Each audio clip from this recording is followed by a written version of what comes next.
blacksmith worked in the glow of the forge, hammering steel he planned to sell in his small shop. His work turned into fine blades and armor, the kind of gear even real warriors would want to use. When the Kingdom of Cairo bought his weapons, money poured in and his simple life flipped into sudden wealth. Armies clashed again and again, and in that long war his weapons were swung on the front lines, pushing his name higher. For his service in that war, the blacksmith knelt and accepted a noble title, becoming the baron who ruled this land. Roman listened in silence, weighing the story of how his father had climbed up from a simple forge. The old man kept talking, now bringing up the Lord himself, while Roman sat across from him and Hans listened from the side. Hans frowned, wondering why Roman was quietly listening to a story every servant already knew by heart. Then Roman slowly repeated it back, making sure he understood that he was the eldest son of the Dimitri family. He went on, naming the kingdom and even the continent, and asked if this place truly had nothing to do with the Murim world he came from. Hans stared at him, thinking that even for not-so-bright young master, this was the first time Roman had ever sounded this strange. His mind jumped to rumors about rich kids using strange stuff, and he decided that knowing Roman's past, that kind of trouble actually sounded possible. Trying to steer things back to normal, Hans carefully told him that his fiancée from the Lawrence family was coming today, and even hinted that people called Roman the moron of Dimitri for wasting years shut inside his room. Roman calmly fixed his sleeve and told Hans that fancy manners could wait, because there was something far more important he needed to deal with first. Roman turns away and tells Hans to guide him to the oldest person in Dimitri, saying that meeting this elder matters more right now than greeting his future bride. Hans hurries after him, thrown off by how little his young master seems to care about noble customs. Hans wonders why someone born and raised here is acting like a lost stranger, and the thought makes him uneasy. Even so, he reminds himself that he is a servant and has to follow orders, letting out a tired sigh. Later, an old elder sits in his simple room and slowly finishes, telling Roman everything he knows about the land and its history. Facing the worn-out elder, Roman calmly says the story helped a lot and that he will repay this favor later. The elder clutches his head in shock, saying it is already an honor just to sit and talk with the Lord's eldest son. Roman thinks to himself that this body is called Roman Dimitri, but his real name is Beek Jung-hyuk. He remembers his old self in Murim, a man who fought without rest and reached everything he ever aimed for. After that long, fierce climb, he had accepted the end of his life without regret. Roman's eyes narrow as he wonders if waking up in Roman Dimitri's body is the will of the heavens or some kind of payback for refusing to move on. Either way, he decides he has to live in this world now and bend it to his will. A heavy crash rang out from outside, cutting through their quiet talk. Roman turned toward the door, calm but alert, while the old elder stared in shock, unsure what was happening. Outside, the peaceful town square shook with angry shouting from the large trading house, breaking the calm morning air. Kevin lay on the ground under a heavy boot, still raging and shouting that he wanted his attacker gone. Around them, townsfolk froze in fear, some covering their mouths as they watched the beating. In the middle of the fruit stall, Kevin knelt over a fallen worker while three rough men boxed him in, one of them a huge, bare-chested brute.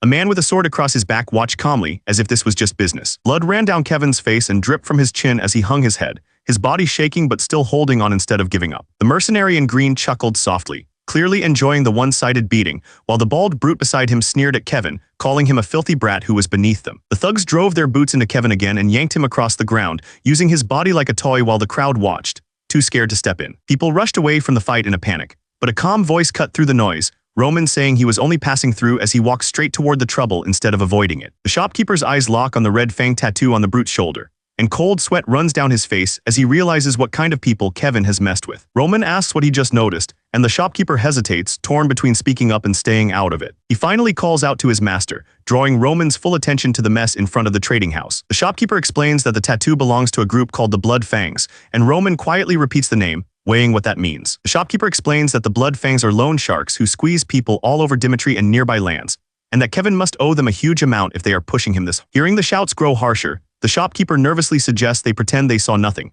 knowing there is no benefit in crossing the Blood Fangs. The Blood Fangs men pause and turn, their easy faces tightening as they sense someone walking straight toward them. Roman walks straight down into the middle of the trouble, forcing the Blood Fangs to look up at him, while the shopkeeper hurries after him in a panic, calling out for his master to stop. Roman stands in front of the Blood Fangs, his face calm and unreadable, as if their threats mean nothing to him. One of the Blood Fangs squints at him, muttering Roman Dimitri's name like it is some kind of joke. A crooked smile spreads across the thug's lips, already treating Roman's title as something to laugh at. As the thug mocks nobles who try to step in, Roman just stares back, his eyes half-lidded, already weighing how far he will let this go. The Blood Fangs keep Kevin on his knees and grin, saying that even a lord from Dimitri has no right to meddle in what they call their business. Hans grabs Roman's sleeve with a shaking hand, begging him to drop it and leave, warning that the Blood Fangs are far too vicious to cross. Without even turning toward Hans, Roman says he still does not know much about this land's laws and tells the shopkeeper to explain them to him. Roman looks back with cold, clear eyes and asks a simple question. Who here has broken the law and what punishment do they deserve? Hans freezes, eyes bulging as the weight of his own words hits him. His mustache twitches as his jaw shakes, already scared of what might follow. Kevin may have failed to pay his debt, but Hans points out that the Blood Fangs had no right to handle it themselves. And worst of all, they dared to look down on Roman, the eldest son of the Dimitri family. Hans forces the words out, saying that slighting Roman like that is a crime heavy enough to cost a life. He adds that under this land's law, it would be normal for them to face the highest form of punishment. Roman stays calm while the Blood Fang leader stiffens, both of them now fully aware that the law is on Roman's side. Hans shuts his eyes and sweats, already wishing he had not spoken so clearly about the law. Roman's boots hit the ground as he walks toward the Blood Fangs, calmly telling them that they have broken this land's law. Roman's fingers curl around the wooden handle, his grip calm but firm as he gets ready to pass judgment. The eldest son of Dimitri lifts the stick like a judge's staff, calmly stating that as Lord Romero Dimitri's firstborn, he will now punish every one of them. The Blood Fangs leader forces a crooked smile, and says he gets that this noble kid has no idea how the real world works. He laughs with his men and points out the Fang tattoos on their arms, hinting that picking a fight with their crew puts everyone in a very bad spot. Roman's lips curl into a slight smile, as he says that those tattoos only prove exactly what he needed to know. The bald leader frowns, clearly confused, and demands to know what Roman is even talking about. Roman looks straight at them and calls the whole group trash, saying that daring to speak like that to the very owner of this land is all he needs to hear. Roman's boot slams into the dirt as he bursts forward, snapping that he does not care how they usually act and showing them exactly how the true master of this land deals with trash. The Blood Fangs thugs rush in with knives drawn, yelling for everyone to attack Roman at once. The bald leader's face tightens in sudden pain as a blade flashes past his neck before he can even react. Roman slips past the charging thugs, steps right into the leader's guard, and drives his weapon in with cold, steady eyes. The leader's eyes bulge in horror as he finally understands that Roman's strike landed clean. A broken groan escapes him as he tries and fails to pull in a steady breath. His attempt to speak turns into a choking rasp, his strength leaking away with every second. Inside the hall, Roman stands close behind the bald leader, his blade driven clean through the man's neck and chest as the thug's body jerks and starts to fold. The weapon slips free, dripping red, and outside Roman stands with it in hand while the bald leader collapses to his knees, clutching his ruined throat as one of the Blood Fangs stares at Roman and can only stammer in fear. The Blood Fangs rush him with blades raised, cursing him, but Roman just walks toward them, weapon hanging loose and stained, like they are already finished. Hans watches the thugs rush in and shouts for Roman, fear breaking through, as he realizes his master is facing them alone. One of the Blood Fangs hurls himself forward, screaming as he brings his blade down with all the strength he has. The blade flashes toward his face, but Roman only tilts his head, letting the strike whistle past as the thug's own momentum drags him forward and off balance. Before the thug can recover, Roman steps in and drives his strike straight into the man's chest, dropping him in a single crushing blow. Hans stares with his eyes wide, stunned that the calm, brutal fighter in front of him is the same master he once thought was an useless noble. Roman stands in the street with his weapon dripping, one thug already collapsing at his feet while the others stumble back, suddenly unsure if they even want to fight this man. Roman's face stays cold and steady, streaked with blood, as if this messy street fight is just another small step toward the power he plans to take. On a lonely desk, Romans will lay open beside spilled pills and a dry feather, the last traces of a coward who tried to run from the war he was supposed to face. In the war-torn kingdom of Cairo, every house had to send one person to fight, and when Roman was picked to stand for his family, the fear crushed him so hard that he chose not to face it at all, throwing away his life in the most pitiful. Now that same body moved with cold purpose, clothes soaked from the fight, and there was not a hint of fear in his eyes as he swung his weapon through the chaos. Baek Jung Hyuk had once stood above a world in flames, ruling as the heavenly demon, and now that he owned this weak noble's body, he decided he would live here the same way, by his rules and no one else's. Back in the quiet street, Roman stood alone among fallen thugs, his boots and clothes stained, the ground around him showing exactly how the Blood Fangs rush had ended. As he turned away, his cold purple gaze made the last thug choke out a word, calling him a monster, because no normal noble should move or look like that. The last Blood Fang member stumbled back, yelling in panic as Roman simply walked on, and terror finally pushed the thug to turn and bolt down the street. Before the runner could get far, Roman's brutal hand clamped down on his head, cutting off his gasp as he learned there was no running from this new master of the body. The thug tried to claw free, yelling for Roman to let go, but Roman's brutal hand just clamped harder on his head, locking him in place. Roman drove the man's legs out from under him, slamming him down to his knees to show that in his land, even scum like this would follow rules. His hand slid to his weapon, fingers slick with blood, yet he calmly chose to spare the man's life and settle for something less final. Roman wrenched the thug's head back until his neck strained,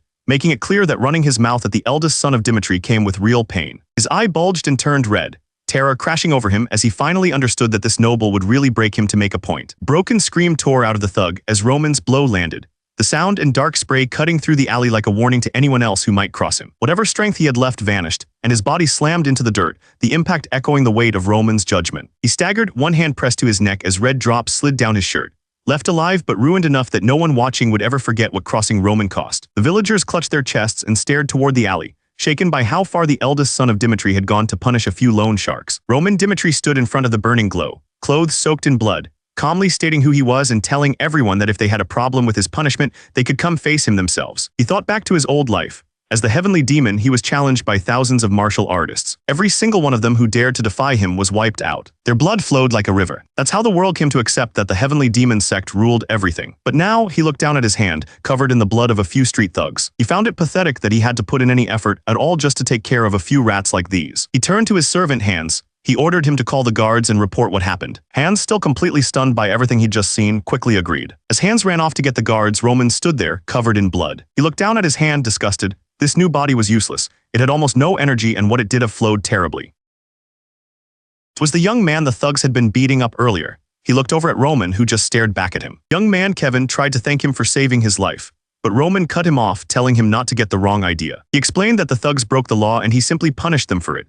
He warned Kevin that he wasn't an exception and demanded the full story without a single lie. The threat hung heavy in the air. Kevin was completely terrified. He quickly agreed to tell him everything. Kevin began to explain what happened. He said his parents had borrowed money from the Bloodfang gang to buy land for farming. He told Roman they could have easily paid the money back, but his voice filled with anger as he explained that the Bloodfang thugs destroyed all of their crops. He remembered the shock of seeing his family's hard work completely ruined. With their entire harvest gone, his family had no way to repay the debt. But that's when he learned the real reason for the attack. The thugs did it all because they were after his younger sister. He slammed his hand on the ground, crying out that it wasn't fair. His family was poor, but they never troubled anyone. The anger finally broke. He got on his knees and begged Roman to please at least save his little sister. Roman just watched him, his expression unreadable. He looked into Kevin's eyes, seeing the desperation there. Roman saw something familiar in the boy's desperation. He reminded him of the Mad Demon, one of his most powerful followers from his old life. He looked down at the young man and asked for his name. The boy looked up, his face bruised and brutal, and told him his name was Kevin. Roman turned to leave. He told Kevin that he would check if his story was true, and if it was, the matter would be handled. Kevin's voice was filled with relief as he thanked Roman over and over. As he walked away, Roman had a strange feeling. Something told him this was the start of a long relationship with the boy. Elsewhere, a fancy carriage was making its way down the road. A voice from inside announced that Lady Flora would soon be arriving at the Dimitri estate. She sighed, accepting that she would have to meet him soon. The person she was going to meet was Roman Dimitri. Turns out it was for an arranged marriage. She couldn't believe she was being forced to marry into the Dimitri family. Her father explained that their family's land was in trouble. He told her there was no other way to overcome the disaster they were facing. Flora was horrified. Her future had just been decided for her without her even being asked. And of all people, with the Dimitris, she imagined having to spend the rest of her life with a family of rough, uncultured minors. She tried to argue back, but her father cut her off. He just said her name with a tone that ended the conversation. He turned away from her and apologized. He admitted he was sorry that his own weakness as a father had forced this decision on her. The carriage stopped. Flora had arrived. She stepped out. She thought about how things were supposed to go. She was originally set to marry the second son, the one with a bright future. But that plan was completely ruined. The eldest son, Roman Dimitri, had forced her to marry him instead. She couldn't stand the thought of him. He was known as the moron of the Dimitri family, someone who only cared about luxury and having fun. She knew her family was in trouble, but this was a line she just wouldn't cross. She took a deep breath, ready to say what she came here to say. She looked him right in the eye and told him she wanted to call off the entire marriage. Roman just smiled and told her that was perfectly fine with him. Flora was speechless. That was not the reaction she was expecting. He let out a sigh and explained that he'd heard about the marriage too. He told her that the moron of the Dimitris had no business marrying someone like her, so calling it off was the right thing to do. She couldn't figure him out. She wondered if he was being serious. Roman said he would go tell his father immediately to settle the matter. As he turned to leave, Flora quickly called out for him to wait. He turned back and asked if there was a problem. She stammered, explaining that she'd heard this whole thing happen because he was the one who desperately wanted to marry her. She admitted she was confused why he would cancel without any conditions. So, he just asked her directly if she actually wanted to marry him. When she couldn't answer, he told her they should just stop causing trouble for each other. He stated plainly that they both agreed to cancel the marriage, and that was all that mattered. He then declared that he would take full responsibility for breaking the engagement himself. He told her that since everyone already called him a moron, adding another bad name to the list wouldn't make much of a difference. Flora was completely thrown off. She had no idea what to make of him. As he walked away, she wondered if he was really the fool everyone said he was. With that settled, Roman went to find his father. His father, Baron Dimitri, did not take the news well. He exploded, demanding to know if Roman had really just cancelled the marriage. Roman calmly told him it was true and that he'd already informed Lady Flora. This only made his father even more furious. The Baron screamed that he had tried to give Roman everything. This marriage was supposed to raise their family's status, and all Roman had to do was say yes. Roman just stood there taking the abuse without a word. He simply apologized. But the calm apology seemed to make things even worse. His father's rage boiled over, and he grabbed the nearest object he could find. He struck Roman across the head, screaming that an apology wasn't nearly enough to fix this. The Baron explained that the marriage was supposed to get him out of being drafted.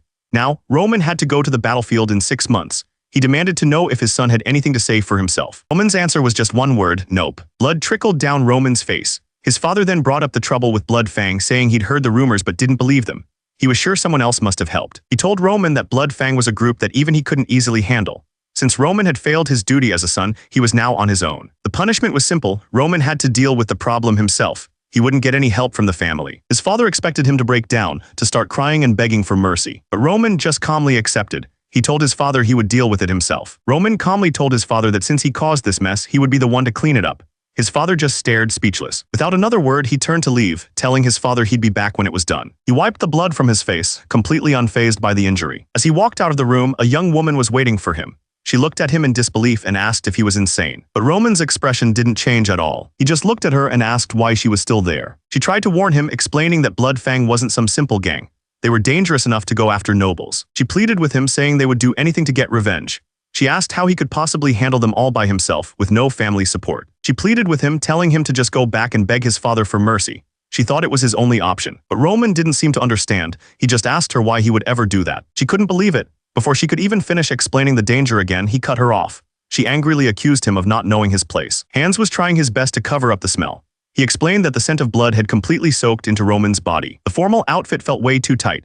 Hans nervously reminded him that this was his first meeting with his fiancée, the Lady of Lawrence. He was supposed to show his respects, but the idea of marriage didn't sit right with him. He was just starting to get used to this world. An engagement would only make things more complicated. Hans told him their guests would be arriving soon, so they should head downstairs. Roman had to admit Hans was right. He decided there was no reason to be disrespectful. His plan was simple: break the engagement as politely as possible. But that's not how things went. The first thing Flora saw when she met him was the fresh blood on his head. And looking at her face, he could tell instantly. This woman never planned to show him any respect at all. That just gave him even less reason to show her any. Roman looked right at her and called her out for being arrogant. He said he understood why she was upset when he first mentioned breaking the engagement. He wasn't angry at all, he was just explaining things as he saw them. But he pointed out that she only got anxious when he offered to take full responsibility for it. He told her that from the moment he decided to break things off, she had absolutely no right to interfere with his decision. Flora was stunned. He turned and started to walk away, telling her they would go their separate ways and mind their own business from now on. He explained that taking responsibility wasn't just to protect her.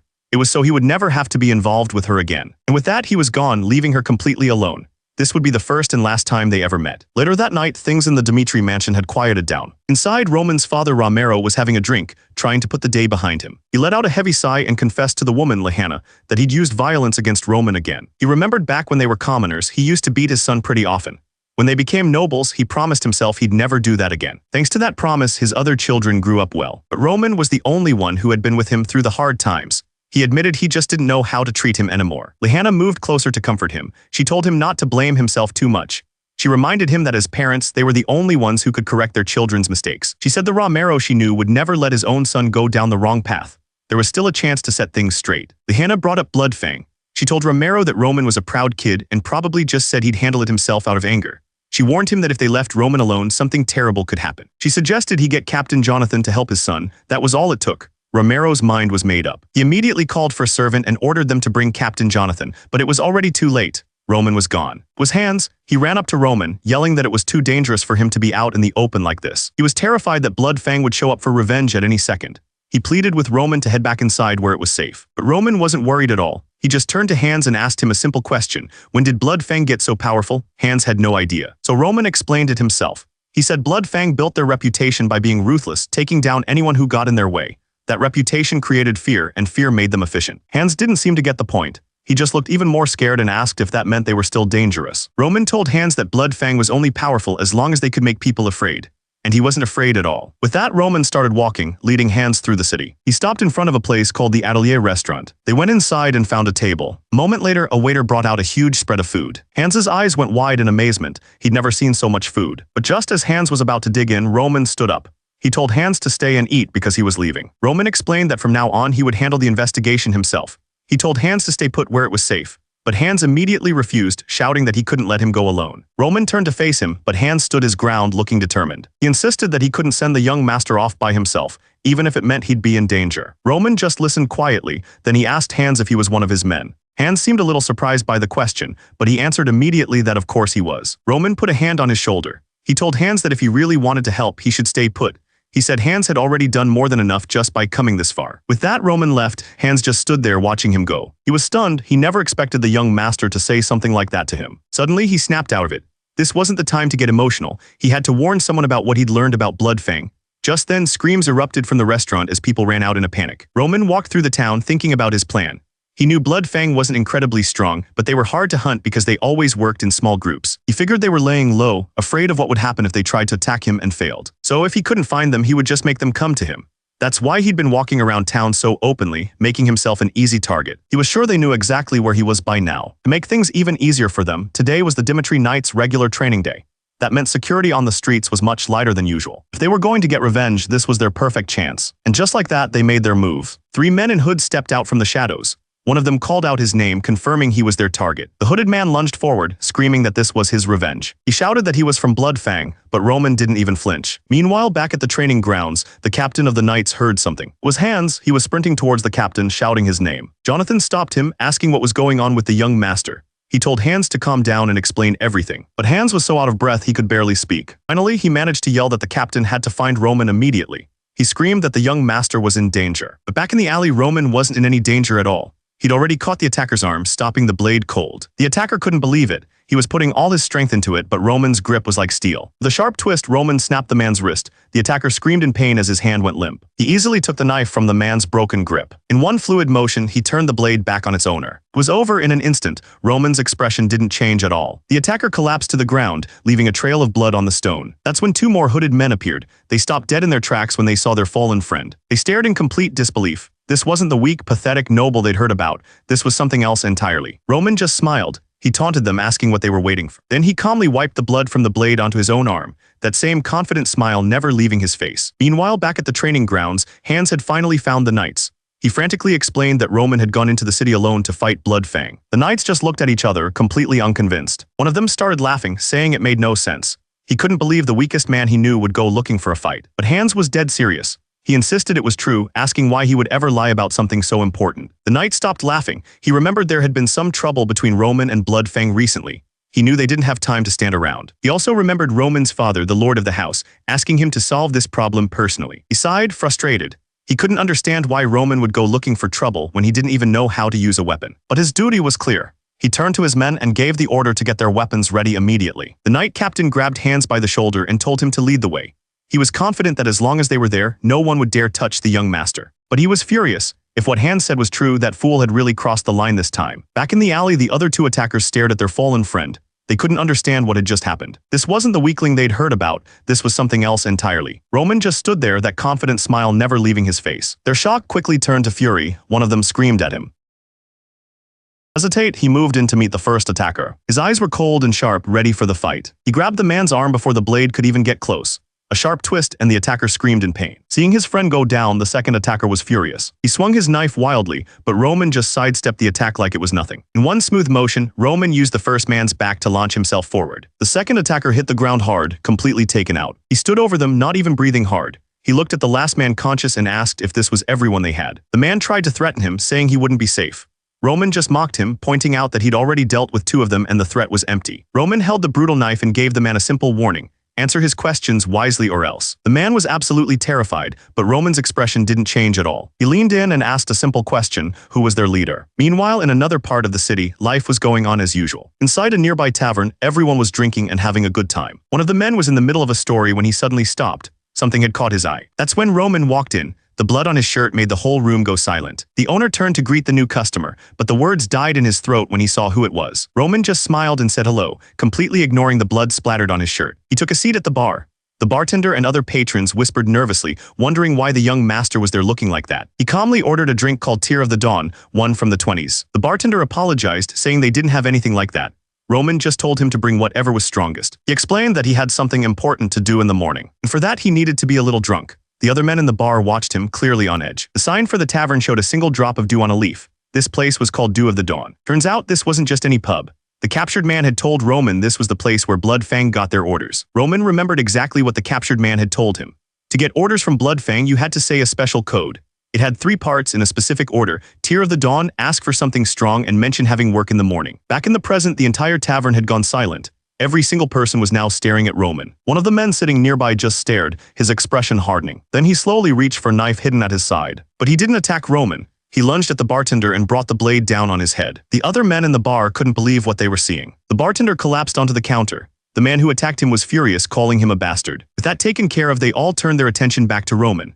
Their cover was blown and they charged him all at once. The fight spilled out from the tavern. People started screaming for the guards, trying to get away from the violence. They scrambled over each other in a desperate attempt to escape the building. But inside, Roman was already handling things. He moved like a blur, striking before they could even react. He grabbed one of the men by the throat, cutting off his air instantly. In just a few seconds, the room was a mess of fallen bodies. The remaining men just stared, trying to figure out what just happened. They couldn't believe it. He'd taken down 3 of them in an instant. This wasn't the weak noble they'd heard stories about. Turns out, by using his old martial arts, Roman had managed to improve this new body. He still wasn't anywhere near his old self, but it was more than enough to deal with these guys. Realizing they couldn't beat him one-on-one, the remaining men decided to attack him all at once. Roman just looked at them with a slight smile. To him, these guys were nothing but an annoyance. A groan came from behind the bars. The last man was hiding there. He looked up, thinking he was finally saved. But when he saw it was Roman, his face dropped. He asked why he was doing this, but Roman just called it an useless question. After all, they were the ones who attacked him first. The man was sweating, completely terrified. Roman told him that since he was the only one left, they were going to have a little talk. The other men hadn't stood a chance. One by one, they had all been taken down in an instant. It had been a complete and total wipeout. The captain of the knights finally arrived at the bar, but it was too late. He found the place in shambles with bodies on the floor. He demanded to know what happened, asking if Roman was responsible for this. One of his men rushed over, explaining that a survivor from the 2nd floor had just woken up. The survivor told them that Roman had gone to a place called Lawrence. The captain's face went pale. He asked why Roman would go there of all places. The soldier delivered the bad news. Lawrence was the main base for Bloodfang. Roman had walked right into the enemy's home. Meanwhile, in Lawrence, Roman was already making his move. But the man wasn't breaking. Even with 2 of his fingers gone, he just spit curses at Roman, telling him to finish the job. He promised that Bloodfang would get their revenge. Roman just smiled. He told the man he actually liked people like him. He explained that the ones who refuse to talk, the ones who aren't afraid to die, are always the ones with the best secrets. The captive told him it was a waste of time and to just get it over with. Roman looked at him, considering his options. That's when he spotted a picture frame on a nearby shelf. He picked it up and told the man it was time to see if he'd really keep his mouth shut, no matter what. The photo showed the captive with his arm around a young boy. It was clearly his son. Roman held it up with a cold smile. He asked the man what would happen if he found the boy in the picture and had him dealt with. The threat hit hard. The captive's eyes filled with pure terror. The man tried to deny it, stammering that the boy wasn't his son. But Roman just called him a liar, pointing out how much they looked alike. The captive gritted his teeth, his tough guy act completely gone. He finally snapped, screaming at Roman. He couldn't believe a noble would stoop so low as to threaten someone's family. Roman didn't even flinch. He just calmly explained that he'd learned something interesting about Bloodfang, that they'd sacrifice anything for revenge. He continued, saying he'd found one thing they all had in common. He explained that this was Bloodfang's whole game. They force people into debt and then turn their families into slaves without a second thought. That's who they really were. Roman then made it personal. He said they push people to the edge and use their families as a threat, just like he was doing right now. The captive looked down, his face grim. Roman told him that knowing the truth wouldn't change a thing. He warned the man to think carefully about where he placed his bets. After all, Bloodfang would definitely get their revenge. Then Roman's tone changed. He swore on his name, Roman Dimitri, that he was dead serious. He would find and kill his son. He promised he would make his soldiers look for the boy. He crushed the photo under his boot, promising he would make the boy's end slow and very painful. The man's eyes were filled with absolute terror. But just before he broke, Roman offered him one last chance. He gave the man a simple choice: help him take down Bloodfang or let his son die a slow, painful death. The decision was his. Meanwhile, at the Bloodfang headquarters, news was starting to arrive. A man rushed down the stairs, confirming the unbelievable rumor. Roman Dimitri had defeated an entire division all by himself. The other members started to panic. If the Dimitri Knights came after them now, they'd be in serious trouble. The leader of Bloodfang gritted his teeth, furious. He refused to believe it. He just couldn't accept that Roman Dimitri was capable of something like this. Their whole plan was to make an example of the Dimitri family. He couldn't stand that some kid who got kicked out of the academy had single-handedly destroyed his forces. One of his men delivered the latest report. Roman had just left the Dimitri region. He was on the move and he was coming alone. The leader of Bloodfang was furious. He took Roman coming alone as a deep insult and ordered his men to gather at once. His men were ready. They planned to take care of the arrogant brat before the Dimitri Knights could even get close. He swore that he would not only defeat Roman, but hang his body in the central plaza for everyone to see. This was about restoring the fear of Bloodfang's name. But while all that was happening, a different kind of storm was brewing somewhere else entirely. Lord looked over a document, trying to understand what the Barco family was up to. The news in the meeting was grim. There were rumors the Barcos had taken out huge loans from the gold bank. Everyone knew that could only mean one thing: they were preparing for war. The man in charge of the meeting clasped his hands, letting the terrible news sink. He realized that a war was now inevitable, and he never would have expected it when he first got that document from the Barcos. One of the advisors explained the terrible news. The central government was siding with the Barco family, which meant they were about to lose their territory. The head of the Lawrence family slammed his hand on the desk. He insisted they had to keep their territory at all costs. Their fertile soil was the only thing keeping them alive. The problem was an old document. It claimed their ancestors owed a debt to the Barcos and had put up their land to secure it. They were sure it was a lie, that someone had made a deal behind their backs. The mood in the room was heavy. Everyone understood just how bad the situation was. The Lord of Lawrence laid out the stakes. If they gave up their territory, every other family around would see them as weak and move in for the kill. But he had a plan. He told them this was exactly why they had arranged a marriage with the Dimitris. Suddenly, the mood in the room changed. The other nobles remembered that the Dimitris, while once commoners, were now one of the wealthiest families in the entire region. The Lord nodded, confident that no matter how much the Barcos borrowed, they couldn't be wealthier than the Dimitris. That's why he'd sent his only daughter to marry that idiot in the Dimitri family. The advisor tried to comfort the Lord, telling him he'd made the right choice for Lawrence and shouldn't blame himself. But elsewhere, Flora was struggling, wondering how she was going to explain her decision. The weight of it all was clearly getting to her. She was terrified of facing her father now that she'd broken off the engagement. But she knew she couldn't marry someone she didn't love. She decided to tell him everything. Just as she made up her mind, a soldier sprinted down the hall right past her. She turned, confused by the sudden commotion. The soldier rushed to her father's door, yelling that it was an emergency. Then a voice from the other side of the door started shouting, demanding to be let in. The man trying to get help was stopped at the gate. A guard shouted down from the wall, telling him to drop his weapons and follow the rules. He screamed back that young Master Roman was in danger, but the guard wouldn't budge. Just then, another soldier rushed up to the captain of the knights. He was out of breath and looked panicked. He told the captain that there was big trouble. The Lawrence Plaza was a total mess. The captain's eyes went wide. He couldn't believe what he was hearing. Meanwhile, at the plaza, the situation was far worse than they could have imagined. People in the street were frozen, staring in absolute shock.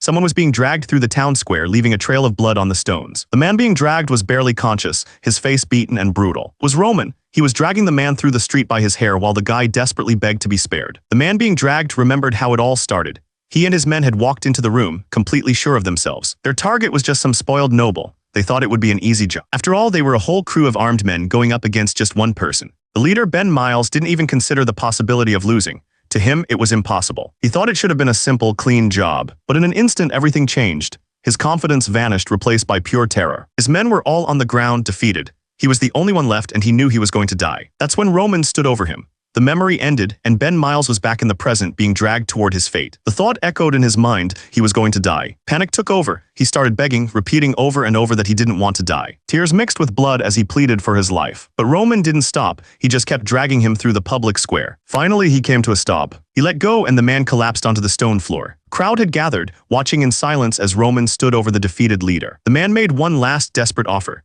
He swore he'd do anything, even become a dog, if Roman would just let him live. Roman looked down at him, completely unmoved. He told the man that was something he should have said before he decided to attack. Then he turned to the crowd and announced that the man on the ground was the leader of Bloodfang. Flora watched from the crowd, her face filled with worry. Roman reminded everyone that they all knew what kind of person this man was. He continued, explaining how Bloodfang had harmed the Dimitris, used dirty tricks, and even tried to take his life for stopping them. Roman declared that their crimes were clear. He announced that he was going to deliver justice right there, in front of everyone. Without another word, he raised his foot and brought it down hard on the man's head. The crowd gasped in shock. Just then, a knight on horseback galloped into the square, shouting for the young master to stop. The captain stared, his eyes wide with disbelief. He was too late. It was over in an instant. News of the event spread fast. Inside the Lawrence estate, a noble confirmed the unbelievable report was true. He explained that Roman Dimitri had been allowed to enter their territory because he was engaged to Flora. But only an hour after his arrival, Roman appeared in the main square, dragging a man behind him. He announced the man was Ben Miles, the leader of Bloodfang, and then finished him in front of everyone. The nobles stared in disbelief. This wasn't the Roman Dimitri they knew. Baron Lawrence tried to wrap his head around it. Roman had actually caught the leader of Bloodfang. An advisor stepped in, pointing out the real problem.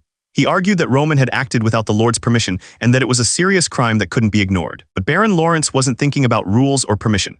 The only thing that mattered to him was that the man who was supposed to marry his daughter had just taken care of Bloodfang. Baron Lawrence had heard enough. He ordered his men to bring Roman Dimitri to him at once. He wanted to hear the story from Roman's own mouth. A moment later, footsteps echoed down the hall. The doors to the room swung open. Roman walked in, flanked by two of his men. He looked completely calm. One of the nobles immediately recognized the man in armor. It was Captain Jonathan of the Dimitri Knights. Roman offered a simple greeting to Baron Lawrence, but the Baron wasn't interested in manners. He demanded to know why Roman came to his land just to cause so much trouble. Roman calmly began to explain. He said it all started a few days ago when he saw Bloodfang attacking a citizen, so he executed them on the spot. Meanwhile, outside the office, Flora stared at the closed doors, completely unaware of what was happening inside. The guard down the hall suddenly called out to her. He asked if the person who had just gone into her father's office was Roman Dimitri. Flora was completely lost. She pointed to the door and asked the guard why Roman would be meeting with her father. From the guard's expression, she could tell something was wrong. It was obvious she was the only one who didn't know what was going on. Back in the office, Roman continued his report. He explained that he couldn't just leave it at that, so he went to Bloodfang's main base and finished their leader. He finished by saying that was the simple summary of the entire incident. Baron Lawrence was furious. He told Roman the problem wasn't what he did, but that he had no authority to execute anyone on Lawrence land. Roman admitted he knew he was breaking their rules, but he explained that he just didn't trust Lawrence to handle Bloodfang properly. He reminded the Baron that the leader of Bloodfang was a well-known criminal. The man had been caught and let go multiple times. That's why Roman decided to handle it himself. He told them flat out that he just couldn't trust them. The advisor and Captain Jonathan couldn't believe what they were hearing. They were furious at his disrespect. But Roman just looked disappointed. He said he thought they would praise him for getting rid of a problem. Then he asked the Baron a simple question: had he really done anything wrong? The Baron turned to his advisor and asked if he knew about Ben Miles. The advisor stammered, admitting he knew the man was a criminal, but had no idea he was the leader of Bloodfang. That was it. Baron Lawrence cut the conversation short.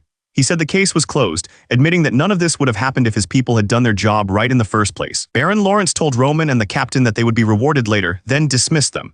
They bowed and turned to leave. The doors closed, leaving Baron Lawrence alone with his advisor. For a moment, the room was completely silent. The advisor started to speak, but was cut off by a sudden loud laugh from the Baron. He was completely amused. He couldn't believe that was the real Roman Dimitri. The advisor argued they couldn't just let it go.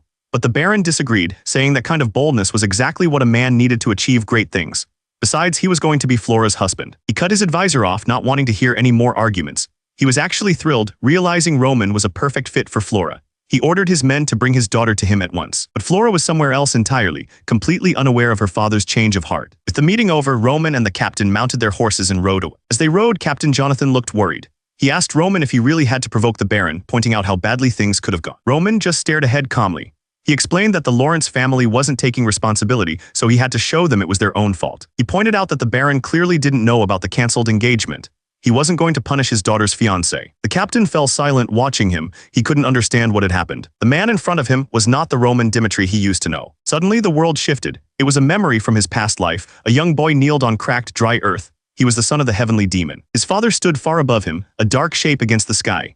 He ordered the boy to prove his worth by surviving from the very bottom. The heavenly demon looked down with no emotion at all. He explained that out of his 12 children, this boy's death would mean nothing. If they all passed away, he would just make more. The boy's fear turned into something else. He understood. The only way to prove himself was to rule over everyone. He was thrown into a dark cave with the other children. This wasn't a test. It was a battle for survival. And the violence started immediately. A punch sent him reeling, blood flying from his mouth. The other boy stood over him laughing. He mocked him for being nothing more than an arrogant brat, not special at all. But he didn't stay down. He pushed himself up, his eyes burning with fury. He was done being the victim. He took another punch right to the jaw. Blood flew through the air. The other children just watched, some of them mocking him for being so weak. He remembered this time clearly, while other kids were safe with their parents. He was learning how to survive. He was thrown into a world where only the strong ruled. So he decided to become the strongest. And that's the mindset he brought with him when he woke up in this new world. A life of comfort and wealth, but one he knew he'd have to fight to keep. Back at his home, Roman finally had a moment to himself. He sank into the hot water, letting out a long sigh. He was completely exhausted.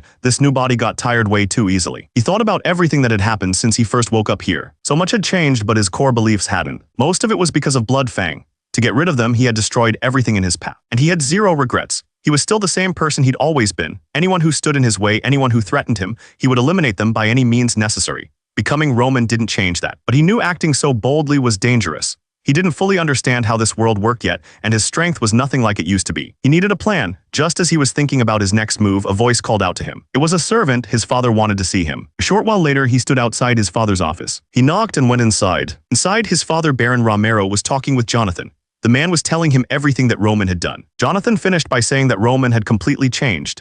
He wasn't the same person they used to know. Baron Romero admitted that Roman had always been a disappointment to him. He was the only one of his sons who had never achieved anything impressive. He explained that Roman was also the only child who remembered the hard times, back when their family had nothing. He remembered a time when Roman was just a little boy, bringing him a piece of candy while he was working. He'd asked what it was, and the boy had just happily told him it was candy. He had scolded his son for coming to such a dangerous place, telling him he should have stayed away. But Roman just smiled, explaining he brought it so his dad could finish work quickly and come home. The memory was so clear. That simple act of kindness had meant the world to him. Back in the present, the Baron sighed. All he had ever wanted was for Roman to be happy. He clenched his fist. To protect Roman from being looked down on, he'd given him a huge allowance. He now feared that was the very thing that sent his son down the wrong path. He confessed to Jonathan that a part of him had completely given up on his son. But hearing that Roman had destroyed Bloodfang all by himself, that changed everything.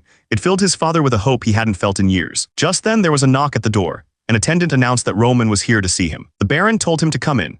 He decided right then that if Roman had truly done this on his own, he would do anything to support him. He felt it was his chance to make up for being a bad father. Roman stepped into the room, his face calm. His father looked at him, his expression serious. He got straight to the point, asking if it was true that Roman had taken down Bloodfang all by himself. Roman just stared back at him, taking in the question. Roman could see the hope in his father's eyes. He knew that telling the truth would change how his father saw him completely. But he also knew that doing too much too soon could cause problems down the line. He thought about downplaying what happened. It would buy him time to get stronger without everyone watching him. He had a choice: tell the truth or hide it. He knew the smart move was to lie. But then a memory flashed through his mind. A memory of a brutal fight from his past life. He remembered being beaten, his enemy mocking him for being weak. But he never stayed down. He grabbed a rock, ready to fight back with everything he had. The memory was a reminder of who he really was. He wasn't someone who backed down or hid his strength. He was the one who always came out on top, no matter the cost. That memory made his decision for him. The memory continued. He didn't just get back up, he fought back with everything he had. His attacker was thrown to the ground, defeated. He had used a simple rock to win. The others could only watch in absolute terror. He remembered his childhood clearly. While other kids were being protected by their parents, he was thrown into a world where only the strongest survived. He told them to deliver a message to everyone else. The person who had just taken down their boss, the one who ruled this place, was him. That's how he survived, by making sure everyone knew he was superior. And with that memory, Roman's choice was made. He was the heavenly demon. He didn't know how to hide his strength. Sometime later, at the Dmitri family's training grounds, the sound of wooden swords clashing echoed through the yard. The soldiers were going through their daily drills, practicing their swordsmanship. Suddenly, a loud voice cut through the noise, ordering everyone to stop. The soldiers looked up as their lord stepped onto the grounds. It was Baron Romero Dmitri, and right behind him was his son Roman. Immediately, all the soldiers dropped to one knee to greet their lord. But one person remained standing. It was Chris, the vice captain of the knights. Chris stared, completely caught off guard. He couldn't figure out why Roman was here. Roman walked past the kneeling soldiers, ignoring their confused whispers. He moved with a confidence no one had ever seen from him before. His father, Baron Romero, watched him approach, his face unreadable. That's when an instructor stepped forward and made an announcement that stunned everyone. He said they were holding a swordsmanship duel, and he asked for anyone who wished to participate to step forward. The soldiers just stared at each other in disbelief. No one moved a muscle. Even Chris was completely lost. A duel with Roman was the last thing he ever expected. The soldiers couldn't believe it. A duel with the family's idiot. Turns out, the reason for all this started an hour earlier back in his father's office. Roman stood before his father, his expression calm. He confirmed it without hesitation. He was the one who took down Bloodfang. He knew he had to choose his next words carefully. He needed an explanation that made sense, one that wouldn't make his father suspicious. So he told his father that he'd been secretly training his swordsmanship all this time. His father was confused. He asked why Roman would hide something like that when he would have given him all the support he needed. Roman kept quiet, but he had his reasons. He had to prove he could do something on his own. Roman explained that he wanted to prove himself, to show everyone that the idiot of the family could achieve something great. But his father wasn't convinced. Secret training was one thing, but taking down an entire organization by himself, it just didn't seem possible. Roman laid out his plan. He explained that Bloodfang was just a group of bullies. If you took out their leader, the rest would scatter. So he used false information to lure the leader into a trap and dealt with him personally. His father's face went pale. Roman then admitted that he had used himself as bait, knowing the group liked to go after weaker targets. The risk he took was enormous, and his father was horrified. Roman explained his logic. He knew Bloodfang was held together by fear, not loyalty. If their leader was in trouble, they wouldn't risk their own lives to save him. They'd just take their freedom and run. And Roman told him that's exactly what happened. His father just stood there, speechless, trying to process everything his son had just told him. He realized it wasn't just luck. It was careful planning, smart decisions, and the courage to see it through. To say he was impressed was an understatement. He couldn't believe his son, the boy he'd written off, was capable of something like this. He looked at Roman, his expression serious. He had one favor to ask. He wanted to see his son's swordsmanship with his own eyes. Roman listened as his father explained. He was desperate to see for himself just how much his son had truly changed. The hope in his father's eyes was overwhelming. This was the moment he had been waiting for. The call went out for a volunteer to spar with Roman, but not a single knight stepped forward. They all just stood there looking uneasy. Chris knew why no one moved. If you won, you gained nothing, but if you lost to the young master, you could be kicked out of the knights. It was a terrible deal. The knight captain spoke up. He explained they needed an expert to properly test Roman's skills and protect the knight's honor. Since no one would volunteer, he decided he would pick someone himself. He said that as the captain, he couldn't draw his sword for something like this. But he knew there was only one person who was right for the job. Everyone stood silently, waiting to hear who he would choose. The captain called out a name, Chris. The vice captain of the knights froze, completely caught off guard. His mind immediately flashed back to the first time he ever met Roman. It was last year. Chris had received a report about a drunk causing trouble at a restaurant. He rushed to the scene as security, demanding to know what was going on. But the person causing the trouble wasn't scared at all. He just yelled down at them, furious that they had dared to interrupt him. In Chris's memory, Roman was a complete mess. He was drunk, smashing bottles and screaming at the restaurant staff. The owners were terrified, apologizing over and over. But Roman just screamed at them to shut up. He called them lowlives and told them they had no right to talk back to him. Then he spotted the owner again and demanded he come back. The man tried to calm him down, but Roman just threw something right at his head, screaming for him to come here. That's when Chris had stepped in. He told Roman it was enough and ordered him to get out. When Roman caused more trouble, Chris grabbed his wrist. He warned him that even being the young master wouldn't protect him if he kept this up. But Roman didn't back down, he just got angrier. He screamed, furious that a mere knight would dare to lay a hand on him, the young master. Chris just stared back unimpressed. It was in that moment, holding him, that Chris realized the truth. Roman had never trained a day in his life. He was weaker than an average man. To Chris, he was just a pathetic human being, a disgrace to his family. The memory faded. Chris remembered thinking Roman was nothing but trash. And now he was being ordered to have a duel with that same person. The captain of the knights looked over and called his name, telling Chris to step forward. Chris immediately tried to back out. He told the captain that he wasn't the right person for this. He argued that since Roman was now an expert who took down Bloodfang, only the captain could give him a fair match. The captain tried to reason with him, but Chris cut him off. He said he understood he would do it. Though the duel was set, Roman and Chris stood across from each other on the training grounds, wooden swords in hand. Chris stared at him, a look of pure confidence on his face. Roman just looked back, perfectly calm. But before they could begin, the captain stepped in, saying he had one request for them both. Chris responded immediately. He said that when swords are involved, he treats every duel like a real battle and had no plans to show any mercy. Told the captain that if his request was accepted, he would gladly fight. But in his mind, he was sure Roman was a liar. He planned to use this duel to teach the young master a lesson. The captain turned to Roman and said he had one condition. He asked that no matter what happened, they both accept the outcome without holding a grudge. Everyone looked at Roman, waiting for his answer. Instead of answering with words, a small smile spread across Roman's face. Chris saw the smirk and was furious. He couldn't believe Roman was laughing at him. The captain sighed. He took Roman's smile as a yes. With that settled, he announced that both sides should get ready. Roman and Chris stepped forward, taking their positions. They faced each other, ready for the duel to begin. Chris glared at Roman, his face filled with anger. Roman just looked back with a calm, confident smirk. The vice-captain's eyes widened. He was completely focused, ready to prove himself. Roman, on the other hand, looked almost bored. Then the signal was given for the duel to begin. The captain gave the final order for both sides to get ready. Chris stepped forward, planting his feet firmly on the ground. Roman adjusted his footing, getting into a relaxed position. Chris glared at him, full of anger. Roman just looked back with that same confident smirk. The vice-captain's eyes were wide with concentration. Roman, on the other hand, looked almost bored. Then the signal was given for the duel to begin. The moment the signal was given, Chris exploded forward. He charged straight at Roman, not wasting a single second. But Roman didn't even move. But Roman's eyes were calm, watching Chris's every move. Chris brought his sword down with all his strength,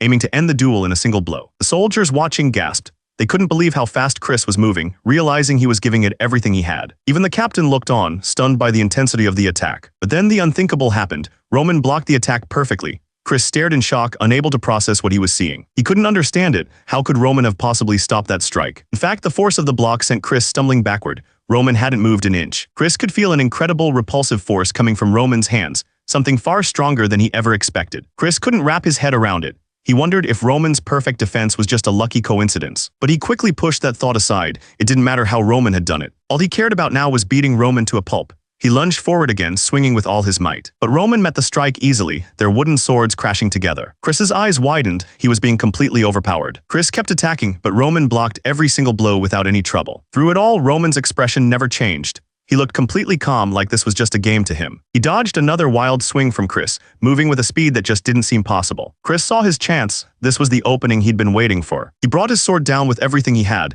aiming right for Roman's head. But Roman didn't even flinch. He just reached up and caught the sword with his bare hands. Chris froze, completely stunned. A single lock of his hair drifted down in front of his face. In the blink of an eye, Roman was back on his feet, and somehow he was now holding both swords. A cold sweat ran down Chris's back. He realized that if Roman had wanted to, the fight would have been over right there. The men watching couldn't believe it. What they just saw didn't seem possible. They all realized it at the same time. Roman could have ended him. Chris stared, his mind struggling to accept what he was seeing.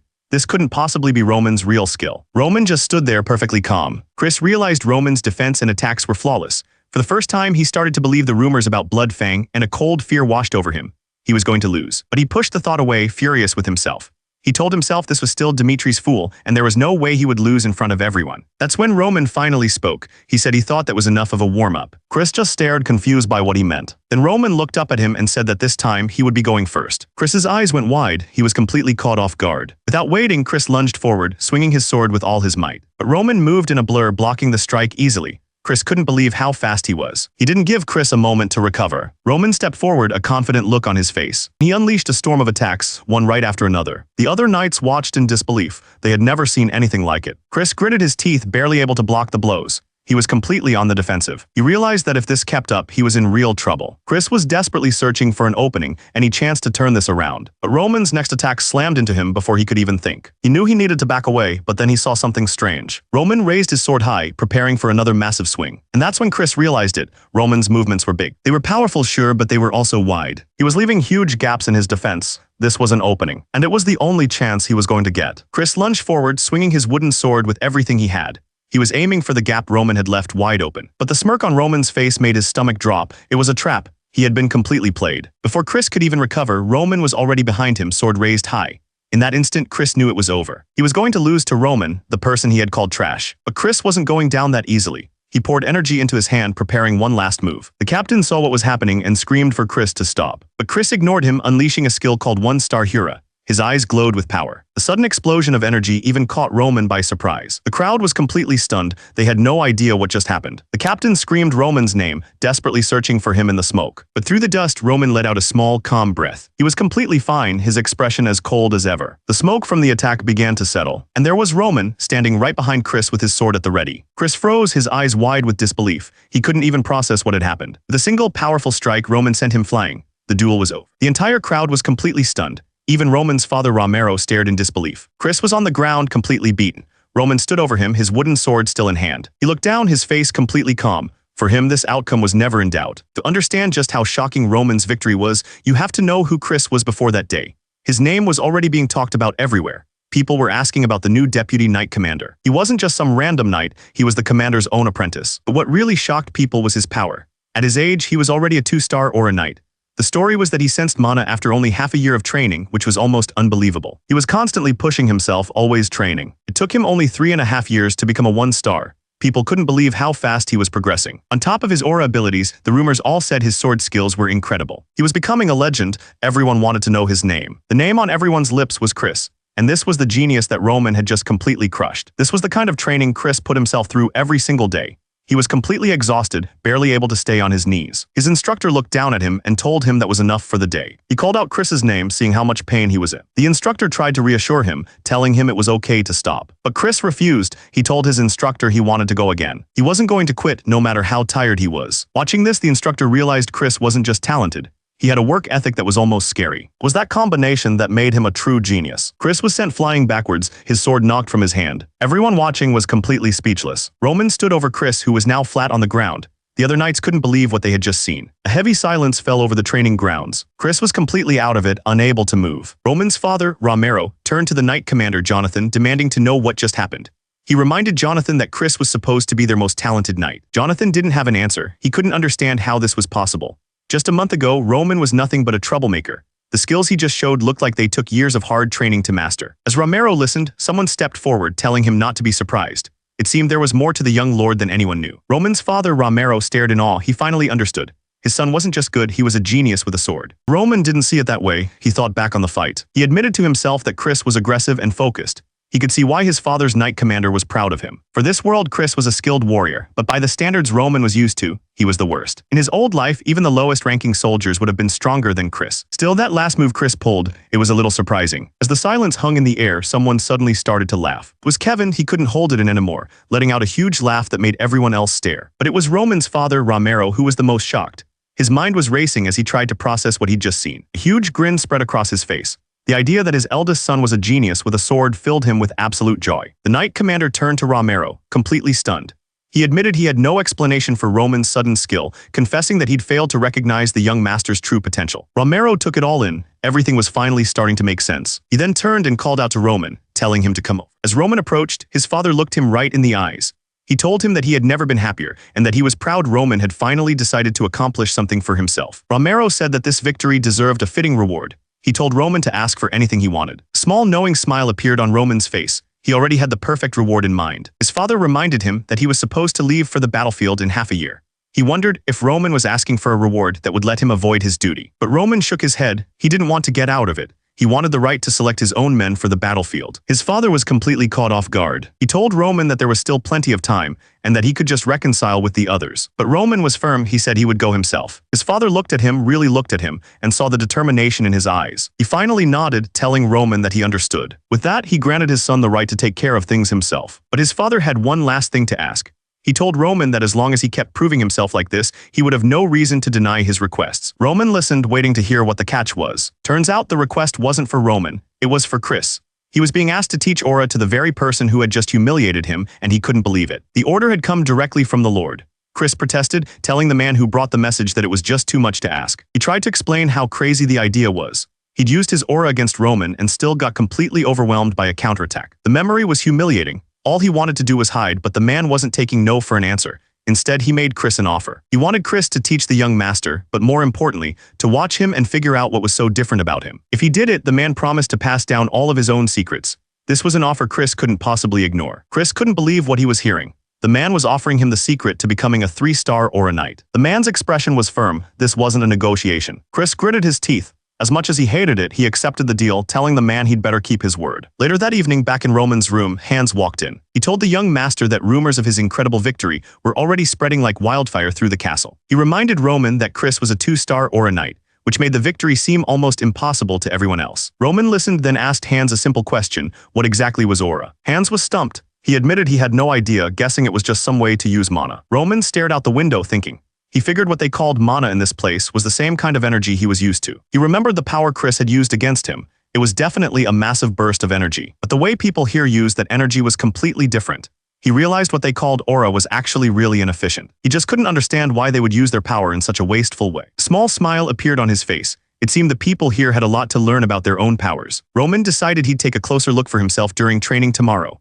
Meanwhile, Chris was already bandaged up, wondering if he'd gotten a little too excited. The next morning, it was time for training. Roman and Chris met in the training yard. The tension between them was obvious. Chris was still bandaged from their last fight. He clearly didn't want to be there. Roman, on the other hand, looked completely calm. He just waited. Chris gritted his teeth, trying to hold back his frustration. Roman just smiled, which only made Chris angrier. He couldn't stand the guy. But Chris took a deep breath, pushing his anger down. He told Roman that before they began, he'd explain what aura is. He explained that aura is a special form of mana that only knights can use. Chris started by explaining how magicians use mana, storing it in objects outside their bodies. Knights, on the other hand, store mana inside their own bodies.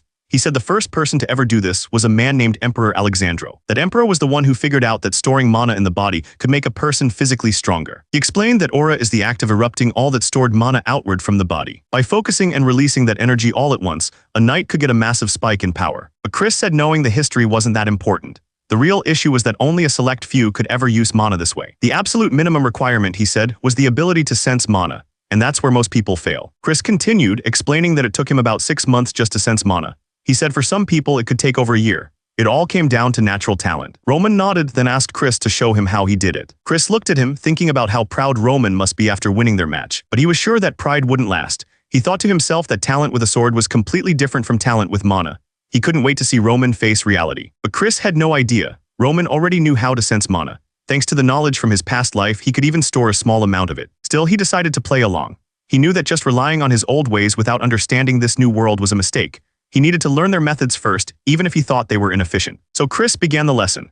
He told Roman to focus on his breathing and feel everything that was in contact with his body. He explained that once you could feel the mana, you had to focus it all into a single point. That's how you manifest aura. As he spoke, a small ball of red energy appeared in Roman's hand. Chris explained that once you successfully manifest aura, you officially become a 1-star Aura Knight. He said there were many ways to use it, like putting it on your blade to make it stronger. Or he continued, you could apply it to your own body. He was about to say that it gives you a short burst of power. But before he could finish, a massive wave of energy exploded from Roman's body. The fiery aura was so strong it swirled around his feet like a storm. Chris's eyes went wide. He couldn't believe it.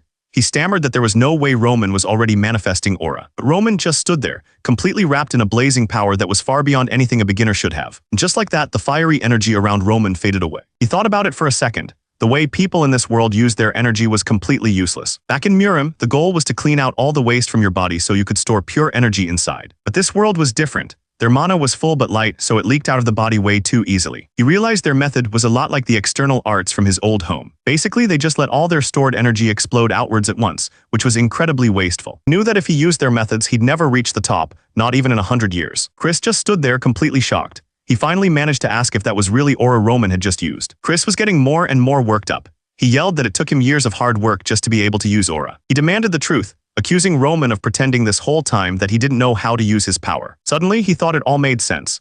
He figured the only reason he lost was because Roman had been hiding his true strength for years. He explained that it took him over 10 years of training to become a 2-star knight. There was no other way to explain what had happened. Roman just laughed. Chris flinched, completely confused. He demanded to know what was so funny. Clenched his fist, thinking Roman was laughing at all the effort he'd put in his entire life. Roman looked at him and asked a simple question. He wanted to know if Chris had ever once questioned the training methods he was using. The question hit Chris hard. He'd never once thought to question the way things were done. Roman told him it's common for people to just accept old traditions as the right way, without ever thinking about it. He explained that this thought came to him while he was watching Chris and the others train. He just couldn't understand why everyone was so stuck on one method when it clearly had problems. He wondered if it was because they didn't see the issues or if their faith in their captain was just too strong. But Roman knew the real reason. It was just easier to teach what they had been taught, so no one could blame them for any failures. Roman clarified that he wasn't laughing at Chris's 10 years of hard work. He was laughing because, in all that time, Chris had never once questioned his training. He told Chris that there's no such thing as a perfect answer in the world. Even the methods he followed were just created by someone trying to help the people who came after them. And it's by facing problems and your own failures that you learn and grow. Roman explained that to make real change, you have to face criticism and despair. He remembered a time when he had to dismiss his own master's teachings to create his own path. With that, Roman told Chris that their training for the day was finished. Chris was completely overwhelmed.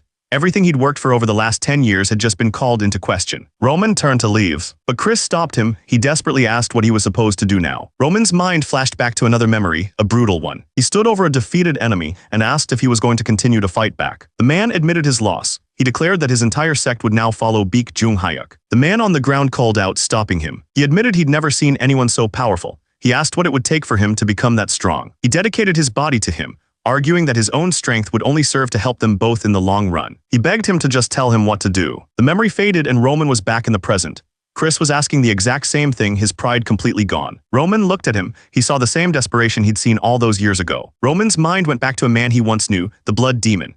He was a powerful leader who had conquered an entire sect all by himself. The Blood Demon was a huge deal back in the day. A fight between him and Baek Jung-hyuk was bound to happen. It was a long and brutal battle, and in the end the Blood Demon lost. But even after that defeat, the Blood Demon had been willing to accept the shame. He did it all just to be taught how to get stronger. Roman looked at Chris. He saw someone willing to throw away all his pride for the sake of power. He was just like the Blood Demon. Chris asked what he was supposed to do now, but Roman told him he couldn't just give him the answer. He explained that his only point was that Chris shouldn't just blindly follow the methods he'd been taught his entire life. Roman told him that just giving him an answer would be no different than the life he'd already lived. But if Chris wanted to find the answer for himself, then he should follow Roman and learn from what he does. He revealed that in 6 months he was leaving for war. He told Chris to watch how he gets stronger and deals with different enemies.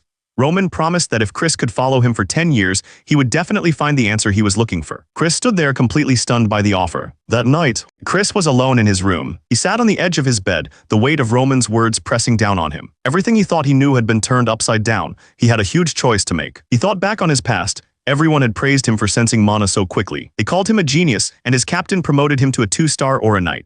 But all Chris could hear were Roman's words, laughing at him for never once questioning his training. His mind was made up. The next day, Chris went to see his captain. The captain was stunned, asking him to repeat himself.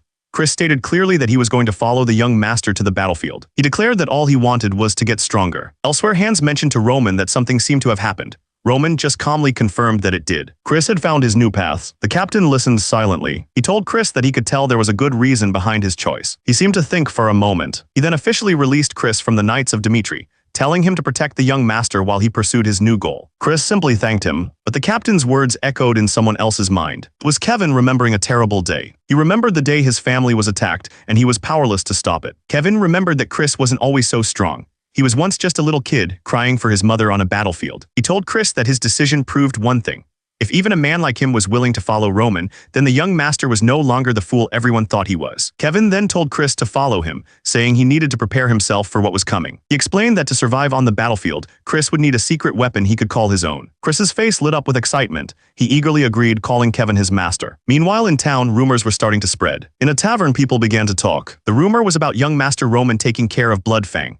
The man scoffed, saying it made no sense for an useless noble who couldn't do anything. The man couldn't believe it, but he had to admit the story sounded real. He figured the Dmitri Knights must have planned the whole thing. Nearby, Kevin was listening to every word. Another man excitedly added to the story, claiming the young master had taken care of the Blood Fang with just a single branch. Kevin knew it was true. A man that strong could definitely handle the Blood Fang all by himself. It suddenly hit him. He wondered if Roman had really done all of this just to keep his word to him. He couldn't believe the young master would do something like that for someone like him, but he had. The whole problem was solved. A coworker called out, telling him to finish cleaning up so he could go home.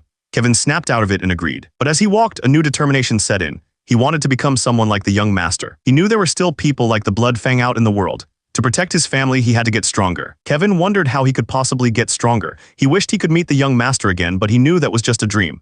That's when he stopped dead in his tracks. His eyes went wide. It couldn't be. He was so stunned that he dropped the entire box he was carrying. Standing right in front of him was Roman Dmitri. He calmly greeted Kevin, saying it had been a while. Kevin was completely flustered, asking what Roman was doing there. But then he remembered what was most important. He dropped to his knees and bowed deeply. He thanked the young master, telling him his family was safe only because of what he did. Roman brushed off the thanks and just asked how he'd been. Kevin's face lit up as he explained that since the Blood Fang was gone, Mr. Hans had helped him find a job. As Kevin struggled to find a way to thank him, Roman cut him off. He told him he had an offer that might be the answer. Roman explained that if Kevin accepted, he would never have to worry about his family's money problems again. He promised him a warm home and good food. Kevin was stunned. Roman continued, saying he could even have a life of luxury far better than the hard work he was doing now. Then Roman laid out the price for all of it. He told Kevin to live for him. He made it clear, if Kevin pledged his loyalty, he would give him a life he would never regret. Kevin's eyes went wide. This was more than a job offer, it was a pact. He took a sharp breath, his mind made up. Without any hesitation, Kevin slammed his forehead to the ground.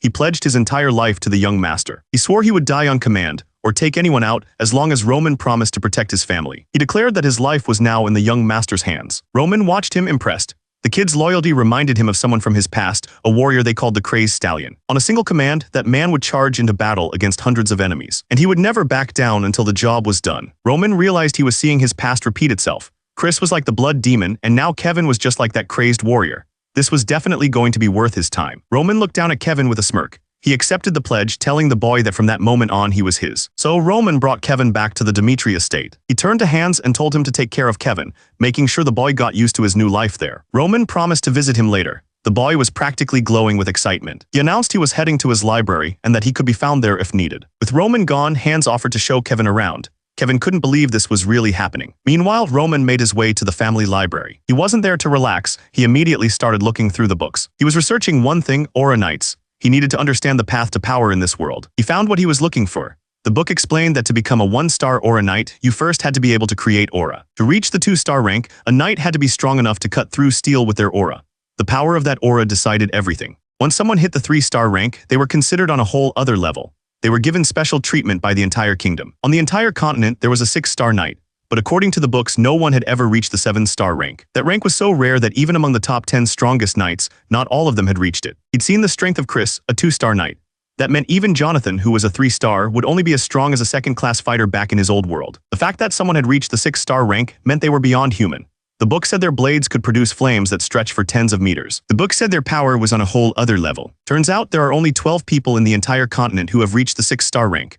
They're treated like royalty, no matter where they come from. Roman considered this. For them to reach that level using such an inefficient way of controlling energy, they had to be incredibly talented. But the knights weren't the only threat. He turned the page and started reading about magicians. The book explained that anyone who reached the 7-circle rank was given the title of Archmage. They were considered walking disasters, half-gods who could destroy the land with a single spell. And when they worked together, they were even more dangerous than the 6-star Aura Knights. Magic, it was a power that never existed in his old world.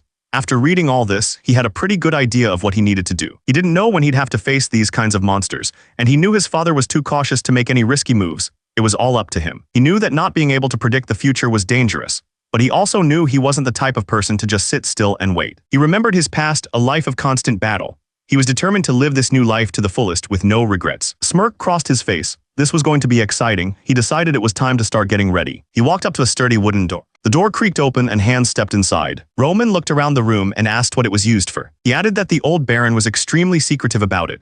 No one was allowed inside, and it was built to be completely sealed off from the world. Roman looked at the sealed room. This place would be perfect for his training. He explained that he wouldn't need any food or supplies.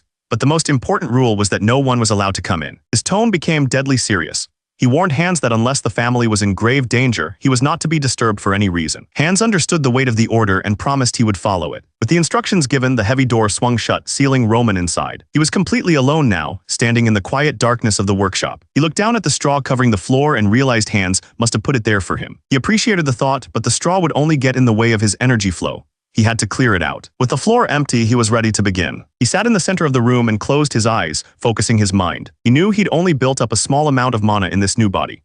To perfectly use the techniques of the Heavenly Demon Magician, he had to start from the very first step. This was the first part of the Heavenly Demon Magician's training. Powerful aura of heat and energy exploded from his body. The goal was to remove every single impurity from his body. The process was so violent that he began to cough up blood, but he didn't stop. He could feel it, the mana in his body was completely blocked.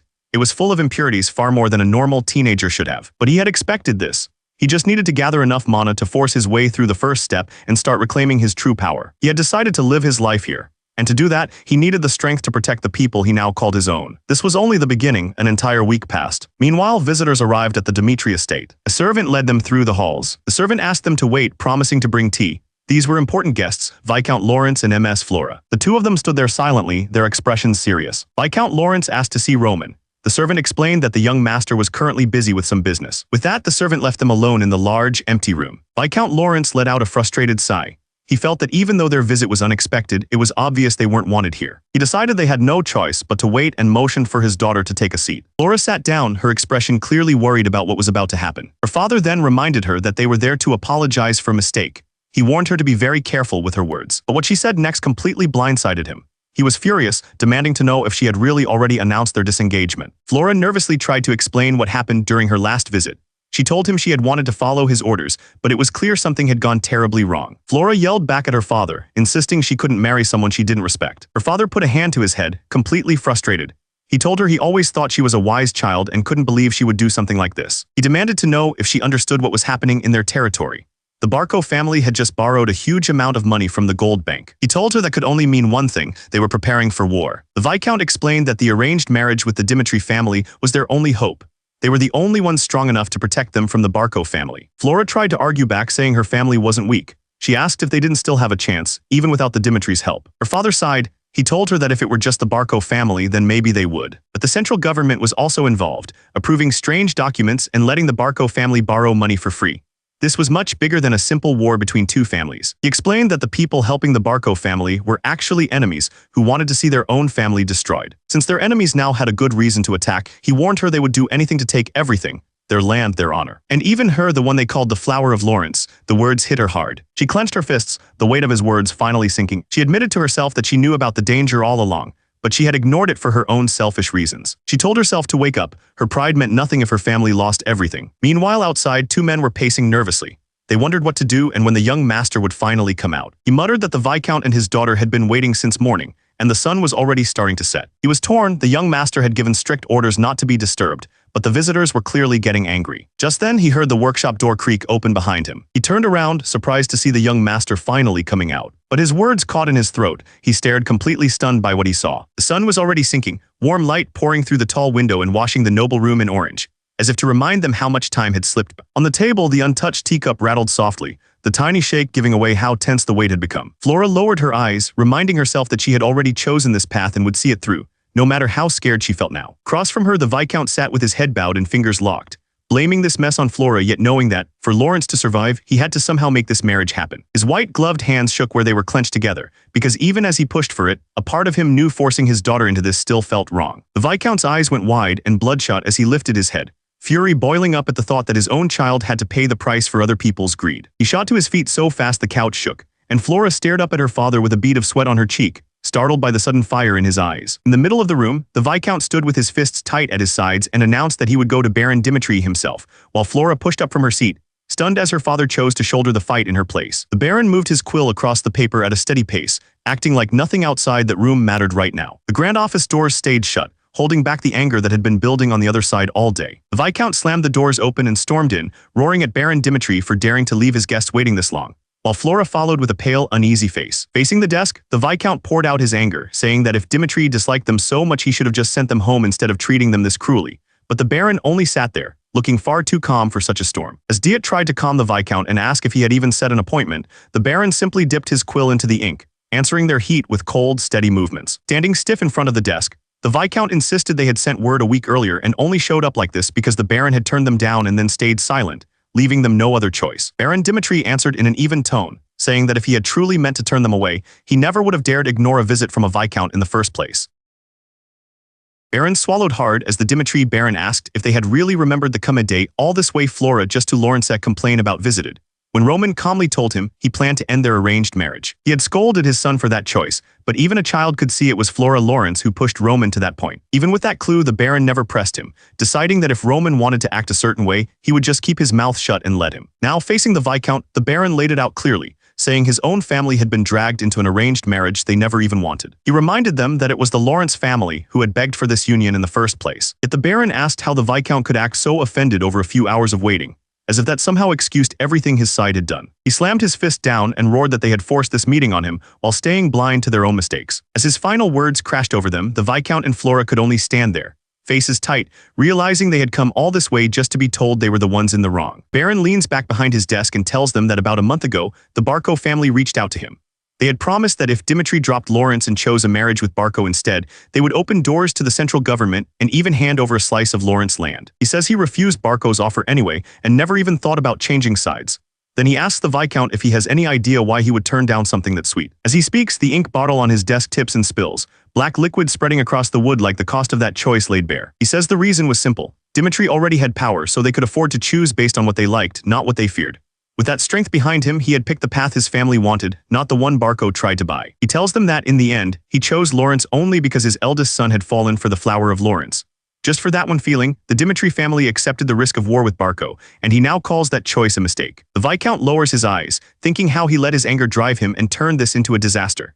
He wonders what he is supposed to do now, caught between the flower of Lawrence and the fool of Dimitri who were never a good match to begin with. The Baron says he knows Flora and Roman are far from a perfect pair, but insists they should never forget what the Dimitri family stands for. Once Roman carried the Dimitri name as heir, his worth was no longer something others could judge lightly. In that moment, it is clear what the Baron means. Once the word Dimitri was fixed to Roman's name, the fool everyone mocked became someone whose value could shake whole families. The Baron points out that the ones clinging to this marriage are not the Dimitri family at all, but Lawrence. The Viscount stiffens, and Flora lowers her head, both forced to face how desperate their side really is. Sitting back with his arms crossed, Baron Dimitri calmly asks if he is wrong about who needs this deal more. Flora can't answer because they all know he is right. Flora's hands tremble as she stares at the floor, the Baron's words digging in. Her mind drifts back to when she was a child, to the place where all of this first started. She remembers the academy, a grand place where the children of royal families gathered. There, they were taught not just lessons from books, but how to build the ties that would shape their future power. Among all those famous names, there was one house so small that people even questioned if it deserved a seat there. It was a family that barely existed outside of its title. That forgotten house was the Joel family, and the quiet boy hunched over his desk was their only child. In that world of kids who all thought they were gifts to the world, Joel was the strange one. He sat apart, never acting like he was better than anyone. Joel's and that tiny little slip like would be enough, dragging him in front of a full punishment group while the teachers stood over him like judges. As the teachers kept scolding Joel for that broken vase, his father rushed in, bowed again and again, and begged them to blame him instead. From the back of the room, young Flora watched the whole thing and only thought about how pitiful Joel and his father looked. Thinking about it now, Flora feels that her old pity was almost a joke, because she never once tried to understand how desperate they must have been. Her gaze sharpens as she finally admits she now stands in Joel's place, and this time she has to face that shame herself. Now, as the head of House Lawrence, her father bows low and admits that his own daughter acted on her feelings and caused a huge mistake. He admits that Joel had been weak back then, and that House Lawrence is just as weak now, saying he should have come to apologize first and asking the stronger side to forgive their ignorance in a world where the weak must bow. Across the desk, Baron Dimitri studies the kneeling Viscount and the silent Flora, knowing their whole family is now waiting on whatever judgment he gives. The heavy doors slowly opened, flooding the office with bright light as the young master finally stepped. Flora's eyes went wide as it hit her that she had understood the truth far too late. Roman's boots tapped across the floor, each slow step making the silence in the room feel heavier. Roman straightened his tie and walked in with an easy, steady look, like someone who had already decided how this would end. Roman walked up to the desk and calmly greeted his father, making it clear he had come to face this matter himself. Baron Dimitri stared at his son in surprise, then checked if Roman had really finished the harsh training he had ordered. With a small nod, the Baron said they would deal with whatever had happened to Roman later, and turned the talk toward the real problem. Roman's eyes hardened as he said that the Lawrence family had come to settle the arranged marriage issue. The ink bottle toppled over, dark liquid spreading across the desk like a sudden stain on their calm talk. Roman said he understood his father, taking on the burden without flinching, while Flora watched him with a tight, uneasy grip on her chest. As he picked up a cloth, Roman explained that with the Barco family pressing in, only Dimitri's strength could keep the Lawrence family standing. He wiped the ink in steady strokes and said that after hearing Flora's honest thoughts that first day, his own view of their marriage had changed too. He said she had likely trusted the stories about Dimitri's fool, and decided she could never marry a man she thought was that low, letting rumors choose their future for them. Staring at the stained cloth, Roman admitted that no matter what others thought of Roman Dimitri, he had hoped to spend his life with someone who judged him by what they saw with their own eyes. With that thought laid bare, he moved on to state his choice. The Viscount's face tightened with worry, while Flora bowed her head, finally accepting that Roman's answer would be something they had brought on themselves. Roman lifted his head, his voice steady as he said he wanted everything to stay as it was, with the engagement between them completely broken. For him, that choice was already final. The word hung in the air like a hammer blow, and the room fell heavy as both families understood that the bond between Lawrence and Dimitri was gone. The Viscount lowered his head, thinking how this match had been Lawrence's last move and how no other noble house would dare tie themselves to a family already under pressure. Then a worse thought hit him, and his eyes flew wide as he imagined Dimitri and Barco standing on the same side, a force his weakened house could never stand against. Bowing so low his back shook, the Viscount listened as Romero promised that Dimitri would stop taking taxes from Lawrence lands, saying it was their way of making up for how this deal had ended. Romero shook his head and said there was no need to worry about what might happen later, because the Dimitri family never bent their choices out of fear of future trouble. Flora lowered her eyes and agreed to carry the blame, accepting that the world would think she was the one who ended it for her own reasons. The Viscount bent even lower and thanked the Dimitri family, clinging to whatever dignity and mercy they had just been given. Father and daughter bowed together one last time, giving a stiff, formal goodbye that tried to hide how badly they had just lost. The heavy doors swung open, flooding the room with light as the meeting finally came to an end. The Viscount gently guided Flora into the corridor, each step feeling heavier as they walked away from the only shield their house had left. The Viscount glanced back with a troubled look, already realizing that Roman was far more dangerous and valuable than he had ever guessed. In his mind, he pictured Roman standing tall beside Romero, and he knew that if he had seen this side of the heir sooner, he never would have pushed Flora to decide so lightly. A bead of sweat slid down the Viscount's cheek as he squeezed his eyes shut, crushed by the thought that one careless order to his daughter might have doomed their whole house. As he stepped through the door, the Viscount finally admitted to himself that he had made a huge mistake. The heavy doors shut again, leaving only the Dimitri father and son inside with the weight of what they had just decided. Romero leaned back in his chair and told his son that he too had been wrong about how things would play out. Roman listened without flinching and agreed, accepting that he was Romero's son and would carry the results of his own choices. He thought back to the single week that had turned everything upside down. During that week in the shed, he pushed his body so hard that his skin burned and his mouth filled with the taste of iron, but he refused to stop. With so much mana packed into this world, forcing it through Roman's body dragged out every bit of filth inside him, and the strain was almost enough to break him. Looking at himself now, Roman knew the change in his body was proof that he was no longer the useless fool everyone remembered. Romero stared at his son, trying to process that Roman had broken through by training alone, with no teacher guiding him. When Roman said mana was now flowing through his body, Romero's eyes went wide. He knew that kind of gift only showed up in a tiny number of people. Sitting behind his desk, Romero leaned back and tried to calm himself, reminding himself that mana circulation was something most people could never even dream of reaching. Even so, Romero straightened his back and firmed his jaw, accepting that no matter how strange this change was, Roman was still his child. Romero admitted he had been a lousy father, but he told Roman that from now on he would back him up whenever things got hard. He told his son to never forget that he was Roman Dimitri, and that Romero Dimitri would stand as the head of the family beside him. With a steady look, Romero promised that he would always be there in the background, pushing Roman forward whenever the boy needed strength. Roman drove himself through another round of drills, using his sword like a crutch as his body screamed from the strength. The old master watched in silence, his sharp eyes weighing every move Roman made. Roman let his eyes fall shut, feeling the quiet flow inside his body and thinking about the words he had just heard. To him, a father who was warm, honest, and stood behind his son with no hidden plan felt almost unreal. Behind the desk, Romero sat straight and steady, quietly waiting to hear how his son would answer him. Roman's lips curled into a small, calm smile as he thanked his father, admitting that having this kind of support did not feel bad at all. For the first time in a long while, Roman's expression eased, and he spoke in a lighter tone that showed he was starting to accept this new bond. Roman stood calmly, listening without a hint of anger as Flora faced him at last and apologized for misjudging him and dragging both of their families into trouble. Roman keeps walking and tells Flora there is no need to apologize, since he never planned to keep their marriage promise in the first place. Flora hurries after him and says she understands why he is upset, admitting that even if the marriage was forced on them, she still ended it alone without asking anyone. Roman's eyes narrow a little as she brings up that there was a special reason she had to cancel their marriage. In her mind, Flora goes back to a bright party where she smiled with other nobles, remembering how talk of her being tied to a Dimitri made the usual gossip about her family grow even uglier. One of the women leans in close and quietly tells Flora the story going around about Roman Dimitri, the detail that made the talk about this engagement so much worse. Back in the quiet hall, Flora stands across from Roman and explains that people said he enjoyed strange drugs that slowly broke a person's mind and learning. Flora looks uneasy, but says she felt he at least deserved to know what was being said about him. Roman listens in silence as Flora adds that she now knows every bit of that talk was false, and his steady gaze shows he is judging her by how she handled it, not by the rumor itself. Roman keeps walking with his eyes shut, saying that whatever she heard back then and whatever she did, because of it will not change how things stand between them now. His coat flutters as he strides away, adding that this is exactly why she does not need to trouble herself over it anymore. Flora stands frozen in the empty hall, her chest tight as she tries to match his calm words with the guilt still twisting inside her. Hours later, the manor lies quiet under the full moon, the soft glow slipping through the tall windows. Later that night, Roman sits in the study with Hans and mentions the talk about drugs, repeating the ugly word without a hint of shame. As his fingers brush the warm cup, Roman explains that while there had once been signs of medicine used on his body, every last trace was burned away during the harsh training that reshaped him. Roman calls out to Hans, and the loyal aide straightens at once, answering politely and waiting for his next order. Roman calmly asks if Hans has ever once seen him enjoy drugs or even act like he used them, and Hans can only stare in shock, floored that his young master would put it that directly. Hans forces a weak smile and says he can talk about it from an outside view, clearly nervous about how far this talk might go. His fingers tighten on the wood as Hans admits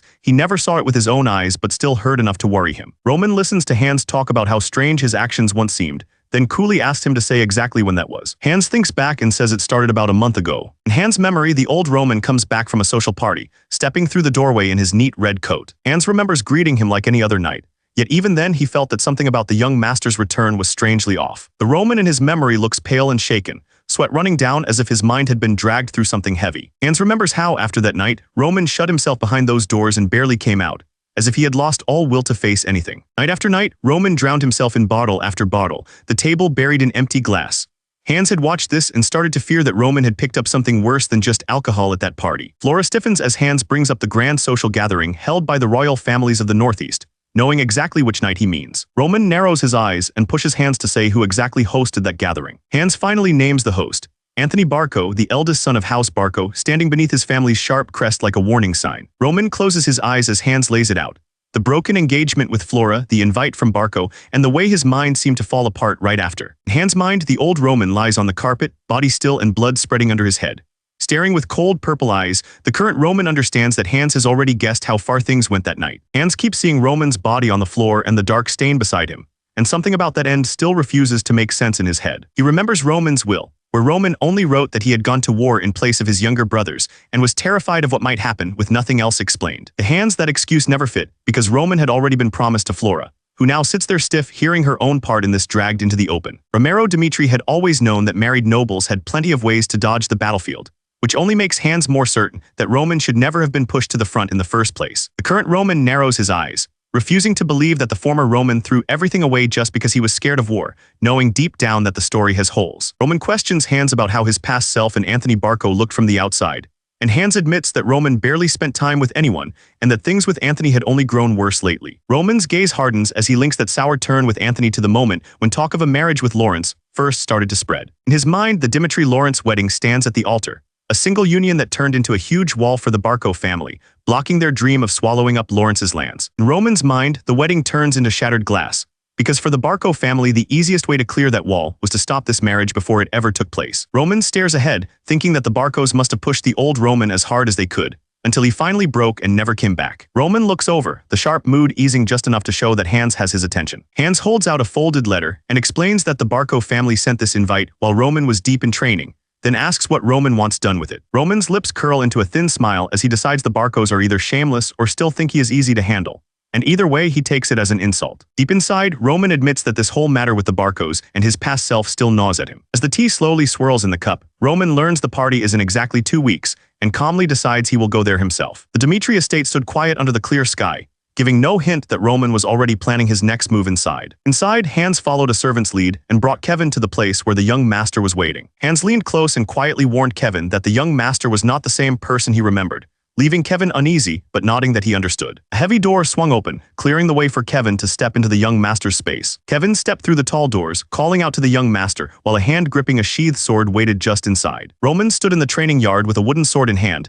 and calmly asked if the newcomer was Kevin. Kevin froze, eyes wide, as he finally understood Hans's warning and felt how heavy and sharp the air around Roman had become. In the middle of the training yard, Roman asked how Kevin had been, and Kevin answered that he was slowly getting used to everything here, giving credit to Hans for helping him along. Kevin fidgets in front of Roman and stumbles over his words, clearly working up to something he has been holding back. He finally admits that he has been unsure this whole time about what his role is here, and whether he can do anything that truly helps the young master. Roman studies him with a steady look and says that Kevin's role, when it comes to him, is not something simple or fixed. Kevin's eyes go wide as Roman's words about him being a sword hit harder than he expected. Roman lifts 3 fingers while gripping his sword and tells Kevin that no one else decides a person's worth, so he will lay out 3 paths for Kevin to choose from himself. He raises 1 finger and says the first path is to give up being a sword. If Kevin fears blades and bloodshed, he can instead act as Roman's hands and feet, helping in other ways. In this path, Kevin would trail after Hans in the study, learning from him and handling whatever work the steward gives, acting as support rather than a fighter. Roman grips the sword tight and lays out the second path. Kevin can choose to become his sword and stand by his side to guard him. Kevin admits he has never even held a sword, his voice shaking as he tries to back away from the idea. Roman does not soften at all and tells him that is exactly why. If Kevin chooses the second path, he will put him through a test that will hurt more than anything he has felt before. Kevin repeats the words about terrible pain under his breath, almost not believing them, and his mind jumps to the idea of his own limbs being crushed as part of the test. In his head, Kevin pictures a body wrapped in wild red light, every bone and muscle squeezed so hard it feels like the whole frame is being crushed from the inside. Roman explains that taking on that kind of pain would not be empty talk, but proof that Kevin is ready to show his worth. And Kevin can only stare back, throat dry. With the second path laid out, Roman says there is still one last choice left for Kevin, something even more extreme than the test he just described. Roman calmly draws his sword and lets it fall at Kevin's feet, telling him that the final option is to take that blade and be ready to give up his own hand for this choice. Kevin flinches back as the sword clatters on the ground, stunned that the test could go that far. Kevin's eye goes wide as Roman explains that this path means choosing to hurt himself on purpose. Not because someone forces him, but because he wants to stand as Roman's sword. Roman tells him that if he can endure that pain all the way to the end, he will grow stronger at a speed no one else can match. And Kevin stands there frozen, weighing if he can really pay that price. Roman studies the trembling boy in the corner and thinks of how even the mad demon, who once lived as a stray on the streets, climbed up to become one of the 4 strongest warriors just by his will alone. His eyes harden as he asks what choice Kevin will make, promising that whatever path the boy picks, Roman will draw full value from him. Then remembering how he himself was born in a crumbling shack outside Dimitri's walls. Kevin first came into the world on a thin blanket in that worn-down house, crying weakly with nothing around him but bare walls and cold air. As a kid, Kevin had no time to play. He trudged after his parent with an armful of firewood, working from morning on just so their family could keep living. Following his parents from place to place, Kevin learned to haul, clean, and fix almost anything. But no matter how hard he pushed that cart or how many tasks he took, someone stronger always stepped in and took the reward. Men like these laughed as they stripped away his pay and chances, proving that for the weak, life was nothing but being pushed around by those who held power. With blood running over his eye, Kevin stares ahead in shock, realizing that this broken, helpless life is exactly what it means to be weak.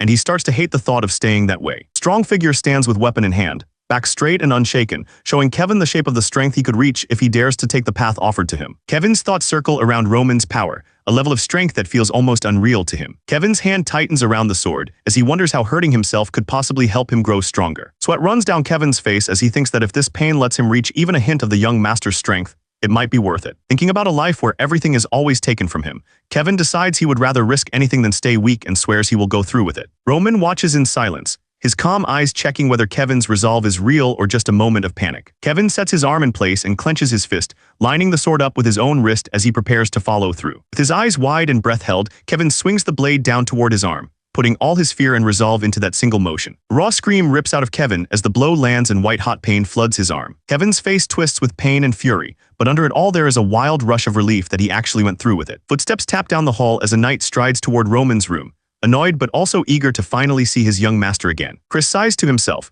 thinking how he left the knights to follow Roman, only for the young master to vanish into training for a whole week. He spots Hans up ahead and calls to him, wanting to know if Roman has finally come out of training. Hans tells Chris that Roman is inside that room talking with Kevin, and has ordered that no one else is allowed in until they are done. Chris blinks in surprise, not expecting Kevin of all people to be alone with the young master. He frowns a little and admits he has never even heard of Kevin, wondering what kind of person managed to catch Roman's eye. Kevin's hand drops toward the ground, streaks of red trailing through the air, showing just how close he came to losing it. Kevin's eye trembles as he stares ahead, the sting of pain mixing with the raw shock that he actually went through with it. Kevin stands frozen, his sword lying useless on the ground, while Roman waits calmly in front of him, hands in his pockets as if this was all expected. The yard falls silent, a stretch of empty ground between the shaken trainee and the calm young master who just forced him to face that choice. Roman studies Kevin with tired eyes, not pleased or angry, just measuring whether the boy's resolve is worth shaping any further. A moment later, Roman strides back toward his room, not giving Kevin or the training yard another glance. Hans grabs the sword and goes pale when he spots the red smeared along the blade,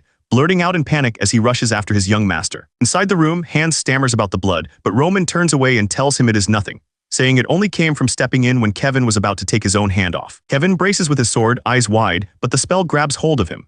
His body loosens and his head drops, the fight in his gaze fading as the illusion drags him under. The power he used has a name, a twisted charm that bends minds like toys. In that brief gap before his senses vanished, Kevin brought the blade down toward his own wrist, choosing pain over backing down. Roman's lips curl into a sharp smile as he thinks about that kid's nerve, knowing a weaker spell would have cost Kevin his whole hand. Later that night, Chris lies on his bed staring at the ceiling, thinking about the party that is only 2 weeks away. In another room, Kevin stares at the fresh bandage on his wrist, reminding himself that the real war is still months away, and this was only the beginning. Roman grins, already planning the drills and lessons ahead, knowing there is still so much to hammer into them and that his real work is only now starting. Inside this quiet hall, hidden behind heavy doors and cold armor, Roman was about to pass down a technique that should have stayed locked away. Roman calmly explains that this is no normal skill, but the very method once used by the Mad Demon, a secret martial art pulled straight out of the main house treasury. In his mind, the technique takes shape as a glowing figure wrapped in wild energy, the soul spirit god that chews on a person's very core. The power coils tighter, and it is clear this art does not just hurt the body, it slowly grinds down the user's spirit itself. Even so, that same torment twists into strength, letting the user drag out insane power while their whole body screams. Roman remembers the Mad Demon, still roaring inside that storm of power. A man who kept his will even when his body was ruined, and who proved how far this art could go. Thinking of Kevin's hand and the blood on the training post, Roman decides that anyone willing to do that to himself is fit to learn this art. But he tells the boy that what waits ahead will make yesterday feel mild. Standing over him in the hall, Roman admits he chose this path because Kevin knows nothing about mana.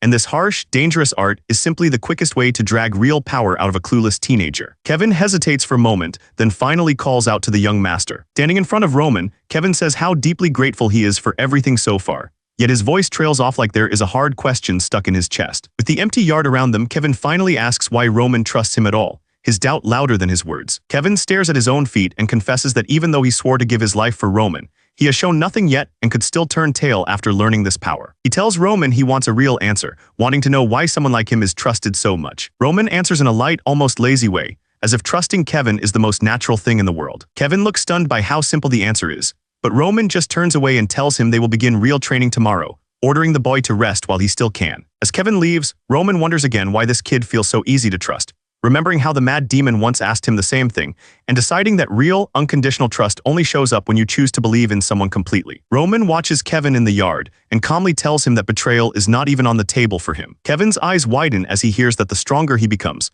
the more he will understand how dangerous it would be to ever turn on his master. Heavy darkness presses in, carrying the weight of the title Heavenly Demon and all the horror tied to betraying him. Roman strides through a blood-red haze with a cold smile, the look of someone who has crushed countless traitors before. The training grounds stand quiet under a clear sky, hiding the brutal lessons that are about to shape new warriors. Two tense hands clamp around the wooden sword as it slams into the post, showing how hard Kevin is pushing his body. As Kevin hammers the post again, Roman stands at his side and reminds him that every great move starts from simple basics, done exactly right. Kevin narrows his eyes and fixes his gaze on the target, pouring all his focus into each swing just like Roman demanded. Chris sits on the crates, watching Roman drill Kevin, and a rush of hope hits him as he thinks this might finally be his way forward. The words burst out of Chris before he can stop himself, his voice sharp with confusion and doubt. Chris stares at the yard and admits to himself that he just doesn't get what Roman is thinking anymore. The young knight wonders why Roman is pouring all that sword training into some strange kid, while acting like he himself is not even worth teaching. He had believed that staying close to Roman would let him grow strong in no time, but now it just feels like Roman barely even notices him. As Kevin keeps hammering away at the post,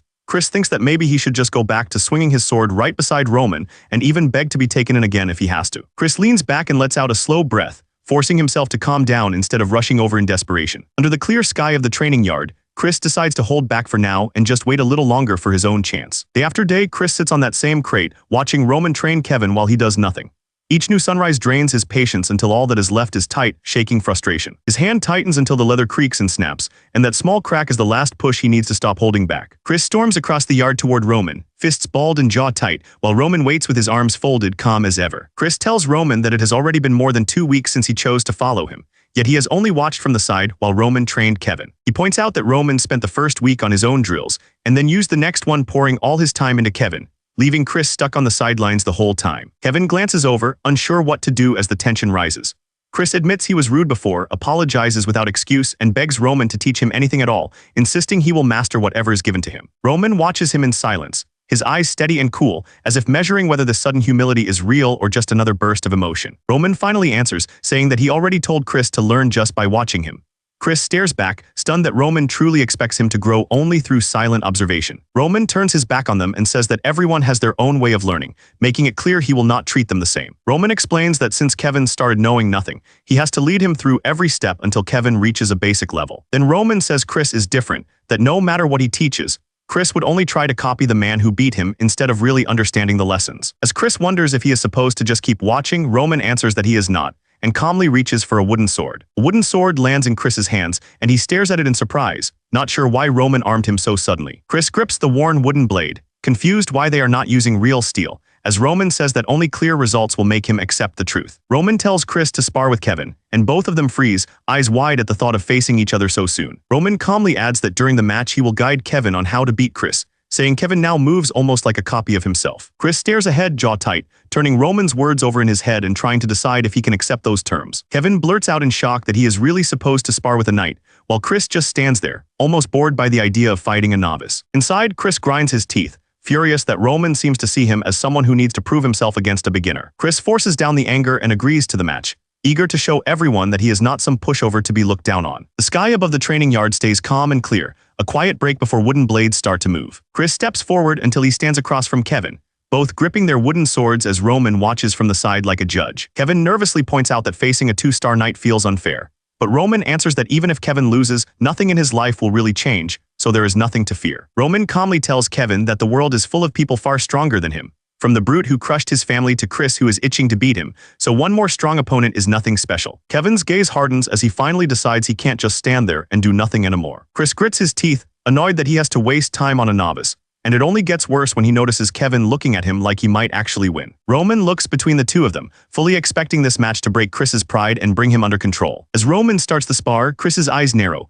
all his anger turning into sharp focus on the fight in front of him. Chris bursts forward with his wooden sword raised high, aiming to smash through Kevin's guard before the newbie can even think. In his head, Chris swears there is no way he will lose to someone who has barely trained for a week. Chris brings his strike down with full force, but Kevin plants his feet and manages to catch the blow, their wooden swords slamming together with surprising power. Kevin's eyes fly wide as the shock of the hit runs up his arms, and he finally understands just how strong a real knight feels. The wooden swords smash together so hard that one of them starts to crack, splinters bursting into the air. When the swords give out, the broken plank slams into Chris's chest, and Kevin drives forward with it, shoving the trained knight back with pure force. Kevin barrels in after him, eyes wide and breath sharp, letting his body move faster than his fear can catch up. Chris stares at Kevin with a tight jaw, annoyed that the rookie actually pushed him back. Kevin's heart pounds, but he forces his face to stay firm, refusing to back down now. Chris steps in and hammers his wooden sword down, smashing into Kevin's guard with even more force than before. Kevin's eyes flare as Roman's voice runs through his mind, telling him to slip to the side and drive his attack into Chris's chest the moment a kick comes. Kevin's foot slides across the stone floor as he commits to that one precise step Roman told him to take. Before Kevin can finish the motion, Chris whips the long plank around, the strike crashing toward Kevin's side with brutal speed. The blow slams into Kevin and hurls him through the air, his body twisting as he's thrown back across the yard. Kevin slams onto the stone floor with his wooden sword still clenched, pain ringing through his body as he realizes just how far he still has to go. Kevin lies there bruised and dazed, but Roman's firm voice cuts through the pain, ordering him to get back on his feet. Kevin's eyes widen as he recognizes the calm, sharp tone. The voice in his head is Roman's, the young master he looks up to. Roman calmly tells Kevin that he is using a mana skill called sound conduction to send his voice straight to him, and that he will guide Kevin's every move through it. Kevin stares ahead in shock, trying to wrap his head around sound being sent through mana, and realizing just how little he really knows about this power. Roman's calm instruction to shift right snaps Kevin out of his daze, and his eyes harden as he gets ready to move exactly as told. Kevin throws himself to the right and bursts forward, sliding under Chris's heavy swing and driving straight into the space Roman told him to take. Chris's eye sharpens in surprise as he notices Kevin cutting in past his guard faster and cleaner than before. Kevin twists his whole body as Roman tells him, turning sharply to line his strike toward Chris's left chest with everything he has. Kevin's broken blade whips across Chris's chest, close enough to scare him but not enough to land solid. The opening Roman pointed out was real, yet Kevin's body just could not keep up. Chris snaps back with a brutal kick to Kevin's ribs, cutting off any follow-up. Kevin's body folds around the blow as he's thrown backward across the yard. Kevin catches himself on one hand, gasping as splinters from his shattered sword scatter around him. Chris stands a few steps away with his own blade steady, waiting for the next move instead of easing up. Kevin clutches his chest and grits his teeth, cursing himself for wasting such a clear opening. He knows Roman's call was perfect, but his swing lagged behind and that gap is what hurts most. His eyes snap sharp as Roman's calm order to guard high rings in his head. Kevin forces his tired body to listen, pushing his doubt aside so he can move on instinct. Chris brings his sword down in a heavy arc, trying to crush him again. Kevin snaps his weapon up to catch the blow and twists to the right, sliding out from under the strike just as Roman told him. Kevin twists with new confidence, but he is a heartbeat late again. Chris drives a strike straight into his face, snapping his head back and reminding him that one clean move is not enough to close their gap. Kevin slides across the stone floor, barely keeping hold of his wooden sword as his body scrapes to a stop. Chris lowers his leg and stands tall, looking far too calm for someone who has been pushed this hard, while Kevin fights just to rise again. Kevin lies on the cold stone with blood running from his nose, teeth clenched in pain. His body is screaming, but his eyes say he is not done yet. Chris watches him with a tight jaw and a bead of sweat on his cheek. He admits to himself that this kid is holding on better than he expected. Roman studies the clash and knows Kevin is still no match for Chris. Kevin's body just cannot keep up with the sharp commands Roman is feeding him. Kevin forces himself upright, gasping as he leans on his wooden sword. Chris watches him, feeling that this whole situation is starting to twist into something different. A slow grin spreads across Kevin's face, cutting through the bruises. The struggle that should break him is actually starting to feel fun. Kevin glances toward Roman, standing calm with his arms crossed, and feels a rush of respect. In his mind, young Master Roman can do anything. Chris drives in with another sharp strike, and Kevin meets him head-on, their wooden swords bursting into splinters. Even against a trained 2-star knight, Kevin moves just the way Roman told him to. Kevin does not slow down. He drives his broken blade straight into Chris's guard and shoves with all he has. His body finally moves in perfect sync with Roman's unseen commands, turning the gap between them just a little smaller. Chris grits his teeth and swings, annoyed at himself. In his mind, Roman's orders are perfect, and if his body could keep up, Kevin would already be on the ground. Kevin pictures himself on strings, every step pulled by Roman's will. To him, the young master is just playing around with Chris, using Kevin's body as his toy. Kevin hears Roman's calm order in his head and twists his body to the right. His hands tighten on the wooden sword as Chris's blow rushes in. Kevin rolls his shoulder just like Roman said and drives in hard. Chris's eyes widen as their wooden blades smash together faster than he expected. Chris narrows his eye against the burst of light and force between them. For the first time, he feels like he might actually lose ground to this rookie. Chris suddenly steps in and drives his fist into Kevin's face, cutting through the wooden guard. Kevin's head snaps to the side, pain flaring where the blow lands. Breathing hard, Chris thinks about how every clean hit keeps slipping away and turning back on him. The knight starts to wonder if this is really just luck or if something else is guiding Kevin. Kevin thinks how even a genius like Chris cannot match the young master's true strength. Feeling both small and fired up, he accepts that this is Roman's world and quietly swears to follow him for the rest of his life. Kevin thinks of Roman's back and decides that even if the orders sound insane, he has to follow them without question. He squeezes the wooden sword with both hands, accepting that if someone like him wants to become Roman's blade, he has only one path left. Kevin lifts the sword above his head and roars inside that all he can rely on now is his own willpower.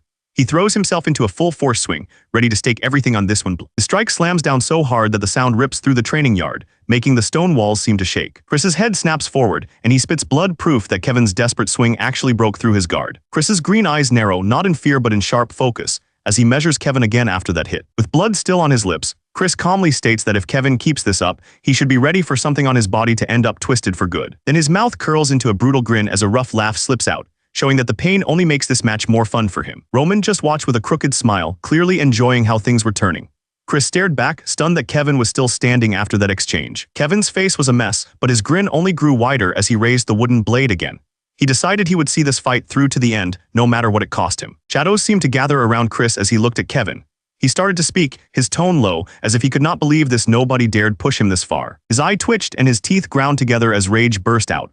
To Chris, Kevin was still just a worthless upstart who had dared to touch him. Chris slammed his heel into the floor and moved in, saying that if Kevin truly meant to push this far, he would answer that resolve himself. The knight shot forward with both hands on his sword, rushing straight at Kevin. He poured real strength into this charge, ready to give Kevin the brutal answer he had asked for. Kevin heard the threat about his arm but did not back away. He planted his feet, lifted the wooden blade to guard, and chose to meet the strike head-on. His eyes narrowed and a small smile touched his lips. Kevin was scared, sure, but more than that, he was excited to test how far he had climbed. Kevin's boot hits the ground as he steps in, choosing to move toward the swing instead of away from it. Kevin drives forward with his whole body, wooden blade cutting through the air as Chris swings down to meet him. Blood runs from Kevin's mouth as he tightens his jaw, repeating the command in his head to strike with real power, while Chris watches those eyes and feels the shift. Kevin roars inside and brings the wooden blade down with everything he has, the force of the swing driving Chris backward across the yard. Chris grits his teeth, stunned that Kevin chose to close the distance instead of breaking, while Roman watches with steady eyes, certain this match is far from decided. A calm voice reaches Kevin's mind, telling him to twist his body, turn back toward Chris, and not let the pressure drop. Kevin spins on his heel and charges once more, wooden sword raised high as Chris scrambles to ready his own guard. Leaping off the ground, Kevin raises his sword over his head and brings it down toward Chris, betting everything on this one clean hit. Chris sneers at the wide overhead swing, bragging that an attack that big and slow would never land on him. Chris's eye twitches as a bad feeling hits him, his earlier confidence cracking, while Roman just watches with cold, steady eyes, as if this was exactly what he planned. Chris snaps his wooden sword across with real speed, but Kevin's body twists in the air and the strike rips past his side, showing that Wild Leap was sharper than it looked. Kevin grunts through the pain and hurls himself back into range, and Chris's eyes widen, a drop of sweat rolling down as he realizes this kid still is not backing off. Roman's lips curl in a faint, pleased smile as Kevin's gaze hardens, the young fighter locking onto Chris with the focus Roman has been drilling into him. Chris lowers his head and draws a shaky breath, trying to calm the rush of nerves building in his chest. Kevin plants his feet and bears down with both hands, their wooden swords grinding together as Chris is pushed into a crouch under the weight of the strike. Chris's eyes burn bright as heat rushes through him, his pride roaring that he will not be crushed here. Kevin's broken sword is knocked from his hands, and the force sends him flying backward across the yard while Chris stands his ground. On the stone tiles, Kevin lies sprawled and unmoving while Chris stands over him, wooden sword still raised, breathing hard from the fight. Chris keeps his eyes down, shoulders tight, and he can feel Roman's calm, measuring stare on his back like a weight he cannot shake. Roman calmly pieces the exchange together, noting how Chris swung his sword while already planning to duck, sure that Kevin's follow-up would only be a fake-out. Kevin lets out a long breath where he lies, his chest rising and falling as the rush of the fight drains out of him. Chris bites back his frustration, calling Roman a nasty piece of work in his head for reading his thoughts and turning his careful plan into a joke. Roman turns his back on the yard and starts walking, telling Chris that the match is his and that, just like he promised, he is willing to train him personally starting tomorrow if Chris wants it. With Kevin slumped in his arms, Roman calmly repeats that the decision is up to Chris, while Chris just stands there, stunned by the chance to be taught by someone this far above him. Behind the closed door, Chris let out a long, tired breath, the weight of the match finally sinking. He yanked off his shirt and tossed it onto the bed, too annoyed to care where it landed. Standing in the quiet room, Chris wondered why he had even agreed to that fight in the first place. He replayed it in his head and cursed himself.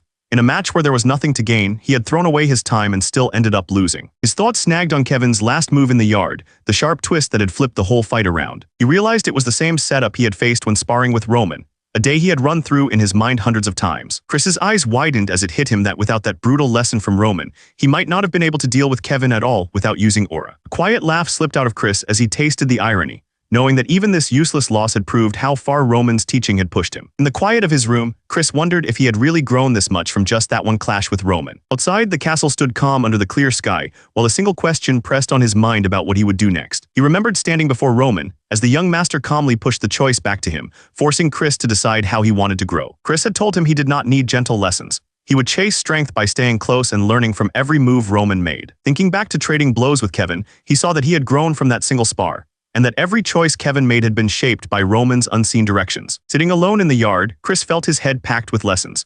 By trying to follow Roman's choices, he understood that the young master had been speaking to him as much as to Kevin and was no longer the fool he once knew. Watching Roman guide Kevin, Chris admitted he did not know what had changed, only that the young master now stood beyond even Captain Jonathan, and that being told to observe and learn meant finding his own insight while watching that power. With his eyes steady, Chris decided that until the day he passed Roman, he would keep watching, keep learning, and take in everything the young master showed. Roman watched Chris sit in the yard, a small smile tugging at his lips as if he was satisfied with the choice Chris had just made, but already thinking about the next step. With an easy grin, Roman told them that this was only the start, and that their training would keep going without a break. Days rolled by over the quiet towers, as Roman drove his men through another brutal week of drills and sparring. Soon, the Grand Barco's estate lit up under the sun as nobles gathered, and the day of their social party finally arrived. In the middle of the busy square, people buzzed with talk, asking each other if they had heard the latest news. Inside a warm tavern, a young noble leaned in and told his friend that Roman's engagement with the Lawrence family had been called off. He added that the Viscount blamed it on Flora Lawrence's mistake,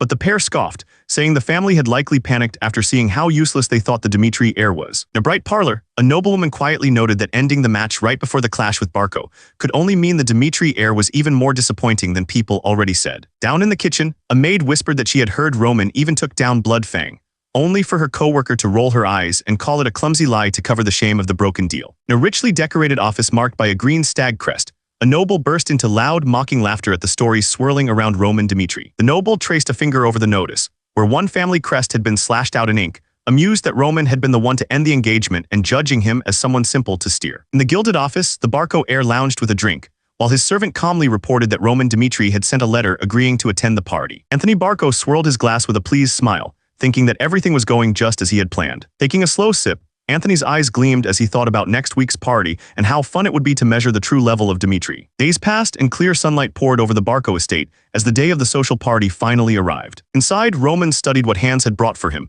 and wondered if he really had to wear something like that. In front of him stood an absurdly flashy suit, all bright trim and glittering chains, shining like some rare treasure. Hans stood firm beside the shining suit, reminding Roman that this was his first official gathering since the engagement ended, and that he could not show up in anything less than perfect. As Hans went on about the rare tailor and the absurd amount of money poured into the suit, Roman touched his chin, let out a low hum, and begrudgingly decided he would go along with it for now. Hans insisted that Roman could never refuse a masterpiece like this, acting as if not wearing it would be a crime. Roman just rubbed his chin, clearly not thrilled but listening. Hans looked up with desperate eyes and said he had poured his whole heart and soul into that outfit, begging Roman not to turn him down now. Roman forced a crooked smile, already knowing he had no way out of this once Hans started talking like that. Roman finally agreed to wear the ridiculous suit, and Hans burst into happy praise, saying he knew Roman would make the right choice as the carriage waited outside for their trip. Outside, a knight in full armor started walking, signaling that it was time for the young master's group to get moving. At the estate, Chris stood by the carriage with his arms crossed, grumbling that Roman was taking too long and that the host's young master might show up before him. The servant hurried over, bowing and spilling out an apology for being late, while Chris bristled by the carriage, clearly done with waiting. Kevin jogged down the street, one hand pressed to his helmet, still not used to how heavy the armor felt on his body. By the carriage, Chris sighed and stared at him, asking why he looked so strange. Kevin fumbled for words, admitting that none of the proper armor at the smithy had fit him. He remembered their spar and how Kevin's strike had almost broken through, and he felt a sting of shame that he had nearly lost to someone like that even with the young master's help. Snapped out of his thoughts, Chris felt his annoyance rise, while Kevin grabbed at his helmet in a panic, mumbling about how even the helmet was a problem. Chris steadied his temper and told Kevin to listen carefully. He laid it out clearly, saying they were not just bodyguards but the very face of House Dimitri, and that one careless move or loose word could stain their young master's name. Kevin's eyes went wide, and he quickly promised to remember every word, straightening up as if the armor finally sat right on his shoulders. Chris lowered his gaze, letting the weight of his own words sink in as he reminded himself that he carried the young master's name too. After a moment, Chris nodded and told Kevin to come to him whenever he was unsure, and Kevin lit up, thanking the knight like he had just been handed a treasure. As they walked, Chris pointed out that Kevin's helmet was already crooked again, and Kevin let out a small, embarrassed sound as he reached up to fix it. The road opened up to the Barco estate, its white walls shining under the clear blue sky as music and voices drifted out from inside. Inside, nobles moved between tables piled high with rich food, laughing over soft music as they traded light stories and empty praise. A cluster of ladies in bright dresses turned toward the entrance, and the woman in pink raised her fan, murmuring in surprise as fresh gossip swept through the hall. One nobleman raised his glass and asked if it was true that Roman Dimitri would really show up today, his tone caught between doubt and excitement. Swirling his wine, the noble said he still could not believe Roman had cut off the Lawrence match he had pushed for, only to attend Barco's party now, and he quietly wondered what in the world Roman was planning. The lady with the fan watched the talk about Roman and thought he was foolish for not choosing one side, certain any smart man would have stuck with a single match. One noble swirled his wine and said that even though Dimitri ruled the Northeast, their standing had turned shaky because of Roman, and he called it greedy for them to still chase favor with the Barco family. He added that at least Roman had come to the party to patch up his blunder, then laughed, treating the eldest son of Dimitri like some silly boy to joke about. Red-haired host told the lady that she would understand once she met Roman Dimitri, saying Roman was short, plain, and left people with nothing but a bad first impression. Still smiling, the red-haired noble talked about how Roman used to act high and mighty as Dimitri's eldest son, and he bragged that if he were a woman, he would have done anything to cut off that marriage too. A herald at the front of the hall cleared his throat and drew in a breath, ready to call out the name of Dimitri's eldest son. Heads turned toward the main doors as the guests heard Roman Dimitri's name, some whispering in surprise as they tried to see if the rumors were really about to walk in. The great doors swung wide and golden light poured into the hall, marking Roman Dimitri's entrance, and cutting through every smug word that had been said about him. Roman's boot landed on the blue carpet, and that single step pulled every wandering gaze straight toward the entrance. Roman walked in with white hair and sharp purple eyes, wearing a calm smile that made it clear he was nothing like the fool they remembered. He moved down the hall with steady steps, and nobles on both sides froze, their gossip dying mid-word as they took in the new Roman Dimitri. Whispers spread fast as nobles compared this tall, sharp figure to the short, sloppy boy they remembered, wondering how Roman had grown so much, and why his hair was now stark white. Among the murmurs, the blonde noblewoman lifted her head and watched Roman with calm, curious eyes, weighing this new version of him for herself. Instead of staying by the food and whispering like the others, the blonde lady set down her glass and walked straight toward the man who had just stolen the room. Roman turned his head as she neared, his face steady and unreadable, as if this grand welcome was nothing more than routine. Blonde noblewoman stopped before him, dipped into a graceful curtsy, and politely introduced herself as Sophia of the Grisel family, saying it was an honor to finally meet Roman Dimitri. Sophia calmly admits that her family is not well known, then adds that her father, Baron Grisel, has spent his whole life serving the kingdom of Cairo. Roman answers that he already knows the Grisel family well, and Sophia lifts a hand to her lips, stunned that someone like him would recognize a minor house like hers. Roman keeps that easy smile and explains that a family with centuries of history like Grisel is impossible to ignore. Those thick green books on the desk hold records of every noble house in the Northeast, gathered just like Roman asked. As Roman bends over the desk, flipping through notes, the servant glances at the messy pile of books and asks why his young master is suddenly so focused on this stuff. Roman thinks that if he is going to stand here as Dimitri's representative, the bare minimum is to know where every person he meets comes from and what their house has done. He knows that earning people's favor takes real effort, and for someone branded Dimitri's fool, that effort has to be even greater. Back in the ballroom, Roman smoothly mentions that her family has held land in the Northeast for ages and that Grisel lumber is known across Cairo for its quality, turning dry study notes into sharp social leverage. The young lady freezes for a moment, stunned that Roman even knows about her sibling awakening to mana and polite enough to offer such a careful praise. As Roman speaks with her, the air around them seems to crackle, and the nearby nobles turn toward the pair, sensing that something about this man is different from the rumors. Two nobles stare with their mouths half open, muttering in shock that this confident, sharp-tongued man can't be the same useless Dimitri heir they used to mock. Soon another young noble steps up and introduces himself as Magna of the Volt family, and Roman greets him with an easy smile, glad to finally meet the Volt heir face to face. Roman casually mentions the Volt family's achievements in a past war and says the story moved him when he read it, leaving Magna flustered and thankful, while nearby nobles whisper that they should hurry over too. As the circle around him grows, a pink-haired lady remarks that he has changed a lot, and Roman just laughs it off, saying that compared to her, he still has a long way to go. Roman's tone softens as he asks if her mother's health has improved.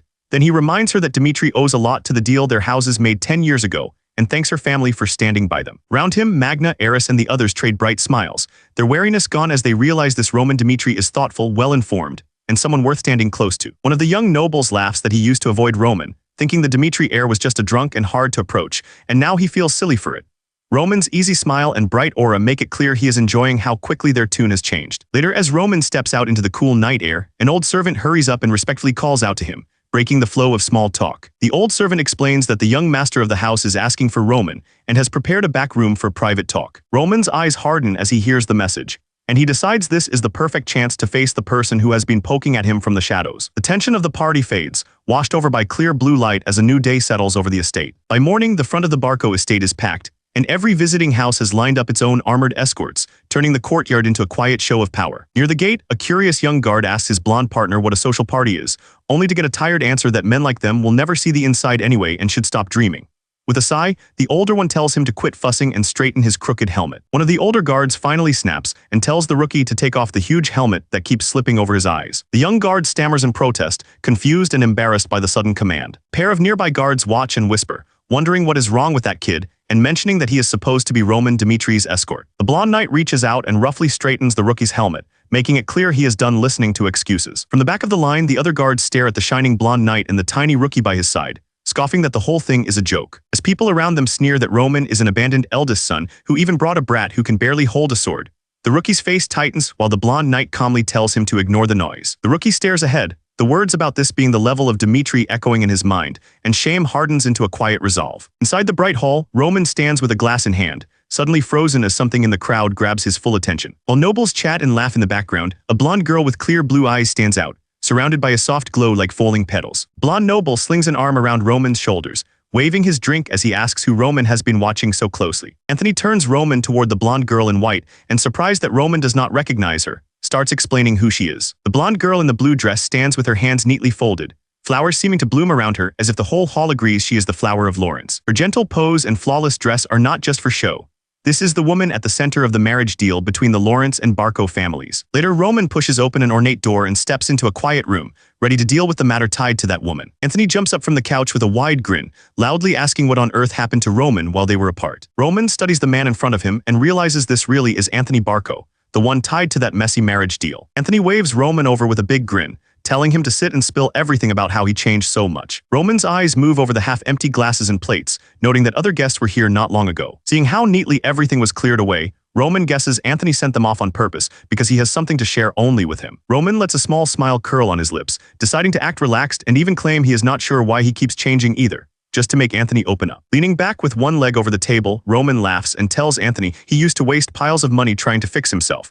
But now, his body improves day by day even when he does nothing. Roman eases off the joking and says he is honestly glad they could meet again like this. Anthony just smiles without answering right away, watching Roman closely as if trying to decide how much of this new man he should trust. Anthony leans in with a lazy smile, saying he'll take Roman's words in a good way and that back then, he honestly had no idea what Roman was thinking. As Roman lifts his glass toward him, Anthony reminds him of the time he forced a political marriage with the Lawrence family, then still slipped into a back room with Anthony's own cousin. Anthony stares down at him with bright eyes and a crooked smile, acting overly amazed by his own story, while Roman watches in silence, not rising to the bait. In the middle of the grand room, Anthony laughs that even at a party where secrets are usually safe, he still can't believe Roman went that far when his wedding was just around the corner. Anthony leans over Roman with a sharp smile, saying he will keep that little mess buried and asking if he should take Roman showing up tonight as proof that he accepts the deal on the table. With his grin widening, Anthony lays it out, saying he wants to sit down and talk about Roman's marriage with the Barco family. Roman stiffens, the words echoing in his head as he realizes Anthony is trying to bind him to the Barco family through marriage. Roman's eyes flare as a forgotten memory tears open inside him, and he suddenly understands that this talk of Barco is tied to something far worse from the body's past. Roman stands in the rain before the grand doors, letting out a slow breath as he gathers the nerve to walk back into his past mistakes. Staring at the handles, he remembers how he turned on Anthony Barco, fully aware that what he did back then was nothing short of betrayal. The young lord remembers how he begged his father to tie him to the Lawrence family instead, trading loyalty for a safer political match. His fingers close around the cold metal, as he accepts that he cannot run from the Barcos forever and will use this moment to try to fix things. Roman steps into the lavish room, and Anthony waves him over with an easy tone, telling him he is late and should sit down already. Anthony gestures to the woman beside him, introducing her as his cousin Emily Barco, and she greets Roman with stiff politeness while he gives a short, unsure reply. Anthony then asks if Roman has any problem with Emily sharing drinks with them, casually pressing him to treat her as part of their circle. Seeing Emily tense beside him, Anthony explains that she was just wandering by herself since it is her first time here, and he brushes off any concern by pointing out that she is Roman's family anyway. Anthony cheerfully tells Emily to pour Roman a drink, treating it like nothing. Roman quickly refuses and insists on serving himself, trying to keep things formal and not give Anthony any wrong ideas. Anthony keeps smiling, but inside he curses Roman and mocks him, acting like Roman is just bragging about his upcoming marriage. Roman starts to bring up the matter of his marriage, but Anthony waves it away and says the Barco family no longer cares about the Lawrence family at all. Roman stares at him, stunned, and asks if that is really true, almost afraid to believe it. Anthony laughs it off and tells Roman to stop being so stiff and just enjoy himself. And Roman, relieved, raises his glass and starts drinking with him. Roman gulps down glass after glass, laughing with Anthony until his head starts pounding and his vision melts into darkness. Roman wakes to bright light and finds himself half exposed in a huge bed, with an equally startled woman beside him, both clutching the sheets in shock. Roman's eyes go wide as pieces of last night refuse to come back, and he stares around the room, freaking out and demanding in his head to know what on earth just happened. Anthony slams into the room and shouts Roman's name, his voice cutting through the heavy air. Roman jerks upright on the bed, clutching the sheets as the woman beside him gasps in fear. Anthony glares at him with wild eyes and demands to know what on earth Roman has done. His voice is full of rage, like Roman has just crossed a line that can never be taken back. Roman's eyes shake as he stares back, barely able to breathe. His first instinct is simple denial because he cannot accept that this mess is real. He looks at the woman curled up beside him, then at the scattered bottles and glasses on the table. The mix of bare skin and empty wine tells him exactly what this looks like, even if his mind fights it. Roman digs through his mind for any trace of last night and finds nothing but a red blur. The harder he tries to recall, the more he realizes he cannot remember a single thing. The candle burns softly in the dark room, while Anthony's cold voice explains that Roman crossed the line by touching a woman from the Barco family. Roman sits on the floor in the candlelight, his body shaking as he listens. Anthony tells him this cannot be ignored and gives him a brutal choice. Either the truth comes out and his current engagement is broken, or something even bigger is forced on him. As Roman stares at the floor, Anthony finishes his demand, telling him to marry a direct heir of the Barco family to patch up their broken ties. Roman's face tightens, knowing this choice could chain his future to people he does not trust. Anthony says his anger is boiling over, but promises to swallow it and forgive everything if Roman agrees to join the Barco family as one of their own. Roman sits stiff in the candlelight as Anthony presses him for a decision, his whole body shaking because either answer could ruin his life. Now the Roman of today sits quietly on the couch, his eyes hard as he thinks back on that offer and how it pushed the old Roman into a corner with no clean way out. His gaze sharpens as he realizes how neatly everything lined up. If the engagement broke because Roman touched a lesser Barco relative, every rumor would blame Dmitri for the mess. In that case, the Dmitri banner would be trampled, and their family honor would crash straight to the bottom. The Dmitri family already took heat for having common roots, and Roman knew his father's temper well enough to doubt he could ever stand in front of that rage and explain the scandal. Yet he could not pick the other option either, because he truly cared for Flora and could not bring himself to shatter the marriage he had forced into place. If he walked away now, it would not only end their engagement, it would drag Flora's name through the dirt as well. Roman thinks about how the old Roman never chose a side and instead left the world, hoping that his death would clean up the scandal he caused. As he drains the glass, Roman decides that the man who once owned this body was nothing but a weakling who never achieved anything with his own strength. Roman's gaze sharpens, as if he is carving a line between the coward who ran away and the man he plans to be now. In the memory, Anthony leans forward with a bright smile, saying that joining their two houses would shake the whole northeastern region and change the balance of power. Anthony grows more excited as he talks, claiming that once their families join, no force in the Northeast will be able to stand against them. Anthony goes on about how Roman would rule the entire Northeast and gain absolute power. But Roman only wonders if something so empty is really worth all this fuss. Anthony's eyes widen, stunned that Roman could brush off an offer of such power as if it were nothing special. Roman sets the empty glass down, already annoyed that anyone thinks he would accept a political marriage for such a shallow reason. Anthony snaps that Roman has no choice, warning that if he refuses, Anthony will spread the story of what happened in the back room and drag the Dimitri name through the mud. Before Anthony can finish warning him about living in shame, Roman drives a kick straight into him and sends the noble crashing back across the couch. Anthony's eyes go wide, more shocked that Roman laid a foot on him than by the pain itself. Roman leans back with his arms crossed, stating that the Dimitri family has no reason to bow to the Barco proposal, especially over something this pathetic. Out in the hall, Flora laughs with another lady, trading light gossip as if this glittering party is nothing more than a fun distraction. Flora smiles softly, looking every bit like the prized daughter of a great house, completely at ease in the glow of the ballroom. Roman steps back into the ballroom near Flora, and a nearby servant hurries over, asking where their lord has been all this time. Roman keeps his voice calm as he tells Flora he has urgent business and needs to leave, even though the party has barely started. Flora clutches her hands to her chest, clearly wishing he would stay longer but not daring to stop him. Roman steps back with an easy smile, repeating that he has to go, and nearby nobles call out in surprise that he is already leaving. Flora lets out a small sigh, saying she still had so much she wanted to ask him, clearly not ready for this talk to end. Roman strides out of the bright hall without looking back, while the servant at the door bends low in respect, as if seeing off a much higher lord than before. As Roman walks away, a rage-filled voice explodes behind him, demanding that he take back what he said. Roman stops mid-step, instantly recognizing who is calling him out. The soldiers at the entrance jolt at the angry cry, trading uneasy words as they glance around. Roman stands behind them silent, already measuring how much trouble this outburst is about to cause. The echo of the shout slams through the air, and Roman's eye hardens, all traces of party politeness replaced by the sharp focus of a warrior ready to act. An armored boot crashes against the stone as the angry knight surges forward, making it clear this argument is about to turn into a real fight. Kevin crashes to the ground, armor scraping stone, while the other knights loom over him, laughing and shouting as if this is all a joke. Kevin grits his teeth and holds his tongue, agreeing to endure it while Chris stays quiet at his side, both waiting to see how far this will go. The Barco Knights trade smug smiles, clearly pleased with how weak and laughable they think Kevin looks. Behind Chris, the Barco Knights sneer loud enough for everyone to hear, joking that only a fool would bring a brat like Kevin as an escort, and laughing at how his helmet does not even fit. The Barco Knights huddle together, laughing as they say Kevin looks like he just threw on any armor that fit and started pretending to be a real escort. Before the bully can enjoy his own joke, Roman coolly remarks that Barco Knights must spend more time training their sneers than their swords, making it clear who he thinks is actually pathetic. The Barco Knight grips Kevin's helmet and leans in with a cocky grin, bragging that even without real training he could handle a sword better than this so-called escort. Roman's mouth hardens in the shadows as he says that treating his knight like this is the reason people think their liege is a fool, turning a cheap joke into a direct attack on their honor. Kevin jerks his head up under the knight's hand, and voice shaking with anger, tells him to take back what he said about young Master Roman not even deserving his own title. His patience breaks, and Kevin screams at the man to take those words back, cursing him as he does. The Barco Knight explodes in rage and swings at Kevin, furious that a lowly escort dared to shout at him. Kevin's body whips to the side from the strike, pain flashing across his face as the blow lands clean. Chris spins around, hand flying to his sword, ready to jump in as soon as things cross the line. As his sword leaves the sheath, Chris reminds himself that the thug in front of him is not just any bully but a knight of Barco. Standing between the Barco men, Chris realizes that with the Dimitri and Barco families already clashing, drawing blood here could spark something far bigger than a simple street fight. The thought hits Chris that one reckless swing could drag not just Roman, but the entire Dimitri family into disaster. Kneeling on the ground with his helmet knocked aside, Kevin tells the Barco Knight that he serves as young Master Roman's own knight. With anger burning in his eyes,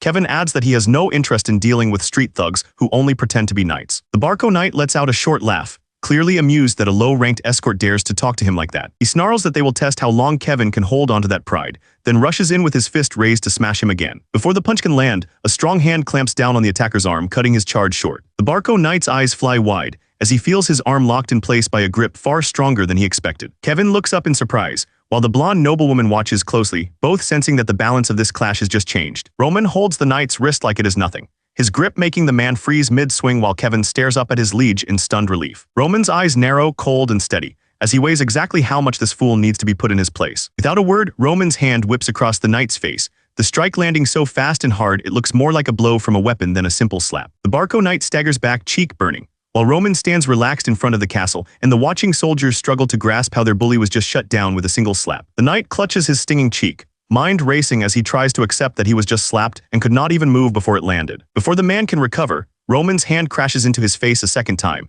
calling him a fool who does not even understand the gap between them. The knight starts to bark out an insult, only for Roman's palm to smash into his face again, leaving him blinking in shock, unable to understand how he keeps getting cut off. In the courtyard, Roman keeps his posture straight as his hand smacks into the knight's face yet again, turning the proud bully into a wobbling mess while the castle guards watch in stunned silence. The Barco knight doubles over, clutching his face and groaning, while Roman just watches him like he is already finished. Roman's arm swings down and slams the knight's head toward the ground, the impact exploding like a hammer blow. The knight drops to one knee, grabbing his jaw with wide eyes, finally realizing this isn't a simple slap fight but a gap he can never cross. His eye trembles and a tear gathers at the edge, fear and humiliation crashing over him all at once. Roman looks down at him without a hint of pity and orders the knight to raise his head and clench his teeth, as if the real punishment is only starting. Elsewhere, Anthony Barco sits hunched on a lavish couch, fingers laced and head bowed, the weight of Roman's name pressing on his mind. Anthony lifts his head, sweat beading as he mutters in disbelief, trying to grasp how things with Roman spun so far out of his hands. Anthony glares toward the empty air, vowing that Roman must answer for daring to touch a woman from the Barco line, and reminding himself that offering a direct descendant in marriage was the last mercy he planned to show. Roman leans back with a lazy grin, saying that being called a fool or having more rumors stuck to his name means nothing when everyone already treats him like trash. Anthony stares wide-eyed, sweat sliding down his cheek as he realizes his threats about Roman's honor are completely useless. Roman folds his arms and calmly reminds Anthony that since Dimitri cut off the Lawrence family, the outcome Anthony wanted has basically come true already. Under the dark sky, Roman coolly wonders aloud if he should help the Lawrence family strike back at the Barco line, just to settle his own grudge. Anthony's face tightens, anger mixing with panic as he understands that Roman has already dug into every weakness the Barco family has. The Barco family does hold sway thanks to its ties with the central rulers, but that strength is nothing on its own and exists only because of that single connection. Roman's gaze hardens as he judges that in raw land, money, and force, the true giant of the Northeast is not Barco at all, but Dimitri. Anthony leans forward, hands gripping his knees, as Roman's final challenge hangs over him, pressing him to decide whether he will back down or risk a fight with Dimitri. Anthony leans forward, carefully asking if Roman will stay out of the Lawrence mess once this is settled. Roman answers that he will, and with that, Anthony moves to close the deal and put this nightmare behind him. Anthony stays frozen on the couch, Roman's name echoing in his head as he stares at the floor. He realizes that Roman is not the same weak noble everyone used to laugh at. In his mind, Anthony runs through everything about Roman now, from his steady eyes to his calm, sharp way of speaking. Every move Roman makes presses down on him so hard that he knows this is not the idiot he once mocked, but someone entirely new. Anthony grabs his head, sweat running down his cheek as the weight of it all sinks in. He keeps asking himself what could have happened to twist Roman into this kind of monster in such a short time. A voice calls to the young master from behind the couch, but Anthony's nerves are shot. He jerks his shoulders and snaps back, ordering them to leave him alone. The servant pushes on anyway, saying that Lord Roman and Anthony's own knight are involved in something outside. Anthony's anger cools into sharp worry as he realizes he can't ignore this. Outside the Grand Barco estate, a sharp crash rings through the air, loud enough to rattle the walls.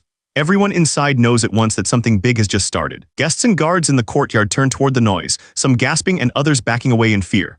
Whatever Roman and his knight just did has every eye locked on them. The Barco knight crawls to Roman's boots, shaking and begging for mercy, but Roman just looks down at him without a hint of pity. Kevin steps in between Roman and the others, saying Roman has punished the man enough and begging him to think about their ties with the Barco family. Roman calmly answers that he alone will decide when the man has paid enough, and even if the knight doesn't survive, that would just be the cost of his own words and actions. Anthony Barco pushes through the stunned guests, face twisted with anger as he marches straight toward Roman. Anthony jabs a finger at Roman and snaps that he will not allow this, ordering Roman to apologize at once for daring to act so wildly. Roman barely even blinks and calmly asks why he should be the one to apologize. As the battered knight trembles and cries, Roman explains that this man insulted him and even dared to lay hands on someone from the Dimitri family. Roman turns fully toward Anthony and asks if he honestly believes Roman is the one at fault. And Anthony, sweating and rattled, stammers that Roman has gone too far. Anthony stands frozen, sweat running down his face as he finally understands that Roman is ready to throw away even family ties just to settle this score. Roman calmly tells him to watch his behavior from now on, and Anthony's eyes widen as the weight of that warning sinks in. Roman leans in with cold eyes and makes it clear he is done waiting, pushing Anthony to decide right here and now how this will end. Roman coolly reminds him that if he keeps pushing, the Lawrence family will have every reason to move against the Barcos, and Anthony suddenly sees how dangerous that would be. Anthony grits his teeth in anger, hating it, but he knows Roman has him completely cornered. Out in the open courtyard, Anthony admits Roman is right, and Roman gives a small bow, ending the clash in a way that leaves everyone clear about who held the upper hand. A faint smirk curls on Roman's lips as he thinks that, in Anthony's shoes, he would have handed out the exact same punishment. Roman smiles and jokes that they actually get along pretty well, twisting the knife with fake warmth that Anthony can't answer. The battered knight stiffens as Roman turns toward him, knowing his turn has come. Roman's eyes glow with cold light as he lifts his arm and tells the knight to clench his teeth,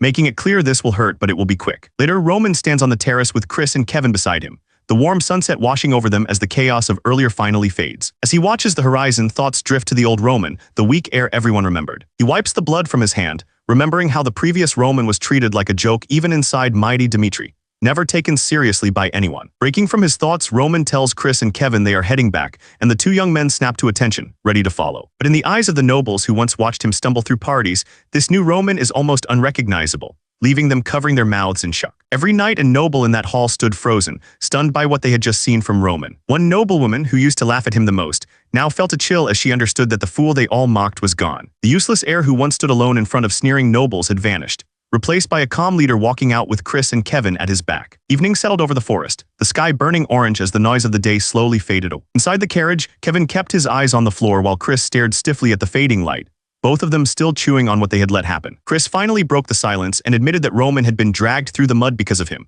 while Kevin shrank beside him and Roman listened without a word. The young knight lowered his gaze and blamed himself even more, saying he had just sat there while the Dimitri name was dragged through the dirt and Kevin was getting worked over. Roman stayed still with his arms folded, not rushing to answer as he weighed their choices against the standard he held in his head. When Roman finally spoke, he thanked them for holding out until he got there, and both Kevin and Chris lifted their heads, startled that he saw any worth in what they had done. Roman told them that charging in without thinking only throws everything into chaos, and that by holding back they had stopped things from turning far worse, though his eyes made it clear he was not finished. His gaze sharpened as he added that, even so, their choice still fell short of the answer he expected from men who followed him. Roman told them to burn every slight into their memory, to never forget the faces of those who stepped on them, and to keep that grudge alive instead of letting it fade away. Inside, the warlord in him admitted he simply could not stand the thought of anyone standing over him. A memory of his past life surfaced, the heavenly demon who had ruled over all, laying out that anyone who walked with him had to be ready to chase that same height. Back in the carriage, Roman sat with arms crossed, calm but unshaken, as if daring them to decide whether they could handle walking that kind of path with him. He made it plain that if they wanted to follow him, they would have to change and match his way of thinking,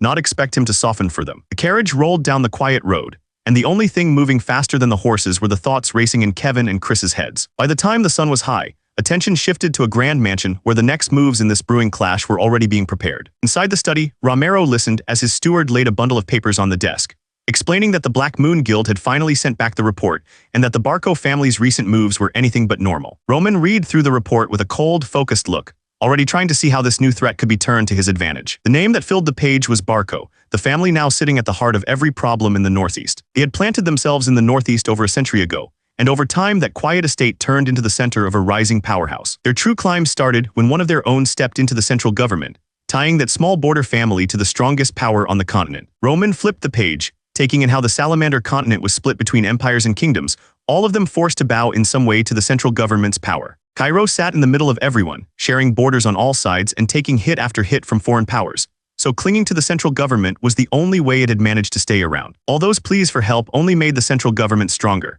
until its word carried more weight than most kings, and its reach stretched across the whole continent. If any noble house dared to refuse their draft orders, these armored ranks would march without delay, treating that family as rebels and wiping their power off them. When a family is branded rebels and taken down, all their land becomes the kingdom's property. Nearby lords who helped are given slices as rewards, and whatever is left goes to some fresh noble who bows to the central government, tightening its grip even more. Hans finally understands that this land game is what gave the Barco family hidden strength through their ties to the central government, and the scale of it leaves him stunned. Roman explains that with backing like that, it was easy for Barco to borrow a huge sum from the gold bank, turning their influence into hard cash for war. The report lays out the Burge Mercenary Company, about 100 hardened fighters built around the rank mercenary Burge, a crew that makes its living jumping into border wars for fat commission. The report says Barco has already been pulling in their people for war, and at this pace they will march on Lawrence in less than half a month, which means their preparations are complete. Ans nervously says that in a straight war Lawrence barely stands a chance, maybe lasting a month behind their walls, and he reminds Roman that he already swore to Anthony Barco he would not meddle in Lawrence's troubles. Roman leans back in his chair, fingers pressed together, calmly turning every piece of this Barco problem over in his mind. He knows that if Roman Dimitri is to keep climbing, he cannot just sit by while Barco moves against him in his head. In his head, Roman plays out the clash and sees Barco's troops getting crushed by Dimitri's trained fighters, no matter how many men they throw in. Roman understands that if he leans on the full might of House Dmitri, wiping out Barco would be simple. But winning like that would not move him any higher. He remembers the smug smiles of the northeastern nobles, who see the Dmitris as upstart commoners and treat Roman like someone who could never shake their world. He knows he does not need more soldiers or money right now, he needs something else. Roman decides that what he truly needs is a new stage. A chance like before where he can step into chaos and rise while everyone is watching. Roman slams his hand on the desk and orders Hans to arrange a meeting with his father right away. No time wasted. He calmly tells Hans that he is done waiting and that it is time to collect the promise his father made, so he can use it to step onto that larger stage. The market is calm under a clear sky until a strange sound cuts through the air, making people stop and stare. One by one, the townsfolk turn toward the street, their faces tense with unease. The workers in the stalls freeze, eyes locked on the heavy armor pushing into the square. A nervous hush spreads as they realize this is no normal visitor. The armored warrior drags his feet through the street, armor dented and smeared with battle marks. Stalls stand abandoned around him as he heads deeper into town, each step heavy. He reaches up with a tired hand and pulls off the battered helmet, as if even its weight is too much right now. Under the helmet is Lucas, a B-rank mercenary, sweat and dust streaking his face. He looks around with a tired frown, thinking that Dmitri is still the same harsh place he remembers. His path leads him to a blacksmith shop, the hammer and anvil sign swinging softly in the light. Inside, he lets his armor fall to the floor, the metal covered in dents and scratches that tell how hard the last job really was. The blacksmith eyes the battered pieces and asks if the fight was really that rough.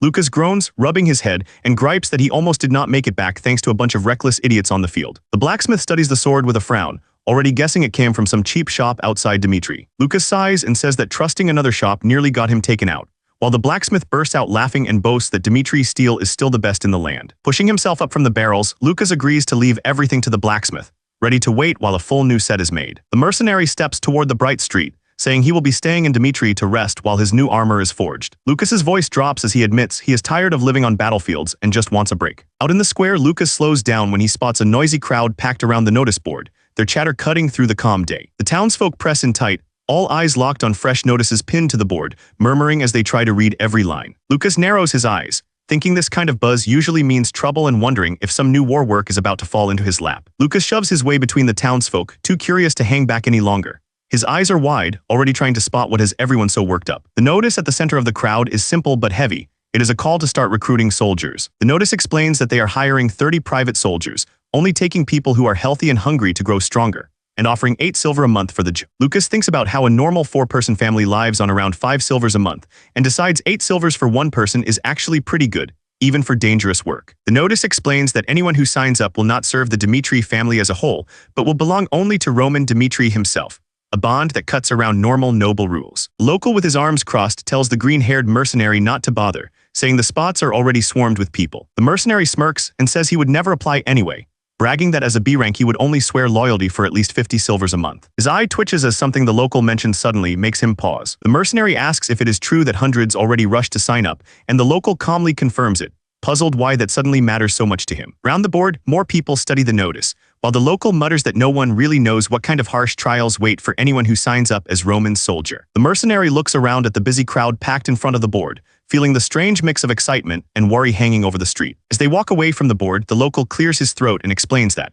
as an outsider, the mercenary would not know that Lord Roman is no longer the laughingstock he used to be. The local goes on about how Roman wiped out the Blood Fang group and actually looks after his people, and the mercenary stares ahead, stunned as the job he dismissed starts to look far more serious. The local admits that at first he also thought the stories about Roman were nonsense, but says Clark made him rethink everything. The mercenary frowns and asks who this Clark person even is. The local explains that after Clark's son joined Roman's men, the family that used to scrape by suddenly started living well.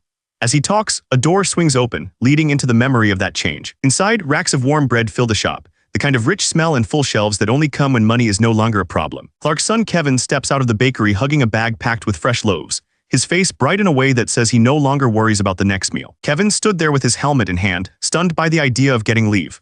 No one had ever told him to rest before, so the words did not even feel real yet. Roman looked at his soldier and told him to take 3 days off, calling it part of his training. For Roman, even rest was something he controlled and used to shape his men. The young lord turned his head and added that Kevin should spend the break with his family. Under the harsh tone, there was a clear sign that Roman actually cared how his people lived. Kevin stared up at the burning sky, then nodded and answered his lord with all the respect he had. Just hearing that someone wanted him to rest made his chest feel strangely warm. The next day arrived with a clear blue sky drifting past the open window, A quiet start to Kevin's first real break in years. In his small room, Kevin pulled off his armor and slipped into simple clothes, still rolling the word leave around in his head like it was something strange. Kevin tugged at his worn shirt and thought about how wrong it felt to have free time. Back then, he had to work every single day just to eat, so relaxing like this almost made him uneasy. Kevin stepped toward the door and paused, realizing how long it had been since he last saw his family. As he looked out, he found himself wondering if they were healthy and what kind of faces they would make when he walked in. Kevin stepped into the hall ready to head out when Hans hurried over to him. The sudden call of his name made Kevin pause, unsure why the steward was in such a rush. Hans fussed over Kevin's worn clothes, asking if he really planned to face his family looking like that. He pressed a neatly folded bundle into Kevin's hands, explaining that Lord Roman had prepared fresh clothes just for this visit. Hans set a small pouch on top of the bundle and told Kevin he would be getting 30 silvers every month from now on. He urged Kevin to use it to buy something nice for his family, not just for himself. Clean clothes on his back and a heavy paper bag in his arms, Kevin walked through the bright market street with a light step. For the first time in a long while, the day felt full of promise instead of worry. The fabric brushed softly against his skin, and Kevin could not stop noticing how gentle it felt. Just wearing something this fine made his whole body relax. The bag in his arms was stuffed with warm, golden loaves, more bread than his family usually saw in a week. Kevin hugged it closer, already picturing their faces when he set it on the table. As he walked past the stalls, Kevin thought about Mary and how she always dreamed of eating soft bread piled with sweet cream. He smiled to himself, certain she would light up when she saw what he had brought. He remembered Mary at the table, pushing at a tough little loaf and grumbling about why they had to chew the same hard bread every single day. That old frustration made his current bag of fresh loaves feel even more precious. Kevin studied the warm loaf with a shy smile, remembering how fresh bread always cost too much for his family. Being able to carry this home now felt like proof that their luck was finally turning. His thoughts jumped to Clark, the brute who had once kicked in their door with a blade in hand. That day had carved a deep mark into Kevin's family. Kevin, his mother, and Mary had curled up on the floor, shaking as Clark towered over them. In that cramped room, they could do nothing but hope he would leave them alive. The memory squeezed his chest, and Kevin grabbed his shirt to steady himself. He refused to stay that weak ever again. Under the young master's training, Kevin swore he would grow strong enough to protect the people waiting at home. This visit would not be the end of his change, but the start. When Kevin reached the familiar street, he slowed, frowning at the sight in front of him. Something about his house felt off, enough to pull a puzzled word from his lips. In his mind, Kevin pictured his mother sipping warm tea, his father laughing with a sweet in hand, and Mary running through a yard full of flowers. This was the kind of quiet day he wanted to give them. Then he saw almost that exact picture laid out before him, his parents chatting over tea while Mary played by the flower bed. Kevin stood at the edge of the yard, stunned that their lives had changed this much while he was away. Mary turned her head, eyes widening as she spotted someone she never expected to see here. Kevin's parents lifted their heads at Mary's shout, staring in shock at the figure on the road. Kevin froze in the middle of the street as his father's voice rang out, calling him their son like it was the most natural thing in the world. His mother and father wrapped Kevin in a tight hug, firing off questions about how long it had been and if he was eating well, while Mary bounced around them, thrilled that her big brother was really back. Held in his mother's arms, Kevin listened as his parents talked about the help they had gotten from the castle, and how, for the first time in years, they had felt truly alive instead of just surviving in the slums. Sharp light rose in Kevin's eyes as he understood that all of this, the house, the food, their smiles, had come from Lord Roman's hand. Tears slipped down Kevin's face, and he whispered his thanks to Lord Roman, grateful beyond words for giving his family a chance to live like this. Kevin's father watched his son's wet smile, and without saying a word, felt the same deep respect for the young lord who had saved their family. Kevin's father pulled back a little, his eyes locking on the bruise on his son's cheek, and the warm reunion shifted into sharp concern. His father nervously asked if Lord Roman was the one who hit him, and Kevin hurried to say it was not like that at all. His mother gripped his arm and said they would back him no matter what, urging Kevin to be honest if he was being treated badly. Kevin almost panicked as he insisted that Lord Roman would never do something like that, leaving his mother baffled and demanding to know what really happened to his face. Kevin took a breath and started to tell them everything, from how Roman had stepped in for his own man to how that slap had landed on a knight of Barco instead. One of the men listening stared wide-eyed, unable to believe that the so-called useless young master had actually done something that daring. In a nearby stall, two townsfolk chatted about Clark's family, amazed that their whole new life had come from Lord Roman rewarding them after their son chose to serve him. As a sturdy worker headed off with a sack over his shoulder, the women watching him traded excited whispers about how Lord Roman had given his family land and comfort just because Kevin had sworn to him, and their respect for the young lord quietly grew. The burly worker crossed his arms and told the woman how Lord Roman had given Kevin's family a house, land, and even dared to slap a knight from Barco, saying he heard it straight from someone close to Clark and still remembered pitying that boy not long ago. A young townsman scratched his chin and said he remembered Roman throwing a tantrum in a store before, asking his friend if they were sure this wasn't just some look-alike people were talking about. Nearby, a cheerful youth laughed and said he had heard Roman treated his people with crazy care, admitting he wished he could be like Kevin and end up under that kind of lord too. Their thoughts circled around Clark's family, and the idea of a brand new life under Roman's wing started to feel almost close enough to touch. By the time the sun climbed high, the whole town buzzed with talk of Roman Dmitri, his name drifting over the rooftops in every casual chat and passing joke. Later, a thick crowd packed in front of the castle's notice board, everyone craning their necks to read the new posting, each person hoping this might be their chance to step into Roman Dimitri's service. The brown-haired youth chatted beside his taller friend, saying that was exactly why crowds were lining up to become Roman's private soldiers. The green-haired man stiffened as he heard that Roman had taken down Bloodfang and even caused a stir at a noble party, wondering how that could be the same useless heir he knew. In his mind, he went back 2 years, to a smoky casino where Roman had thrown a tantrum after losing everything at cards, acting like a spoiled fool while the whole place watched. Back on the street, the green-haired man folded his arms and quietly wondered what could have happened in just 2 years to turn that useless gambler into the man everyone was praising now. The full moon climbed high over Dimitri, marking the end of the noisy day and the quiet start of the night before the trial. Inside the bright estate, aides reported that everything for the trial was ready, saying the guards would only control who came in while Roman himself would run the whole process. Romero Dimitri frowned slightly, realizing with a start that the day of the trial had come much faster than he expected. Across the desk, Kevin stood in his cloak and reminded Romero that this was the final moment to pull back, asking if he was really willing to leave everything to Roman's hands. Romero slowly poured himself a drink, mulling over Jonathan's worry that giving Roman private soldiers might be too risky unless he knew Roman's true goal. Romero calmly called Jonathan by name, making it clear he would answer that concern himself. He remembers hearing that Roman would join Barco's social party, and back then, he was sure Roman meant to work with the Barcos to push his second son out of the line of succession. In that hall full of nobles, Roman did the opposite of what Romero feared, boldly striking a Barco knight right in front of everyone, ignoring Anthony's attempts to calm him down. The memory of that reckless-looking move still hangs over Romero, because it could have turned the whole noble world against his family. He knows that after that slap, Anthony could easily link arms with his second son and move to crush Roman's right to inherit. Back in his office, Romero set the glass down and admitted to himself that ever since the Blood Fang incident,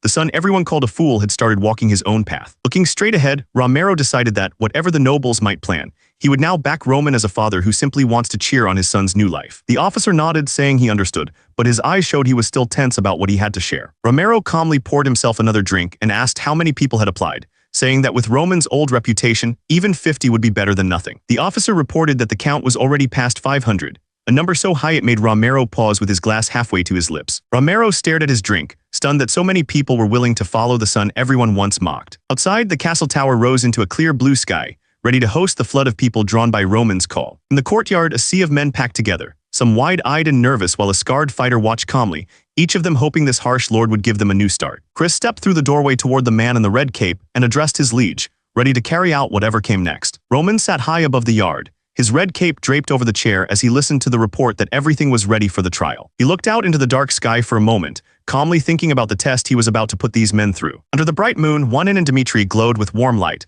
buzzing with voices even this late at night. Dimitri Dark raised his mug and took a long pull of the dark beer, letting the warmth spread through him. The mercenary grinned, cheeks flushed, thinking that Dimitri's dark beer really was as good as ever. But as the taste faded, his smile slowly dropped, and the weight of tomorrow's trial pushed its way back into his mind. He swept his eyes over the packed room, shocked that so many had rushed here a day early, far more applicants than he ever pictured. His attention stuck on 3 loud men at a corner table, their rough laughter cutting through the rest of the noise. When he spotted the copper tags hanging from their belts, he realized those rowdy men were C-rank mercenaries, not simple drunks. He knew there were plenty of other inns in Dimitri, yet even this small place held 5 or 6 solid fighters, so he figured the level of the applicants was far higher than he had imagined. The mercenary frowned into his drink, wondering why real battle-hardened fighters would chase a trial like this when they could find safer work elsewhere. His thoughts went in circles until he finally slammed the empty mug down, still unable to understand why they were all here. One of the drinkers suddenly called out to a red-haired man, asking why Henderson was here instead of joining the Lawrence family like he had planned. Henderson sat with his hands wrapped around his mug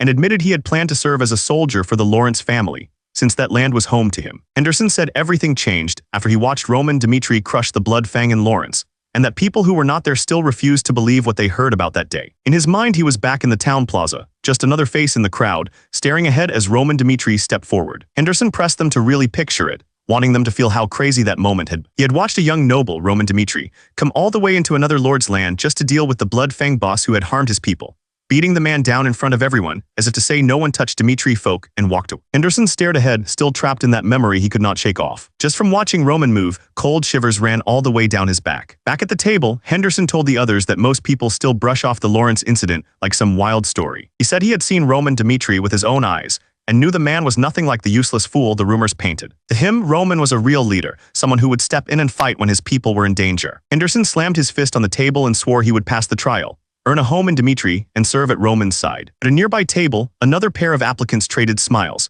admitting that a man like Roman was worth staking their lives on. As night settled over the town, the growing buzz around Roman Dmitri felt less like random hype and more like the start of something huge. The Dmitri drill hall rose like a stone fortress, its towers watching over the yard where every hopeful fighter would soon be judged. In the packed yard, some applicants joked about grabbing drinks after it was all over, even betting that the loser would pay, while one grim-looking man folded his arms and stayed lost in his own thoughts. The wary applicant replayed every story he had heard about Roman Dmitri and wondered, if even half of it was real, how far he was willing to go today. Looking around, it was clear he was not alone. Most of the people packed into the drill hall had come chasing rumors, unsure if they were walking toward a new life or a huge mistake. The stern applicant decided that the real turning point would be when Roman himself stepped forward. Only after seeing the true Roman with his own eyes would he choose where to stand. His eyes snapped wide as the noisy yard suddenly fell quiet, something ahead forcing him to stop thinking and start watching. Roman Dmitri walked in with 2 men at his sides, and the packed line of applicants peeled back on its own, leaving a clear path as if no one even thought about blocking him. The young lord moved with slow, measured steps, his face calm and unreadable, like someone who had already decided what would happen to every person in that yard. As the red cape brushed past, the applicants lowered their heads and stepped back on their own, their bodies moving faster than their minds as if standing tall near him was already a mistake. The scarred applicant lifted his eyes just enough to watch, seeing how no order had been given yet everyone still bowed and cleared the way. And he knew in that instant that all the talk about Roman Dmitri had not been empty. Roman stopped with his back to the crowd, the red cape hanging like a banner, and every hopeful fighter found themselves staring at that broad shape, wondering if they could really stand under the weight that came with it. Roman started up the stone steps, each slow step lifting him above the crowd and making everyone hold their breath a little tighter. At the top, Roman stopped and looked out over them, his back straight and calm like he owned every breath in that yard. The applicants slowly lifted their faces, sweat on their cheeks, forced to meet his gaze whether they wanted to or not. Roman told them he had no interest in rotting away in some quiet corner, and that his life would always be spent pushing for a higher place. The applicants stared up in shock as he warned them that real battles, where they might not make it back, were something they could never dodge if they chose his path. From the platform, Roman told them that if they fell on some far-off field, they should not curse him for sending them there, but only regret that they would miss watching him rise. He spoke of the day he would stand as the strongest on the whole continent, and said that only those ready to stake everything could hope to stand by his side when that day came. The applicants just stared, mouths half open and sweat running down their faces, like they had all heard something insane. One mercenary with a scar on his cheek scoffed inside, thinking Roman was talking way above his station and had no right to dream that big. Yet a strange thought crept in. Looking at Roman's calm, unshaken eyes, it somehow felt like he really could climb all the way to the top. With his goal laid out, Roman stayed silent while his aide stepped up beside him and announced that it was time to explain the first trial. The aide told them the rules were simple. Each person would stand on a marked spot while the archer in front of them let loose 3 arrows in a row. He explained that the shots might only brush past them or sink harmlessly into the wooden plate just behind their body. But he also warned that a shot could hit them straight on, and if that happened, they might not survive the trial. The aide's eyes hardened as he added that only the ones who did not move even a finger, while all 3 arrows flew, would earn a pass. The applicants stared ahead, faces pale and mouths hanging open, as the weight of the rule finally sank in. The aide announced that the trial would run by the names he called, ordering Dirk to step onto the mark and telling Morrison to wait beside him. Down in the yard, the archer raised his bow toward Dirk, who now stood stiffly in front of the wooden wall while the other applicants watched from above. Morrison swallowed hard, telling himself there was no way they would truly shoot at them, since no one in their right mind would throw away a private soldier during a simple trial. He tried to calm himself by thinking that the archer was surely a master, someone so skilled that he could fire close without actually hurting anyone. The archer let the string snap forward, sending the first arrow screaming across the yard toward the waiting target. The arrow slammed into Morrison's shoulder, his eyes going wide as everyone realized this trial could leave them bleeding on the spot. Morrison watched the arrow streak past his face toward the man on the mark and finally understood this was a battle of nerves. The test was forcing them to stand still, while danger brushed right past them. The archer knocked another arrow with tense hands, aiming once more at the mark. Up above, the applicants tried to steady their minds, telling themselves they only had to endure and trust that they would be fine. Morrison clung to the hope that the shot would miss, right up until the arrow punched into him again and pain exploded from his leg. His body stayed on the mark, but his belief in a safe trial was gone. His eyes went blank for a moment, as if his mind could not keep up with the pain tearing through his body. Most of the applicants stared in horror, sweat running down their faces, while the scarred mercenary just watched in silence, weighing the trial like it was any other job. Another man felt a bead of sweat slide down his cheek, as he realized he might be the next one standing in front of that bow. Morrison collapsed, clutching his torn leg and screaming as red stained the boards beneath him. Instructors sprinted across the yard while someone yelled for Gamal, the medic, to hurry over. The healer dropped to his knees beside Morrison, already checking the ruined leg as the guard barked at him to move faster. Around them, the other man just stood there, shaken by how real this trial had become. Morrison groaned as the robed healers carried him past the gathered applicants, his leg wrapped in red. Every step they took hammered in the fact that this test could leave people broken. A few of the men stared ahead, sweat running down their faces as they replayed the warning in their heads. The instructor had really told them to brace for getting shot, and now they knew he had not been joking. The examiner did not give anyone time to breathe and calmly called for the next challenger. The man in green felt every eye on his back as the line moved forward again. The next applicant's eye trembled as he pictured the arrow punching straight through Morrison's thigh and imagined the same shot landing in his own head. One tiny change in aim, and Morrison would have been gone on the spot. One of the men near the front started to panic, swearing under his breath as he stared up at Roman on the platform. He had only come here dreaming of a clean path to knighthood, not a trial where a single mistake could leave him like Morrison. Chris watched the crowd start to crack and quietly noted that it was playing out exactly as Roman had predicted. To him, the man who had just lost his nerve was simply the second heir giving up his claim. The bearded man in green lowered his head and shuffled out of line, shoulders shaking as the examiner told anyone afraid of the arrows to give up now.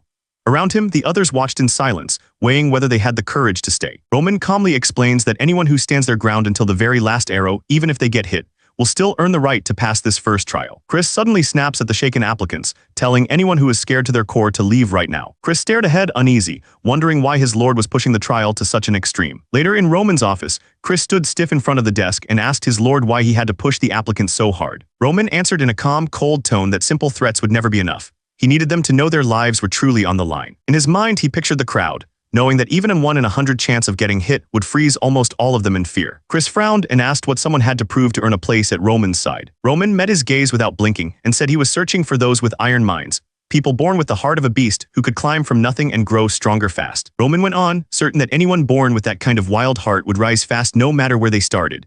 And across the desk, Chris quietly repeated the words, trying to picture what kind of monster his lord wanted to follow him. In Roman's mind, the bar was clear now. Only people that strong in spirit deserved to stand at his side. Down below, one of the recruits stared up at the beams and shouted in panic, unable to believe anyone would run a trial this insane. Grumbling spread through the crowd as men cursed the risk, said Roman was just some small-time lord, and started walking away, choosing safety over a chance at his gold. By the time the grumbling stopped, only about 100 stubborn ones were still standing in the courtyard. Chris watched the thinned-out group, then turned toward his lord and called out to him, ready for the next step. Roman's gaze stayed cold as he thought about the heart of a beast, that born with it fire that lets someone throw themselves into danger without flinching. He remembered Kevin, who brought the blade down on his own wrist the instant Roman ordered it, and Chris, who swallowed his pride after a crushing loss and still asked Roman how to get stronger. In Roman's mind, even the toughest normal fighter shrank in front of someone born with a beast's heart, the kind of monster that just would not back down. The sky over Dimitri's fortress was clear and bright, giving no hint that down below, people were about to risk everything just to stand by one man's side. One of the recruits let out a shaky breath,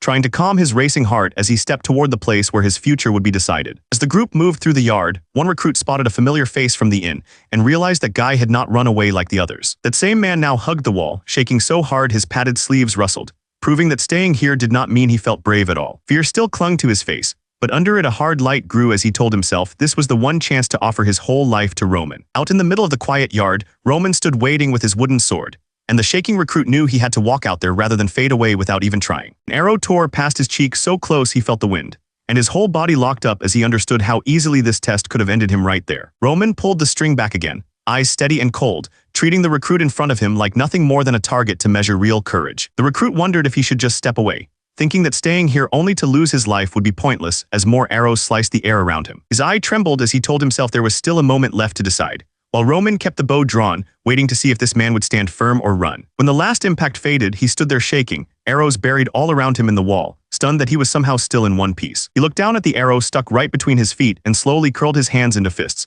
choosing to hold his ground instead of collapsing in fear. Chris told him he had passed, and Henderson's legs gave out at once as he dropped to his knees, the strain of holding himself together finally spilling out. Vulcan watched with a crooked smile, thinking that if Henderson had hesitated a moment longer he would have walked away, and that passing today was mostly luck on his side. Arrow after arrow sliced past the other recruits just as closely, some freezing up and others barely dodging as they hugged the walls. But the test kept moving without anyone dropping for good. By the time the shooting stopped, only about 400 had stayed, and from them just 120 were marked as having cleared the first trial. Roman looked over the gathered men and decided the first trial had done its job, letting him pick out the ones who might actually be useful to him. Some of the men who made it through were still shaking, their faces tight and pale, but they had forced themselves to stay until the end. Others stood there almost relaxed, a few even wearing lazy grins, as if having arrows fly past their heads was nothing worth worrying about. To Roman, the shaking ones and the smug ones were the same, because both had shown enough courage to push their fear down and stand their ground. But he knew many had come for money, safety, or hidden goals, so he told himself he now had to sort out the rare gems who would follow him with respect,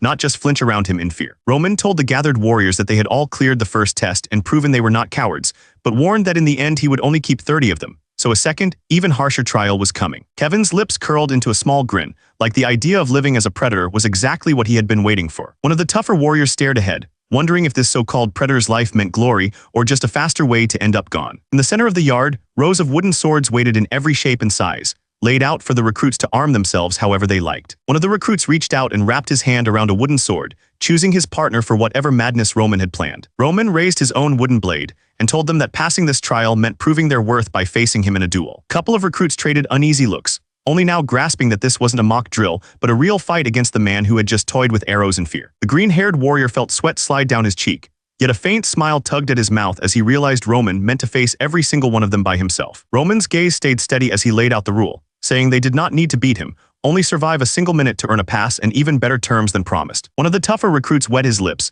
weighing the offer and feeling this was the perfect chance to prove himself. The bald warrior stepped out of the line and announced that he would go first, making the recruits on either side of him jolt in shock. The warrior lifted his chin, eyes sharp and steady, fully convinced he could handle 1 minute against this so-called monster. The crowd pulled back, leaving a wide stone yard where the bald warrior faced Roman across the tiles, with an official standing between them like a judge. Roman asked for his opponent's name, and the bald warrior answered that he was called Vulcan, gripping his wooden sword a little tighter as he spoke. Roman asked if that wooden sword suited him, and Vulcan calmly said it was more than enough, his fingers tightening around the hilt to prove it. One of the watching warriors judged that Roman Dmitri was far too full of himself, thinking that even if the rumor about him crushing Bloodfang was true, there was no way he could finish Vulcan in under a minute. The examiner told them to get ready as he flipped the hourglass onto the barrel, setting the time for Vulcan's test. Vulcan thought that just lasting a minute would be enough to pass, but he wanted more, planning to use this duel to leave a strong mark on the man he hoped to serve. The examiner gave the signal to begin and snapped the hourglass over, the sand starting to fall. Vulcan charged in at once, bringing his wooden sword down with all his strength,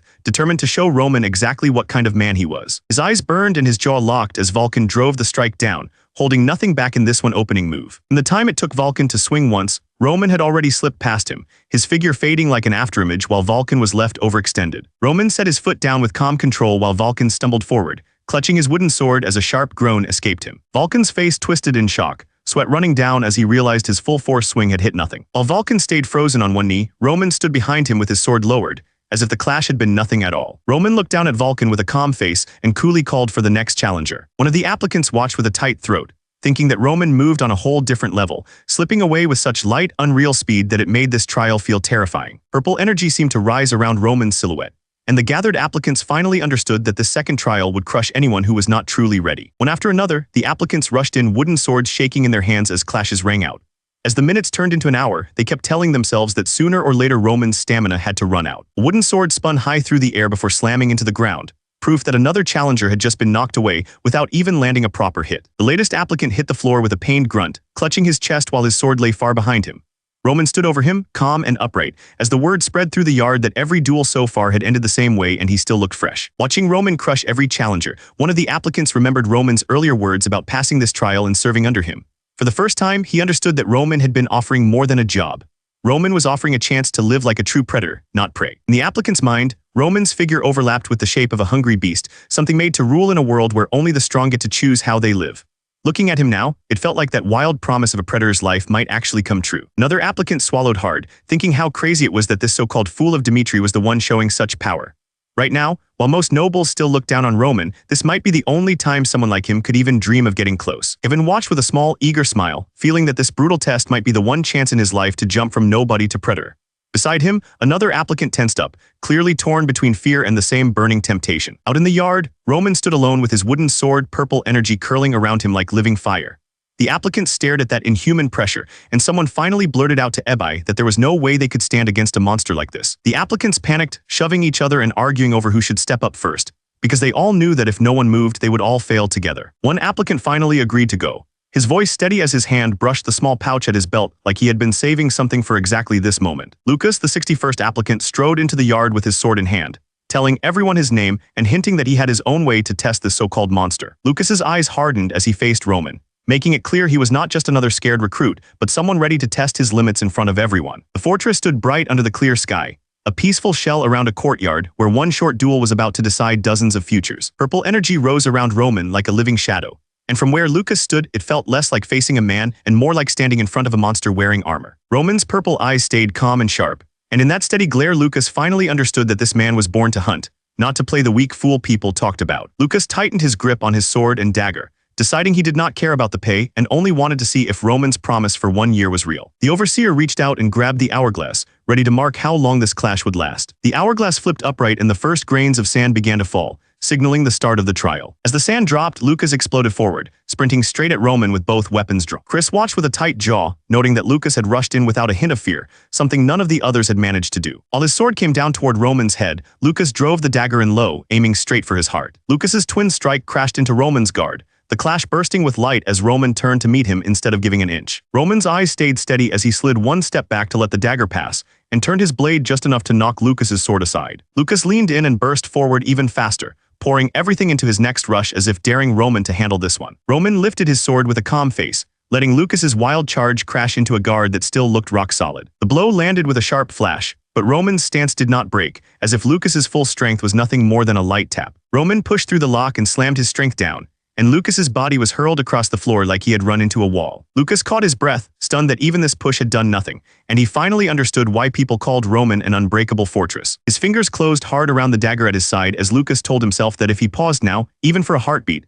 this trial and his future would both be over. Lucas sprang forward once more, forcing his tired legs to move faster as he tried to hold on to the lead in this fight. A faint smile touched Roman's lips as he watched the charge, quietly admitting to himself that Lucas's spirit was better than he had expected. Roman watched Lucas's desperate rush and decided the kid's choice might be bad on a real battlefield, but it worked well enough for a straight duel, showing he had sharp instincts. He pushed off the ground with a sharp step, already set on not letting Lucas last even a full minute. Their wooden blades smashed together again as Roman treated that single minute as a wall, something meant to show every applicant just how far above them their future liege really stood. As Lucas threw himself forward again, Roman met him with smooth, crushing swings, thinking how this trial existed for one reason only: to carve his strength into their minds from the very first meeting. Roman's eyes hardened as he burst forward for real now, deciding it was time to end this trial in one clean strike. Lucas's eyes widened as Roman's speed exploded past what he had felt before, and a cold fear hit him that he had no way to block what was coming. Roman's strike crashed into Lucas with overwhelming force, hurling the mercenary across the stone floor and leaving no doubt who owned this fight. As Lucas collapsed in a wash of light,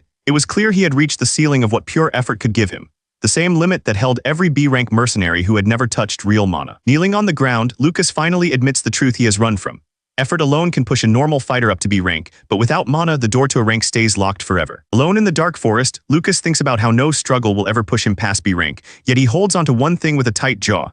Even with that limit, he is still alive. His mind drifts back to burning fields, where the ground was packed with fallen bodies and broken blades, places he walked through over and over while others never made it out. From those endless fights, Lucas came to one harsh truth, and his fingers tighten around a hidden pouch as he leans into it. Trusting that survival matters more than pride, Lucas explodes forward and drives a sand-filled strike straight at Roman, choosing a rough trick over a fair loss. Roman watches the dirty move land with a steady face, quietly weighing Lucas's will to survive instead of getting angry about the trick. One of the watching applicants, Chris, stares wide-eyed as he pieces it together, stunned that Lucas actually sprayed sand even though Roman only told him to hold out for a minute. In the arena, Roman answers the cheap tactic with a single sharp blow that sends Lucas skidding across the ground, making it clear that no trick was ever going to bridge the gap between them. Lucas throws his body forward again, forcing his tired legs to move as he rushes Roman with everything he has left. He sprints across the arena with his arm raised, betting this last wild charge on the tiny chance that Roman might slip. As he closes in, Lucas's eye twitches and he finally sees it clearly.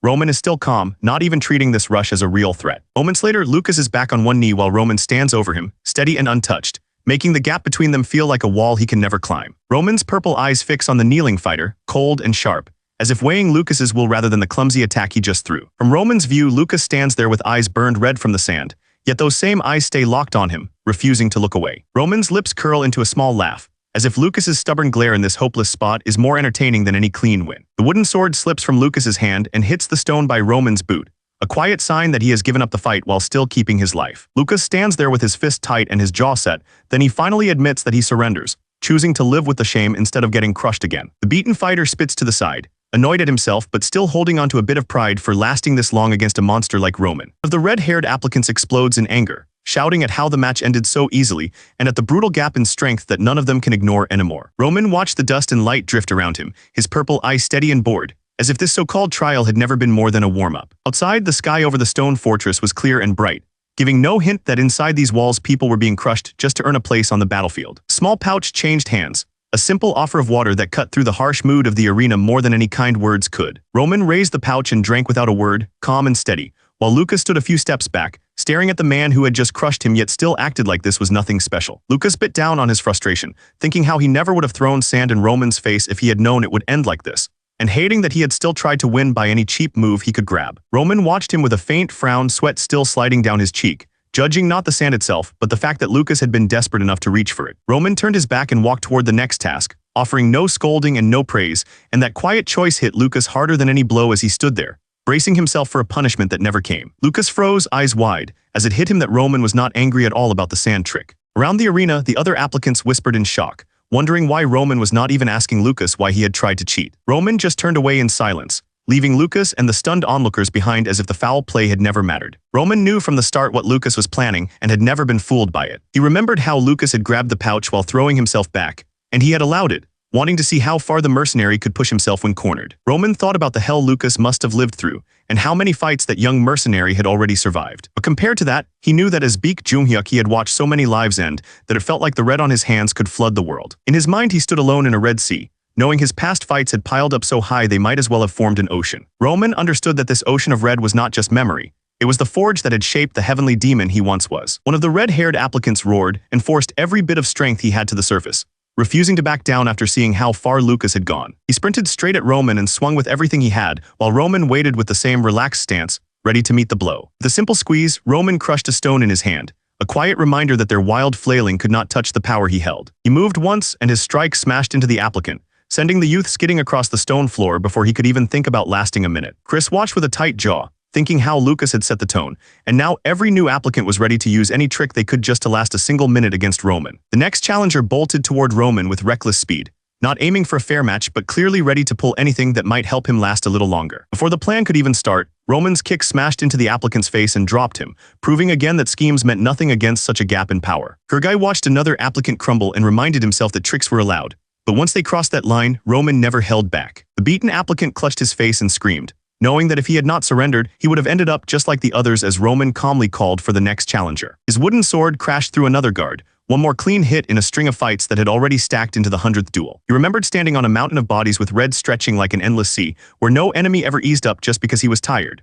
On those fields, once his breath turned rough, his movements dulled and he was one step from joining the pile beneath his feet, so he learned that the only choice was to master how to fight. Back in the arena, Roman drew in air and let it flow out in a slow, steady rhythm, locking his body into the calm he had forged in. With each controlled breath, the mana in the air poured into his body and flowed along hidden paths, easing the weight that 100 duels had stacked on his muscles. By adding that perfect control on top of a body hardened by skeletal metamorphosis, Roman kept himself in a state where he could fight at full power no matter how long the trial dragged on. Another applicant rushed in with a desperate swing, but Roman caught the blow without even flinching, his stance steady like he was just warming up. He remembered the old days, when he fought nonstop for 3 days and nights while taking over the Murim, and this little sparring felt like a short walk in the yard. With that memory, Roman pushed away any thought of fatigue, certain that a light test like this could never drain the stamina he built on real battlefields. A clear voice rang out over the fortress, ordering every applicant to gather so the results of the second trial could finally be given. Chris faced the tired crowd and calmly stated that when they checked the records for the second trial, the number of people who had passed was shocking. The words hit the group like a slap,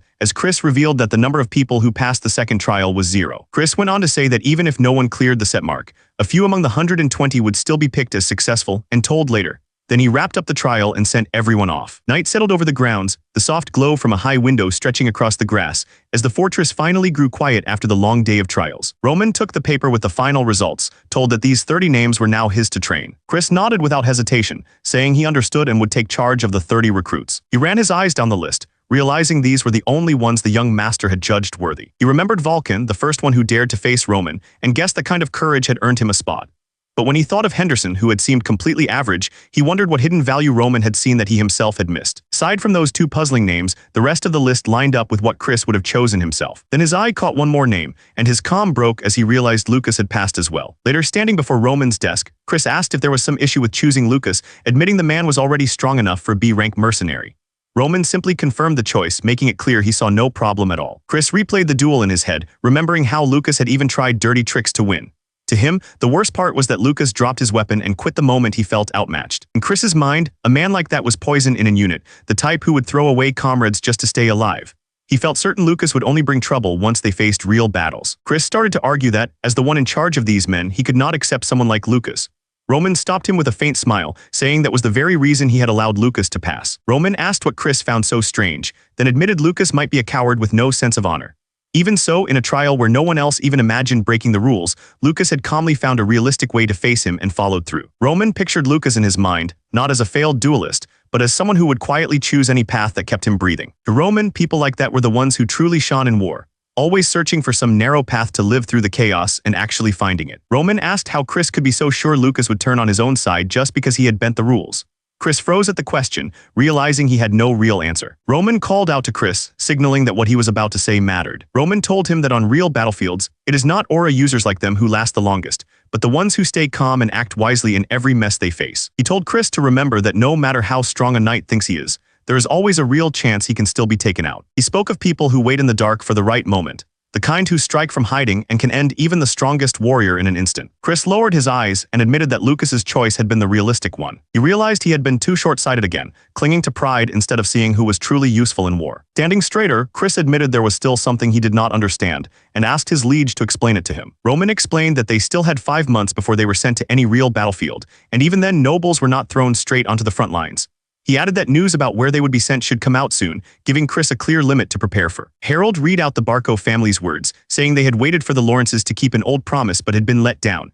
He claimed the Lawrences had thrown away their honor and broken that promise, so the Barcos had finally chosen to take up arms. The Barco lord lounged in comfort, sipping his drink, as the servant held out the written notice that blamed everything on an old debt the Lawrences had never repaid. To him, turning that debt into a cause for war was just another part of business. Later, his advisors shouted over each other, furious that the Lawrences still refused to hand over the land they had put up as collateral. The Barco lord rubbed his forehead, letting their anger build the case for open conflict. The finished statement lay among stacks of records, ready to be copied and spread so that everyone in the Kingdom of Cairo would hear the Barco side of the story. Flora hunched over her desk as she read the last lines, which gave her family only 1 week to pay their debts or surrender their land. If they failed, the Barcos, backed by the central government, would turn the dispute into a full territorial. Chris stared wide-eyed, a drop of sweat sliding down his cheek as he guessed what Roman intended to do about the Barco and Lawrence crisis.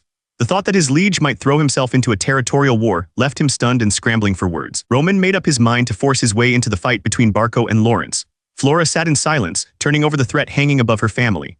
The Barco lord just smiled over his wine, still sure this war would go exactly how he wanted. Flora shot up in bed, gasping hard, her heart pounding like it might burst. Outside, the moon hung quietly over the manor, giving no hint of the storm in her chest. In the quiet, decorated room, Flora sat hunched over, panting as she tried to steady herself. Holding her head, Flora thought about her mistake and realized she had to come clean about it. By morning, talk around the Lawrence estate circled one thing: people guessing that her collapse came from the broken engagement. Near her door, the maids whispered that Flora had shut herself in since coming back, wondering what she could have done so wrong that even that so-called fool of Dimitri would turn her down first. They lowered their voices, fretting that on top of all this, their family was about to clash with Barco, and their lord was growing more tense by the day. Later, as she gazed up at the stars, Flora sighed, thinking she had been so clever before and now seeing how badly it had all turned out. Flora remembers standing in the academy hall, praised for finishing an advanced course with top marks, certain back then that she was someone special. She thinks of her father's bright, gentle smile and realizes she once took it as proof she was a good daughter, never seeing how much she leaned on her family for everything. Now she sees herself as nothing more than a pretty flower raised in a safe glass house,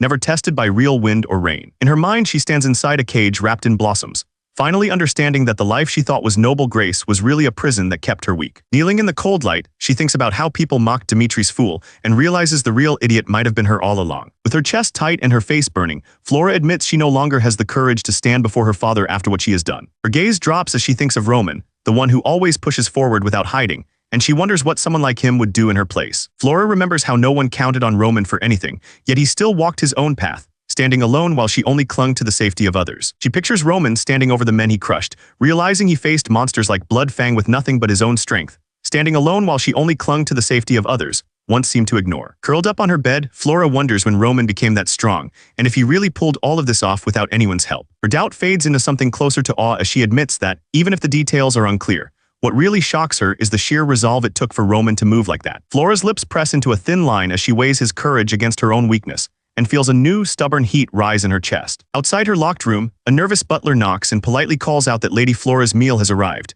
the maid waiting behind him with the untouched food. As the seconds drag on with no answer from inside, the maid and butler trade anxious looks, already used to her silence but still worried something might be wrong. Then the door opens and someone steps out, making the butler jolt in surprise as he realizes Lady Flora has finally come out of her room. Flora steps forward with a calm, steady face, looking nothing like the girl who had been hiding in her room. Her blue eyes harden as she decides that she needs to head to the library. Rows of old books rise around her, the family library waiting like a quiet maze of answers. Flora bends over a heavy book, thinking how her father is begging other families for help while she digs for a way they can stand on their own. Under the clear sky above the estate, a servant calls out to the Lord with fresh news. The Lord's hand freezes over the open ledger, pages rustling as he snaps his attention to the messenger. Across the desk, the aide reports that the Martel family has refused them, and even the Vastra family turned away their offer despite the trade deal, leaving Flora's father staring in shock as he feels their options vanish. Her hand snaps the book shut, the quiet library no longer able to calm her racing thoughts. The aide rushes in and tells the Lord that thanks to Barco's grip, the nearby regions are too scared to lend them any support. Flora presses her fingers into the page and leans closer,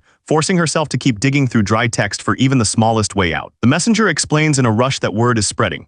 Barco is ready to hit any house in the northeast that dares to step into this fight. Flora's fingers race over the lines as she flips through page after page, chasing anything that could break Barco's hold on her family. Holding the notice with shaking hands, the messenger reads that if the Lawrences fail to pay their debt or give up the land they pledged within a week, Barco has approval to start a full territorial war against them. Back in the dark library, Flora sits surrounded by towers of books and candlelight, working as if she can hold back the coming war with nothing but her will and these pages. Flora buries her face in her hands as the words echo in her mind.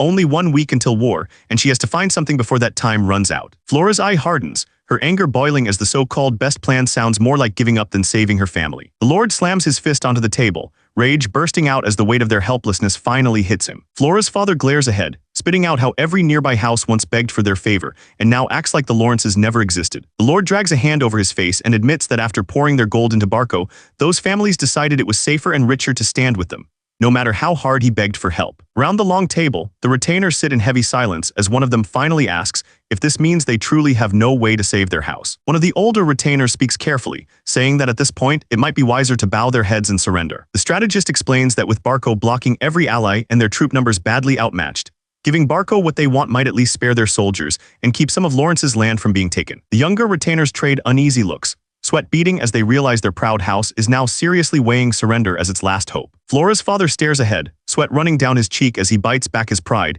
and thinks about what surrender would really mean for their house. He lowers his head, shoulders heavy, while the retainers on both sides watch in tense silence, knowing that whatever he decides now will decide whether Lawrence stands or breaks. The Lord forces himself to calm down and admits that the advisor's words are not wrong, even if every part of him wants to throw the idea away. Flora pushes the doors open and walks in with steady steps, the light behind her making it clear she has no intention of hiding anymore. She strides into the council room, and Flora's father jerks up from his seat, stunned that the daughter who shut herself away is now standing in front of all his men. Flora meets her father's eyes with a calm, hard gaze and says she has something important to tell him and the house. Roman sits in silence for a breath, then opens his mouth, already settled on the choice he is about to share. Sitting straight in the ornate chair, Roman calmly states that he will step into the fight between Barco and Lawrence, and he will do it openly under the name of Roman Dimitri. Romero slams his cup down and snaps that Roman knows this is a lawful war approved by the central government, yet still dares to talk about stepping into it. The Baron shouts that since Roman cut off the marriage with Lawrence, Dimitri has no excuse to step in. And if they do, the northeastern nobles will drop them, and the central government might even send troops to crush their house. Holding his head, Romero groans that if Roman only wants to help Lawrence because he suddenly feels bad, he should stop, saying he really believed his son had finally matured.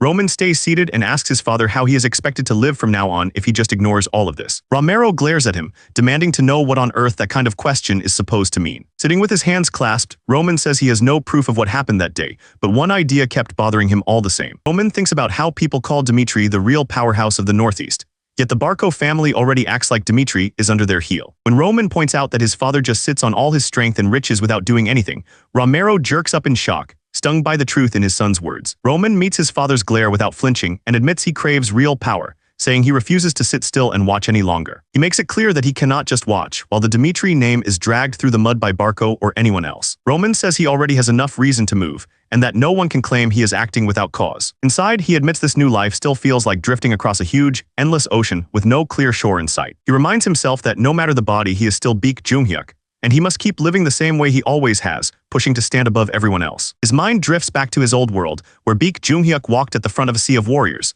used to ruling men who would charge anywhere at his command. Roman sits with his hands clasped and calmly states that he will step into this war using only his own name and strength, He asks his father not to interfere, but to watch the road he chooses from now on. Roman thinks about how this world clings to birth, like chains that never come off, no matter how strong someone becomes. Romero says that no matter how much Roman gains, people will still remember that his father started as a simple commoner. Roman's mother sits calmly and says she can tell the nobles in the capital gave her son a hard time. Romero laughs it off, yet he remembers clearly how the nobles stared at him, like he did not belong in the same room. In his mind, those noble faces twist into sharp red eyes, not seeing him as one of them but as something beneath them. His wife looks at him with a soft smile and asks if he plans to fight that view and change how people see their family. Romero smiles and says he is fine staying as a small lord in a far-off land, with no hunger for more power or honor for himself. But when he thinks of his children in that big house, Romero admits he wants them to go far beyond their birth, to climb higher than a man like him ever could. Roman sat with his hands clasped and back straight, wrapped in that golden glow, ready to accept whatever answer came without backing down. Romero stared at his son, taken aback, feeling that the quiet boy he once knew had turned into someone far more serious. Roman's purple eyes burned with a cold light, the kind that showed he would not be talked out of this path. Romero lowered his gaze to his own hand and smiled softly, realizing this was the day his son finally stood as the man he had always hoped for. Roman kept his eyes forward as his father granted him freedom to act and even offered support, accepting the words without letting his resolve soften. Romero clenched his fist and spoke with fierce pride, making it clear that whatever path Roman chose, he would stand behind him as his father. Roman's lips curled into a small smile as he remembered his father telling him he did not have to shoulder everything alone. But the fire in his eyes said he still planned to lead from the front. The sharp ring of metal on metal filled the air as a stone arch marked with an anvil and hammer rose ahead, welcoming him into Dimitri's famed smithing district. He stepped under the arch and onto the worn stone road, letting the steady clanging and heat wash over him as he thought that this had to be the place he was looking for. Roman stopped in the center of the street and slowly turned his head, admitting to himself that maybe the talk about Dimitri's smithies being the biggest in the whole kingdom was not just empty bragging. Inside one workshop, several blacksmiths moved without rest, one feeding the roaring furnace while another lifted a heavy hammer, proving these places were built for teams, not lone workers. Shop after shop lined the street, each with its own workers bent over metal, and the constant ringing made it clear that this was only one part of a much larger chain. In total, 30 workshops like these packed the blacksmith street, turning the whole place into one giant engine of steel and fire. Roman studied the busy street and finally understood how Dimitri had piled up so much wealth, feeling that any doubts about his family's strength faded just from this one view. Behind the Dimitri estate, a huge iron mine cut into the rock holds more ore than anywhere else in the kingdom. Carts packed with dark ore rattle along the tracks, and Dimitri's blacksmiths have the skill to forge that metal into goods that sell for a fortune. Because of that steady river of gold, the nobles in Cairo's northeast keep their distance and avoid picking fights with Dimitri. If the flow of Dimitri-made weapons ever stopped, the whole kingdom would feel it, since so many armies depend on their steel. Roman lifts his gaze to the bright sky, calmly noting that the person he came for has finally arrived. His thoughts settle on the man seen as the very symbol of House Dimitri, the master blacksmith who stands at the heart of all this iron and fame. Roman's father sets his cup down and tells him to seek out Master Hendrik, explaining that he once ran the smithy himself before Hendrik took over when he became a noble. Romero lifts his teacup and calmly explains that their family's master smith oversees every part of Dimitri's ironwork production. He tells his son that if Roman goes to the smithy with his name, Master Hendrik will hand over any gear Roman needs, and Roman gives a short nod of thanks. Romero's face hardens as he warns that Dimitri's blacksmiths are proud men who will not follow Roman just because he was born a Dimitri. He adds that only a person like that can truly win the trust of Dimitri's blacksmiths. Round the forge yard, bare-armed blacksmiths pause mid-swing and look up, sensing that someone important has just stepped into their street. Roman's purple eyes narrow as he studies the workers, quietly agreeing that they match his father's words and ready to prove himself to them. Roman walked deeper into the street, feeling the stares on his back. With how he used to act, it made sense that none of the blacksmiths were happy to see him. Ahead of him stood the main Dimitri smithy, a solid stone building glowing under the sunlight. This was the heart of the forge street his father had told him about. The master of the forge, Hendrik, stepped forward with his arms tense and eyes sharp. He greeted Roman with a rough welcome, more curious than friendly. Roman met the older man's stare and calmly said he was there for the reason his father had already sent ahead. Hendrik snorted, saying he had thought Roman only came to swipe something from the forge. Hendrik went further, saying Roman must have shown up only because he had burned through all his play money. Roman blinked at the jab, more puzzled than hurt by how low the master thought of him. Hendrik waved him off and told him to help himself to the heap of armor and blades stacked in the corner, saying it was plenty to equip 30 soldiers. Roman studied the pile, already judging the carelessness behind it. Roman glanced back and asked if that scrap pile was truly what the master smith was offering him. Hendrik barked that if Roman was not happy with it, he could turn around and walk out. Roman turned his back on the pile and asked if that was truly Hendrik's best. The master smith folded his arms and bristled, his pride clearly stung by the young lord's blunt challenge. Roman reached into the pile and wrapped his hand around one of the swords, ready to judge it for himself. He lifted the blade and calmly said that calling this junk equipment for soldiers was a joke. Hendrik's jaw clenched so hard it shook. Roman had just stomped on his pride. The master smith glared and roared that Roman had no right to judge Dimitri's ironwork, saying he only bothered to hand anything over because the Baron had asked. As Hendrik spat out how Rodwell had slaved in the forge while Roman chased women, Roman simply held the sword, his eyes cold and steady. The heap of rough, half-finished swords lay on the floor. The very junk Hendrik now used as a yardstick to call Roman even worse. Hendrik jabbed a finger at Roman and snarled that he was nothing but trash who could not do a single thing, while Roman stood there, unmoved, gripping the blade. Roman lifted the sword toward the sky, showing how the metal's color shifted, and explained that uneven hammering during forging had ruined it from the start. He adds that junk like this cannot be called Dimitri's ironwork at all. And since Hendrik cannot deny that, Roman points out that the smith chose to attack him instead of admitting the sword was trash. Roman calmly asks if Hendrik chose to mock him just so he would not have to admit the weapon was garbage, and the master smith snaps back, stunned that Roman would say that to his face. Roman whips the blade through the air, ready to show that this is not just talk about metal but about lives. Roman explains that one of his men went down in battle because this dull sword failed him, trapping in the enemy's body and leaving the poor soldier wide open before he could free it. Roman asks what Hendrik thinks about that unfair end, saying the soldier fought hard to live but never had a real chance because his useless lord armed him with useless gear, and the master smith can only stare ahead, sweat running down his cheek. Hendrik starts to blurt out a curse, but Roman stops him and asks why he thinks soldiers wear armor in the first place. Holding up a shirt of mail, Roman says that if armor can stop even one strike, then its weight is worth carrying, making it clear that every flaw Hendrik lets pass is a gamble with a soldier's life. Master Hendrik stands over the spread-out chainmail, the metal glowing on the ground like proof he cannot dodge. The master blacksmith's face goes pale as he pictures the armor tearing open and the soldier's body giving out inside it. Roman admits to himself that he gets why Hendrik is angry, thinking the eldest son only shows up when he needs something and then dares to judge the forge he ignored for years. Roman holds the sword steady and says that if he had not noticed this flaw today, his soldiers might have walked into battle wearing that junk, never knowing their armor was a lie. The blade's point has already bitten into the links, a tiny mark that proves this armor would crumble when it mattered most. Roman lowers the sword and tells Master Hendrik that this was never just payback between the two of them. It was a choice that could have wiped out 30 men, and he asks if someone who risks that can really claim to stand for Dimitri's craft. Roman stares the master blacksmith down and reminds him that innocent soldiers, who trusted this forge completely, almost lost their lives because of that one careless piece of armor. Master Hendrik starts to mumble that he never meant for this to happen, but Roman cuts through that, making it clear that what he meant does not matter next to what almost happened. With power rolling off him, Roman asks if he should see Hendrik's actions as open defiance toward his father, the Lord of Dimitri, forcing the blacksmith to realize this is no longer just about bad work but about loyalty. Roman's eye narrows as he feels the noisy commotion outside, but there is no fear in his gaze, only cold focus. One of the blacksmiths storms forward, shouting over the clamor and demanding to know why things have blown up inside their forge. Their eyes lock onto Roman's hand wrapped around the sword, and the sight of him standing armed in the forge only fans their anger. Sestako jabs a finger toward Roman and yells for the others to shield Master Hendrik, ordering them to hold Roman down before things go any further. Roman meets their rage with a flat stare, as if a few angry smiths trying to rush him are nothing worth worrying about. Master Hendrik's voice rips through the forge as he roars for everyone to stop,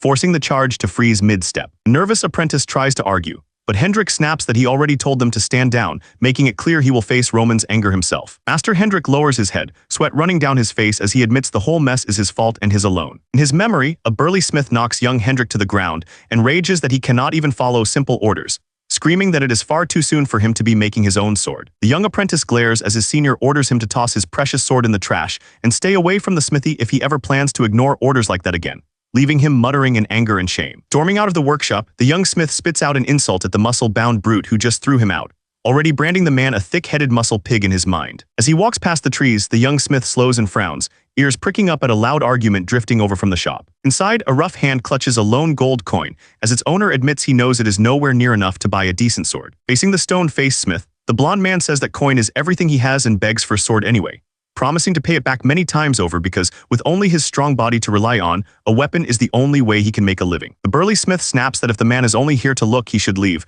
but the customer pleads that he has a family to feed, while young Hendrik peeks from the doorway, taking in every word. Hendrik peeks from the doorway, frowning as he gets told to back off, clearly annoyed but still watching closely. The man shuffles down the road under the wide blue sky, his back slumped like he has already given up. Hendrik suddenly calls out, making the man stop and turn, eyes wide as he sees the young smith waving him back. The man yells back in surprise, not sure why Hendrik is suddenly calling him. Hendrik says he heard what was going on in the workshop and tells the man to take this sword if he really needs one, while the man, almost shaking, holds out a tiny piece of silver to thank him. The young smith gently pushes the money back, saying he does not want a single coin and that this blade was going to be thrown away anyway, and he is just glad if something he made can help someone live better. The man clutches the sword to his chest and breathes out a soft thanks, his face full of relief. The man keeps thanking him again and again, almost choking on the words, and Hendrik rubs the back of his neck with a shy smile, feeling proud for the first time that his own sword might truly matter. The young smith freezes, a cold feeling crawling up his back as a strange pressure gathers around him. Far away, a worn mercenary lies on the ground, staring at the sky as a thin line of blood runs down his face. He covers his mouth with a shaking hand and lets out a weak groan, fighting to stay conscious. The young smith suddenly bends over and vomits onto the dirt,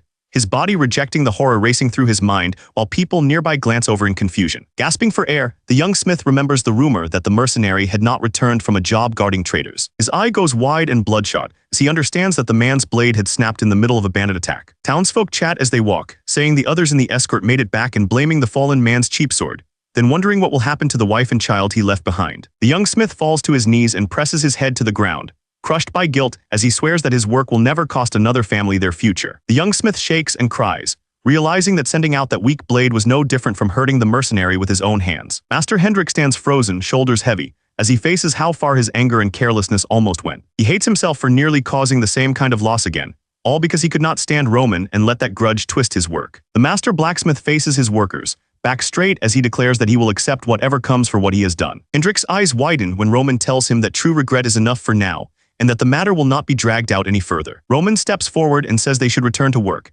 adding that he knows Hendrik is a true master of the forge and not some careless hack. The young lord explains that he is handing Hendrik the job of making weapons and armor for 30 of his men, saying he knows the slight came from dislike toward him, not from any wish to betray his father, and that they should both bury their past mistakes here. Master Hendrik stares ahead, shaken that after all that harsh scolding, Roman is now giving him a way to make things right instead of casting him out. He looks at Roman standing firm in the swirling heat, and wonders how the useless fool he once knew could turn into someone this sharp and unshakable. The master smith's eyes harden as he accepts that this is not the same Roman as before, and that he needs to answer this new lord properly. The old blacksmith straightens his back and swears that nothing like this will ever happen in his forge again. Roman gives a faint, pleased smile as Hendrik declares that every weapon and piece of armor for Roman's soldiers will match the very best work Dmitri can offer.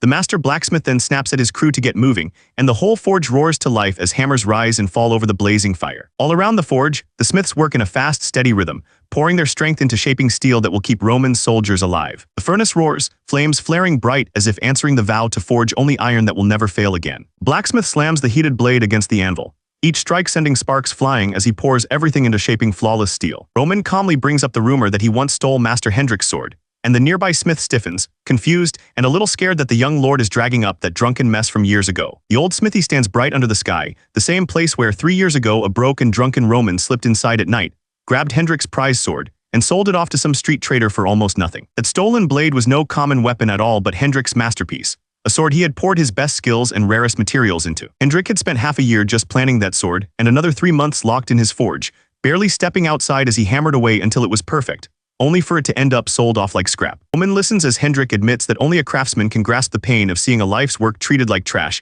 and points out that the one who really crossed the line back then was the old Roman himself. Hearing his full name spoken, Roman keeps his back turned, quietly accepting that he now carries both the shame of that past act and the duty to make up for it. Master Hendrik walks up behind Roman with a firm look, treating him not as the drunk fool who sold his masterpiece, but as the new lord who must now prove what kind of man Roman Dmitri really is. Roman listens without arguing, letting Hendrik's words about the smithy being Dmitri's very base sink in as a duty he has to carry. He answers that the day he makes an useless sword with his own hands is the day Hendrik can judge him, then ends the visit and turns to leave. Soon after, he stands before a plain wooden door, the quiet entrance to the place where he plans to back up his words. Roman steps into the stone house deep in the trees, the same workshop where he once shut himself away to train without anyone watching. Inside, the workshop is spotless and lined with gear, and he notes with quiet approval that every tool he asked for is ready and waiting. His gaze settles on the cold furnace, and he decides it is time to begin for real. The furnace roars to life, and as the heat builds, he remembers being 18 in Murim, forced to forge his own blade while living through constant hunts between brothers and nightly attempts on his life. In that memory, his mind goes straight to his 11th brother,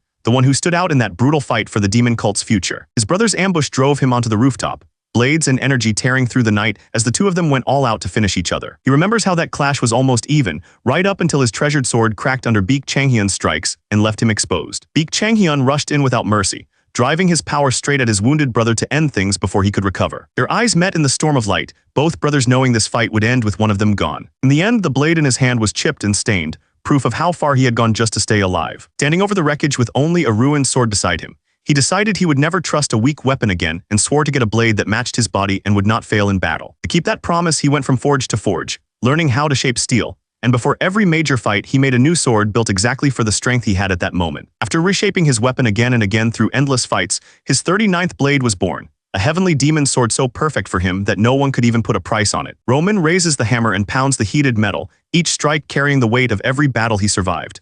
He is not just making a blade, he is rebuilding the one weapon he can trust for what is coming. Sweat runs down Roman's face, but his eyes stay sharp, already picturing the battlefields ahead. He forges this sword with one thought in mind. When the war starts, his blade will never fail him again. Roman raised the hammer high and brought it down with his full weight, muscles tight as he forced the heated metal to bend to his will. The hammer crashed onto the glowing bar in the exact same spot, his hand moving with the same sure force as before. He kept the blows even, each strike matching the last in timing and power, until the sound of metal on metal turned into a steady beat. Roman's eyes stayed locked on the metal, sweat sliding down his face as everything else faded, and only the next strike filled his thoughts. His mind dropped into a deep trance, a dark, quiet space where his body moved on its own, and the hammer rose and fell without a single wasted motion. Locked in that state, Roman drove the hammer down in a blazing arc, each blow sharper and heavier than before as the metal screamed and began to match the weapon he saw in his mind. Roman's eye burned like molten metal as a single thought rose in his mind, asking what all this pain and effort were really for. He remembered the world he came from, where having the heavenly demon as a father meant living in a place where only the strong survived, and where he clawed his way up through one hardship after another until people called him the strongest. That same mindset held him even now. He simply faced the life in front of him and accepted it as his reality. Still, he knew his current state was far too low to face every twist this world could throw at him. So he drove himself to train until his body and mind became unshakable. He thought of the world Roman now lived in, crowded with monsters, hidden masters, and strange beings, and he had to admit he still knew almost nothing about the true powers moving in the dark. Fire coiled around his body as Roman fixed his gaze forward, deciding that in this life, just like the last, there was no room for defeat. With a slow breath, he forced the raging heat out through his body, shaping the flames instead of letting them rule him. Roman wrapped himself in a storm of fire, using the godly inferno art, a brutal flame style once used by the flame demon to pack mana into the body at crazy speed. To him, this harsh fire art was perfect, the best tool for someone who still saw himself as far too weak. He knew that forcing this heat again and again would wreck his lungs and burn his insides if he was careless. Even so, Roman let the flame burn in his eye and chose to keep driving the art, because holding back now felt worse than any damage. What he really wanted was simple, a power strong enough to handle any twist this world could throw at him. Back at the Dimitri estate, under a clear sky, someone began to lay out where they currently stood. Flora stood before them, hands clasped, and calmly said their family was already pushed into a corner. She explained that no allies could reach them anymore, and that the gap in military strength was obvious. Facing the gathered nobles, Flora said some people had even suggested surrendering, just to keep a small part of their land. Her eyes hardened as she insisted that giving in was the one choice they must never make, no matter what it cost them. One of the nobles slammed his hand on the table, the sharp sound cutting through the heavy air. The elder noble, face tight with worry, argued that if the war was already lost, laying down their arms might be the only way to spare innocent soldiers. Flora laid out how Barco had leaned on friends in the central government to get money from the gold bank, sealing the deal with a quiet handshake far from the front lines. Back in the hall, Flora added that the gold bank had lent Barco that money without any collateral at all, and the nobles around the table muttered in shock at how much trust and pull that implied. Flora laid it out coldly, saying this war was not just for Barco's gain. The noble across from her stared back, finally grasping that a much bigger force was moving behind the fight. She explained that while Barco begged for funds, the gold bank gladly poured money out, expecting rich rewards for both sides. The crest of the bank might as well have been stamped on every coin, fueling the coming disaster. In their plans, Lawrence was nothing but a prize to carve up, a land to be ripped open and drained once they took it. The picture of the territory looked like it was already burning under their greed. The hall fell quiet as Flora's words sank in, every noble staring at the table instead of each other. They all knew now that this was not just a border clash, but a fight for whether their home would even exist. At last, the noble at the end of the table lifted his head and asked what they were meant to do now. His voice carried the same fear everyone else was too proud to show. Flora straightened under the sunlight and said there was only one path left to them. They had to fight with everything they had, even if it looked hopeless. Her eyes hardened as she added that this kind of desperate resistance was the only way any of them would survive what was coming. The noble's hands tightened on the table as he echoed her word, calling it a resistance, testing the weight of it. You could see him fighting his fear, trying to turn it into courage. For a moment, the Lord's thoughts drifted, and he actually started to consider Flora's plan. He had expected something bold from her, not this kind of grim patience. He had held Flora in high regard, trusting her clear eyes more than most of his own men. He had hoped she would bring some hidden, brilliant counterattack to save them. Flora had always seen through lies and tricks faster than anyone in the room. The Lord thought someone with that kind of sharp mind would offer a plan that broke all the rules. Instead, he felt her answer was nothing more than common sense dressed up as strategy. That gap between what he wanted and what he got twisted his expression. His mind jumped to the heavy castle gate, picturing it slammed shut while enemies circled outside. He wondered if locking themselves in was really the best hope she could offer. Flora did not stop at closing the gate. She told them to give up the year's harvest and burn every field, turning their own land into a wasteland the enemy could not use. Her plan was simple and cruel: drag the war out until winter froze the land. If they could last that long, the cold itself would crush any army trying to live off their soil. The Lord stared ahead, stunned by how far she was willing to go. The thought of holding out with burned fields and closed gates until winter hit made his chest feel heavy, but he knew this might be their only real chance. Flora stood in the hall with her hands tightly clasped, forcing herself to stay calm as she moved from talk of burned fields to something far colder than winter. Barco's dead. Her blue eye hardened as she explained that Barco's huge loan was a trap, since the interest would keep climbing the longer this dragged on. In her mind, one name towered over every kingdom's flag: the Gold Bank, a money giant whose reach covered the whole continent. She laid it out plainly. If the war stretched on, the Gold Bank's unseen hand would close around Barco, using interest to choke their house finances. The senior officers traded uneasy looks as they grasped that the Gold Bank was too big to bully, no matter who in the central government backed Barco. Out on the roads, bands of mercenaries marched beneath their banners, their every step paid for by coin that ultimately came from the Gold Bank. Flora spoke of winter, saying that once the cold set in, any siege would turn against the attackers who had to keep feeding men and horses on shrinking funds. Her gaze was cold as she predicted that between burned fields, a long siege, and the bank's interest, Barco would slowly dry out on its own. The Lord listened in silence, shaken by how ruthless the plan was, yet seeing that this might be the only road left. Flora stood with her back to them, wrapped in a calm blue glow. And for the first time her father really looked at the woman his little girl had become. He remembers Flora in the garden, laughing with birds and flowers, and admits that after the mess with Dimitri he blamed himself, thinking he had raised her to stay a childish dreamer. Looking at Flora's steady eyes now, he wonders when the playful girl from the garden turned into someone who can stare down a whole house's fate without flinching. Pride hardens into resolve, and the Lawrence Lord slams his hand on the table, done with doubt. The Lord of Lawrence rises, voice firm, and declares that Flora is right. From this moment on, their house will ready itself for a last, desperate resistance. The senior officers trade grim looks as he lays it out, saying they will endure and endure, no matter how long this grind lasts. Flora's gaze stays cold and clear as her father swears they will keep the Lawrence bloodline alive, and she quietly shoulders that promise like armor. Flora leaves the meeting room in silence, the morning light wrapping around her like a cloak as she steels herself for the hard days that promise to come. Her blue eyes stay cold and steady, and Flora locks in her own promise to endure, no matter how much the world tries to crush her house. Roman stands bare-chested in the blazing heat, sweat running down his face as he studies the work in front of him with a craftsman's focus. Inside the smoke-filled forge, Roman stands over a row of blades, the air rippling with heat as he weighs which one will walk out of this fire with him. Outside, the sky is clear and calm above the simple stone building, hiding the storm of heat and effort burning just beyond its walls. Roman steps out of the hot forge with a single sword in hand, knowing that a person never forgets their first real weapon. He lifts the blade toward the sky, its golden core catching the sun and marking it as the first sword he can truly call his own. Roman studies the weapon with a cool gaze and decides this blade matches his current level perfectly.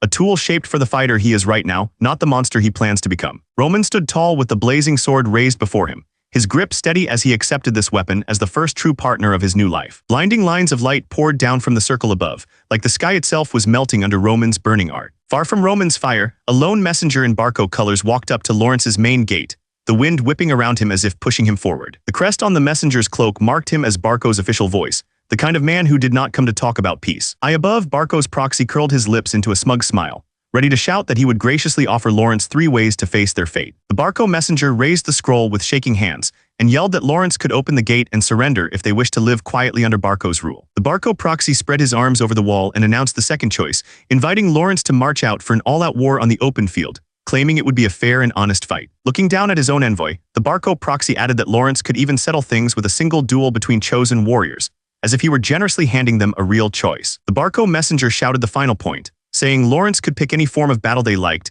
and that Barco would respectfully follow their decision, even though everyone knew who held the real advantage. Lord of Lawrence lifted his head to the sky, his jaw tight as he weighed Barco's so-called choices and decided he would not bend. The noble finally spoke, saying he and his people did not accept that Barco's cause was right in any way. He declared that the old debt paper Barco waved around was nothing but a fake, and that their whole excuse for war was built on a lie. He roared that he refused to spend the lives of Lawrence's people for Barco's comfort, and ordered that this answer be sent straight back to Viscount Barco. The Lord shouted that he would never throw away his pride as a noble just to accept Barco's third option, while the Barco messenger below flinched at how firmly the offer was being refused. From high on the wall, the Lord announced that Lawrence would shut its gates and fight with everything it had from inside the castle, leaving the envoy staring up at stone that would not open for him. The Barco messenger turned away and walked off, his steps quick as he hurried to report that Lawrence had chosen to hold out behind its walls. Later, Barco's leading noble listened to the report and calmly agreed to respect Lawrence's choice, already planning to squeeze a brutal price from every drop of effort spent in the coming siege. The Lawrence soldiers on the wall shook as they watched the enemy's strange siege weapon roll into place. Below them, Flora stared up with cold blue eyes, forcing herself to stay calm even as dread crawled up her spine. The Lawrence archers drew their bows to the limit and let the arrows fly, pouring everything they had into the first strike to slow the Barco advance. One of the Barco soldiers took an arrow to the leg and staggered, yet the line behind him kept rushing forward, driven by orders to advance no matter what. The air shook with the roar of impacts and shouts, the sounds of battle crashing together until it all blended into one harsh wall of noise. The Barco ranks pressed against the walls were forced to raise shields as a fresh wave of arrows poured down on them, turning the ground at the base of the castle into a deadly zone. The Barco commander clenched his fist and cursed the Lawrence defenders, furious that these people he had written off as weak were daring to bleed his army like this. One of Barco's officers stood before his lord, knowing they had marched with 3 times as many soldiers as Lawrence, and fully expecting that sheer numbers alone would crush the tiny territory. That officer frowned, thinking how he had expected the fight to be over within an hour, only to find Lawrence still holding out stubbornly behind its walls. On the map, Lawrence's small blue force stood braced, while Barco's larger green blocks pushed in, showing how badly the enemy meant to crush them. Lone Gauntlet lay abandoned on the grass,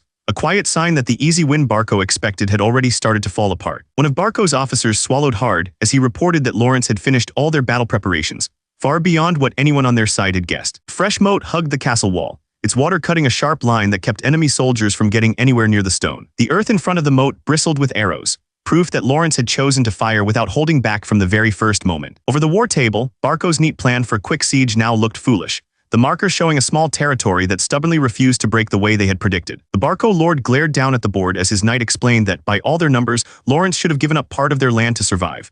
Yet instead they had slammed the gates and chosen a fight to the end. Sweat ran down the Barco lord's face as he stared ahead, unable to understand why Lawrence would risk losing everything and wondering at what point his careful plan had started to crumble. With their clean plan falling apart, one of Barco's officers quietly asked what they should do next. The Barco lord's eyes burned as he ordered his men to ready their hidden weapon, the one they had hoped not to use. The officer swallowed his fear, nodded sharply, and moved to carry out the order. A crooked grin spread over the Barco lord's face as he told himself that Viscount Lawrence was never strong-willed enough to stand against what was coming. In his mind, he replayed how Lawrence had once given up his own daughter to the Dmitri family just to ease Barco's pressure, taking that moment as clear proof that the man would always bow when pushed. Worked up by his own story, the Barco lord decided that Lawrence was the kind of man who always shrank in true crisis, and that one blast from their magic weapon would make him beg. Up on Lawrence's walls, a sharp order rang out to hurry and bring their special gear into position, and the soldiers answered at once. The Lawrence captain strode between the armored men, reminding them that Barco could charge again at any moment, and ordering them to stay locked in and keep every weapon ready. The Lord of Lawrence stared out with wide eyes,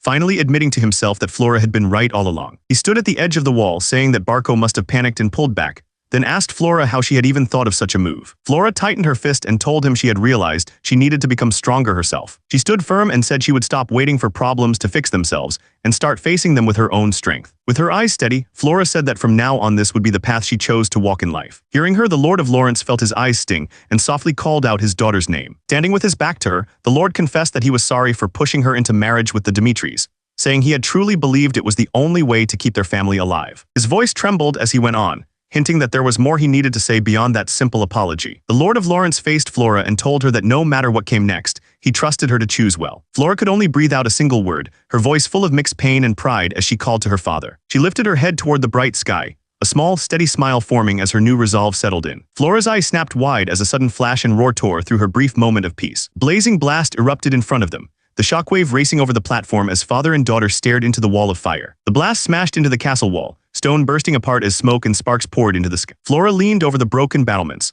shouting that the castle wall had been destroyed and asking if this was the magic weapon they had feared. Heavy stillness crashed down over the fortress, the weight of the breach sinking in like a cold stone. The soldiers on the wall stared up through the falling sparks, stunned that Barco had really brought out Flare. Flora's mind locked onto the name Flare, the catapult that hurls huge magic blasts straight into castle walls. A dark chill ran through the air as everyone grasped what that meant. To Flora, this was not just a tool of war anymore. It was a full magic weapon aimed right at her home. Each shot from Flare burned through piles of gold, and as a strategic weapon it needed direct approval from the central government, no matter how rich the buyer was. The Lord of Lawrence slammed his fist down, unable to accept that Barco had both the money and the pull to rent something like Flare. Flora forced herself to think, remembering there were only 2 ways to stop Flare: match it with another magic weapon of equal rank, or ride out and destroy it directly. She stared ahead, knowing both choices were out of their reach, and that, for now, there was no way for Lawrence to block Flare at all. Flora lowered her head, teeth clenched, feeling completely cornered by Flare's power. The maid rushed to her lady's side, yelling that they could not just give up like this. Flora's eyes flew wide as the maid blurted out that a magic call had just come in. The maid hurriedly explained that Roman Dmitri had reached out by magic,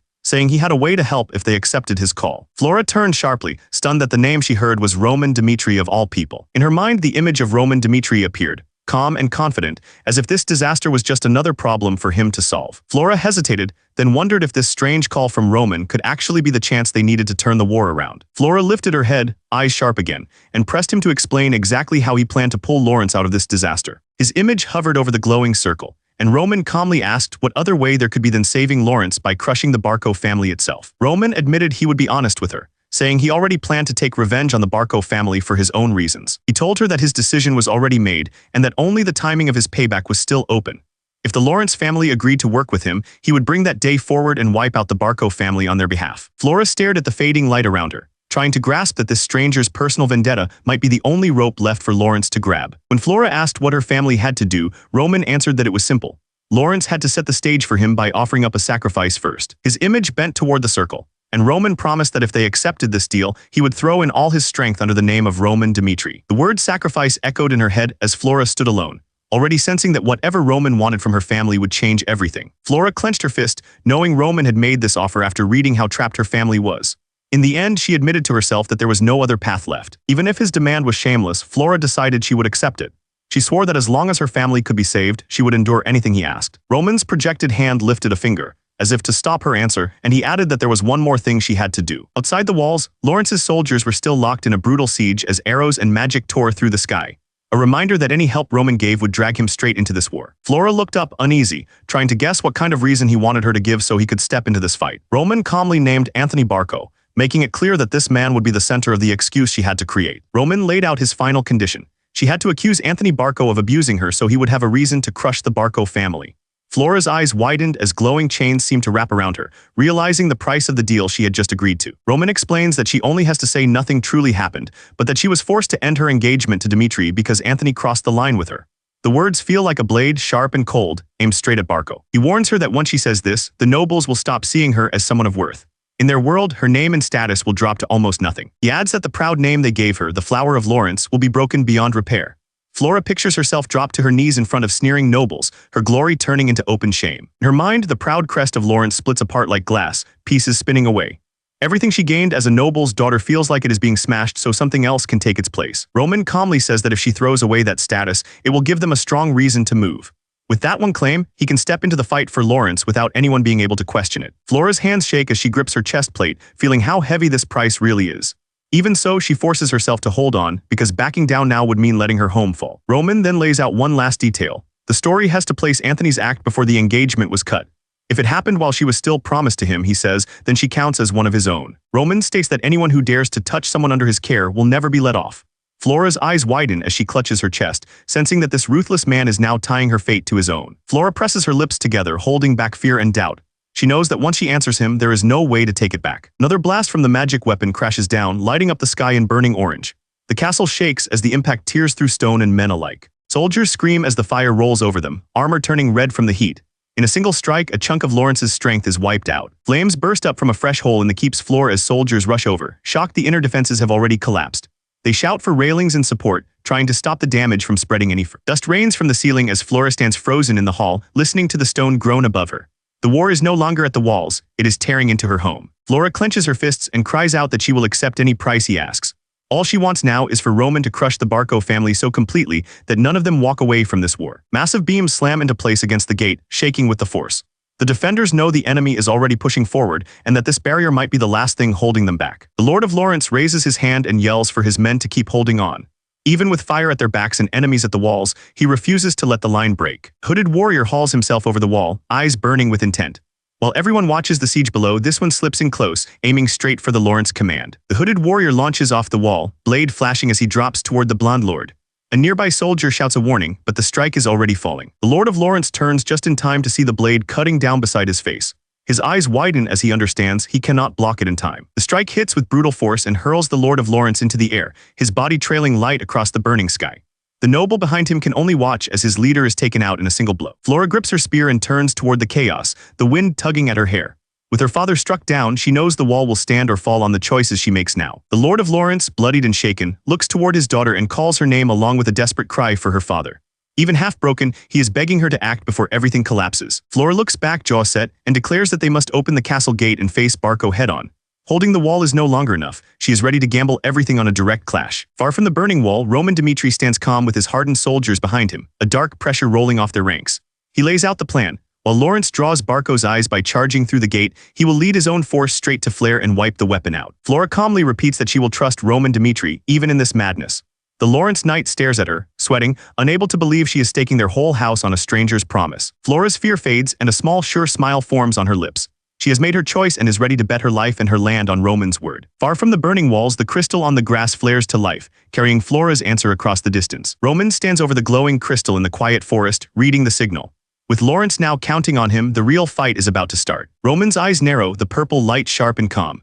He has weighed the risks and already decided exactly how he will tear Barco's plan apart. Chris hurries up behind Roman and asks if they are going to hit Barco right away. Roman shakes his head, making it clear that charging in now would only waste their one chance. Chris protests, saying that Lawrence could be crushed if they stall any longer. The thought of their allies falling while they wait clearly eats at him. Roman answers that Flare is strong enough to tear castle walls apart, and as long as it stands, Lawrence will keep breaking. If they truly want to block Barco's plan and save the city, they first have to take that monster of a weapon out. Chris stares at the burning walls and blurts out that they need to hit Barco's rear right now, before Lawrence is wiped out. Roman glances back over his shoulder and coolly asks why he should do that, as if the burning city means nothing to him yet. Chris's eye widens as Roman adds that whether Lawrence falls or not means nothing to him, the words hitting harder than the fire in the distance. Roman quietly calls Chris's name, pulling the younger man back from his shock so he will listen to what comes next. In his mind, a sea of bodies covers the ground, and a lone warrior stands untouched as Roman admits that, compared to hundreds of strangers, keeping every one of his own people safe matters far more. He knows Lawrence will lose many people here, and the image of a broken knight on the ground shows exactly what that means. Looking at the wounded soldier's empty stare, Roman decides that this tragedy is also on Lawrence's side, since their people chose to follow a lord too weak to protect them. Roman stands over the sea of bodies and makes it clear that, unlike the nobles who threw their men away, he will never turn anyone who swore to him into an useless sacrifice. Chris swallows hard, the shock fading into respect as he realizes Roman is deadly serious about putting his own people first. Out on the grass, Chris gives a firm answer and steps in behind Roman, accepting that they will only move when it serves their own side. Back at Lawrence, chains rattle and the heavy gate starts to rise as the defenders answer the call to punish Barco. The Lawrence commander glares toward the enemy and roars for every knight to rush out at once. Lines of Lawrence knights flood through the open gate, armor clashing as they sprint into the firelit night. The charging knights thunder over the plains straight at Barco's line, dust and sparks kicking up under their feet. On the other side, a red-bearded knight in bright armor watches them come with a smug smile, as if this wild charge is exactly what he wanted. One of the enemy warriors rushed in like a storm, his weapon carving a brutal path through the front line. His blow landed so hard that a soldier's body was hurled aside, leaving a red trail across the ground. The warrior's eyes burned with madness as he kept swinging, more beast than man now. These butchers were not regular knights at all, but the feared Burge mercenary company hired to break Lawrence. Head and hand tumbled through the air and hit the dirt before the gate, freezing the Lawrence guards where they stood. The soldiers stared at the remains, armor rattling as fear crawled up their spines. One of the knights collapsed and begged to be saved, gasping that they were all done for. From the wall, Flora leaned out over the chaos and ordered the knights to hold until the end, refusing to let them turn and run. Flora's face tightened as she realized they had to keep suffering or their hidden ally would never show up. Fear crawled up her neck, but she forced herself to hold the line anyway. Far from the walls, a single horse tore across the dirt, hooves hammering the ground. Whoever rode it was coming in fast, drawn straight toward the chaos. The rider did not slow down at all and cut straight toward the Barco camp.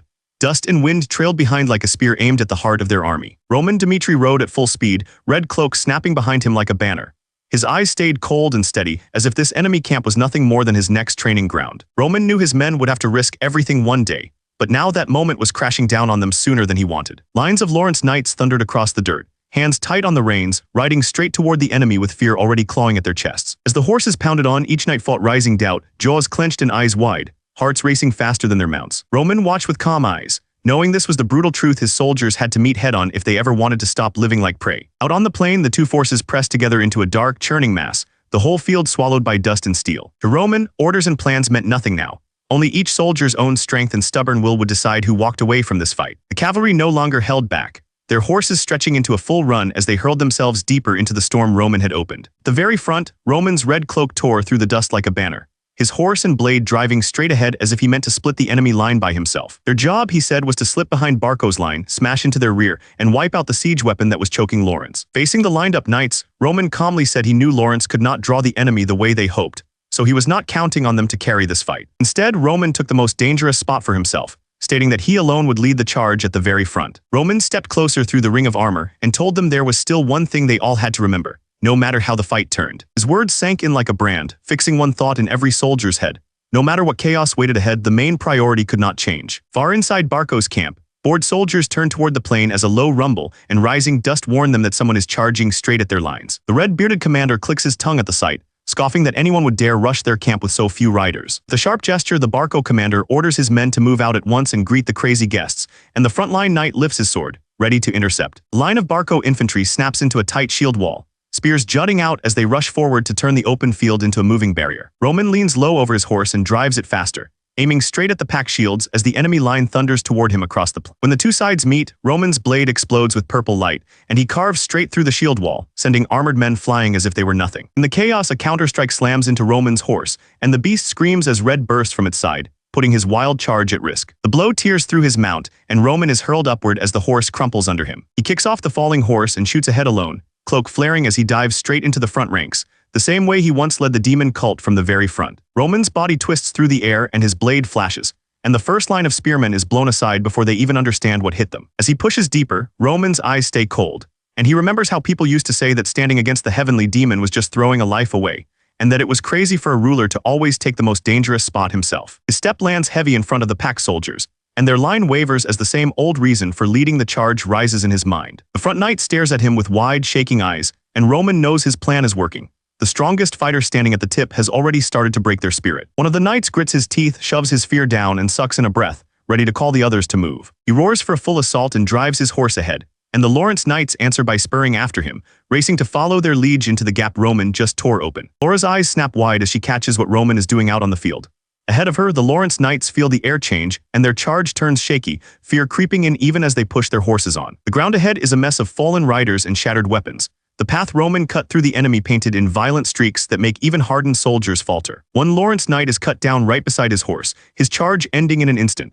Another knight watches his ally collapse and with his eyes burning swears to himself that he has to reach his liege no matter what. An enemy helm caves under a crushing blow, and the soldier goes limp before he even has time to understand what hit him. Kevin's eyes burn like coals. All fear burned away until only raw rage and the drive to protect his lord remain. Chris gathers his aura until it roars around him, telling himself he just needs a little more power to reach his lord's side. The young knight hurls himself ahead like a spinning spear of light, his aura sweeping enemies off their feet as he claws for every step toward Roman. Across the field, the Barco soldiers bunch up behind their shields and march as one, their leader shouting that they have to stop the monster tearing through their lines. Roman answers their charge by sliding past the front rank in a blur, his blade flashing once as the nearest soldier drops before he even understands what hit him. Roman's purple eye burns as he ignores the men in front of him, reminding himself that the real target of this operation is the massive weapon behind them. Under the golden glow hanging over the field, Roman plows into the packed soldiers around the siege engine, each swing tearing open their line as he forces a road straight toward the towering weapon. Burge, captain of the Burge Mercenary Company, stares ahead in shock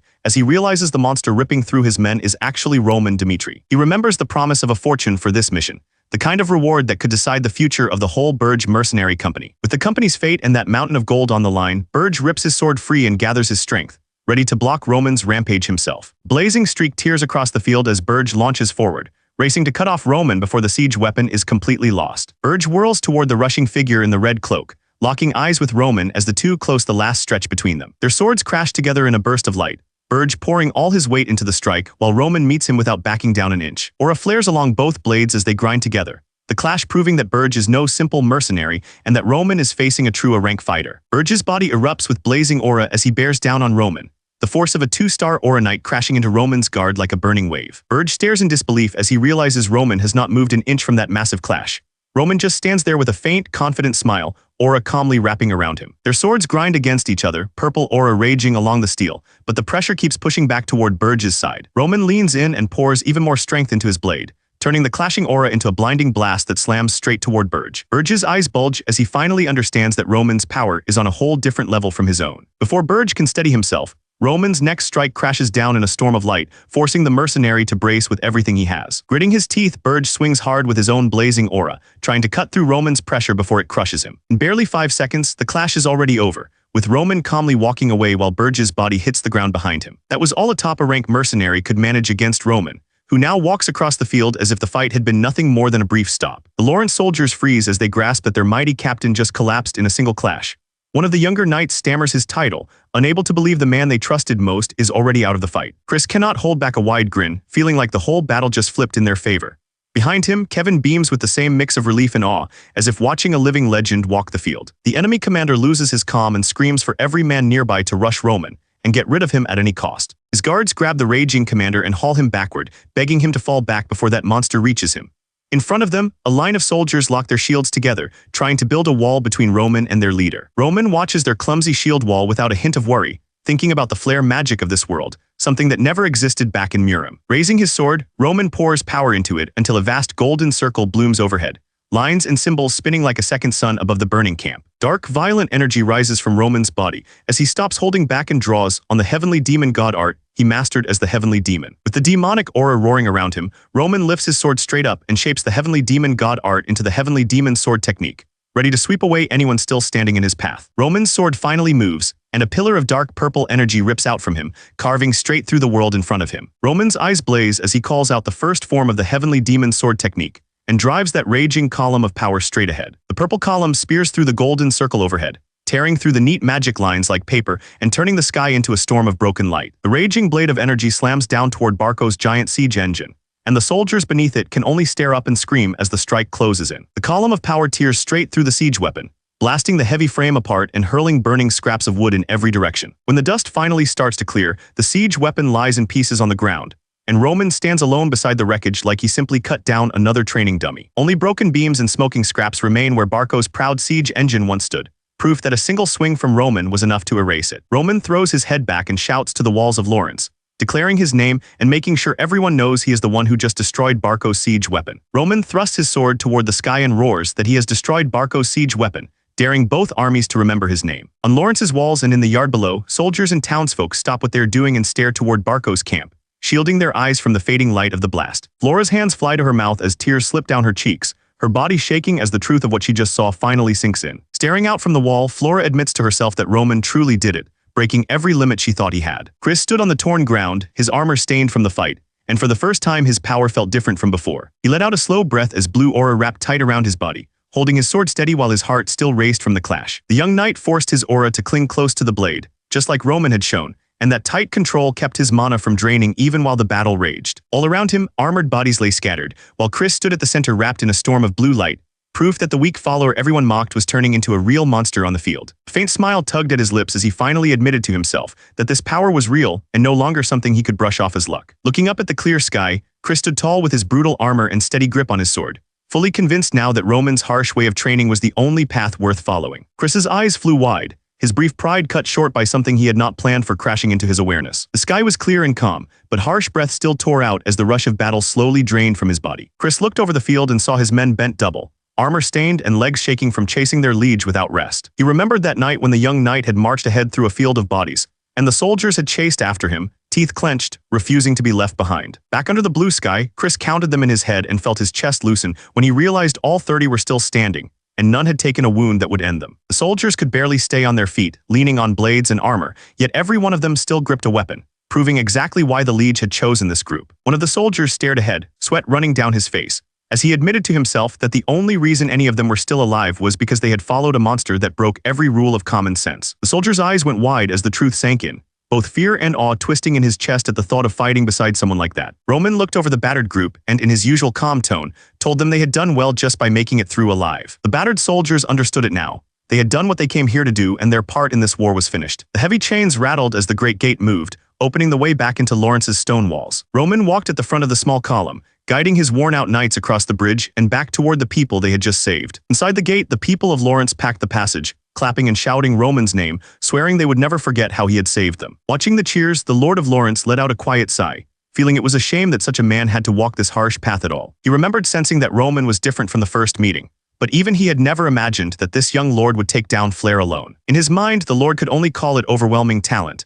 as if Dimitri itself had given birth to a tiger in human form. In his thoughts, that tiger kept charging forward, and he knew that if things had not twisted the way they did, Roman's power might have grown into something that shook the entire continent. In his mind, Lawrence stood before that human tiger, and quietly regretted that this monster of a man could have been part of his family. His hand tightened on his cloak as he pushed that regret down, telling himself that chance was gone and he had to focus on what lay ahead. Out in the cold stone yard, Lawrence spread his hands and greeted Roman with real joy, happy just to see the young lord standing there alive. The lord's face softened as he reached out, saying how glad he was to meet Roman again and making it clear he now saw him as a true ally. Roman answered with a slight smile, accepting the warmth without any fuss, as if this kind of respect was only natural after what he had done. The two men clasped hands in front of the open gate, and the people around them roared, knowing this grip meant Lawrence and Dimitri now stood on the same side. Later, warm light filled a grand hall lined with carved columns, a calm space waiting for the next meeting to start. In that quiet hall, Flora pressed a hand to her chest, and a little awkward but honest, thanked Roman for everything he had done for Lawrence. Out in the bright hall, Flora nervously admits that her group failed to play their part as bait.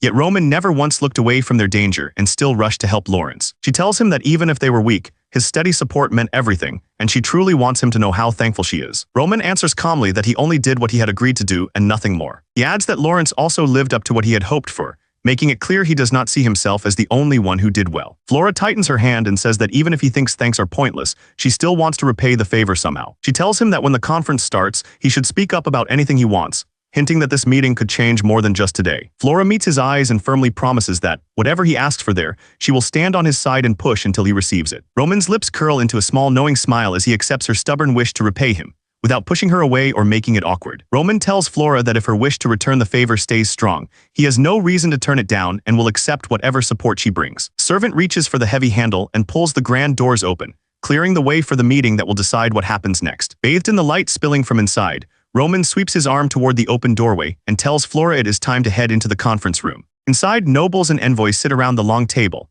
trading low words as the air fills with a mix of tension and cautious hope. One of the nobles points out that this gathering is their chance, saying that if they push to end these clashes now, the other side will have to at least consider peace. Roman rests his chin on his gloved hand, thinks it over for a moment, and then agrees, signaling that he is willing to push this plan forward. Another voice reminds the group that Barco still commands plenty of troops, so any move they make has to avoid stirring up more trouble and dragging their own people into danger. Lawrence's leader tells everyone that clinging to old grudges will only drag them down, and that they need to start aiming for peace instead. The Lord of Lawrence agrees that peace is the right goal, but he admits they only stopped the last attack because they had help, and that Lawrence alone cannot keep blocking Barco forever. As the nobles move toward sending a messenger, Roman raises a hand and calmly asks to speak, stopping the plan before it can settle. The Lord of Lawrence nods and tells Roman to share his thoughts, and the room quiets as everyone turns their attention to him. Roman steps out from his seat and explains that Barco borrowed a huge amount of money, and the only way they see to pay it back is by taking over Lawrence. Roman finishes by saying that if they send a messenger to Barco now,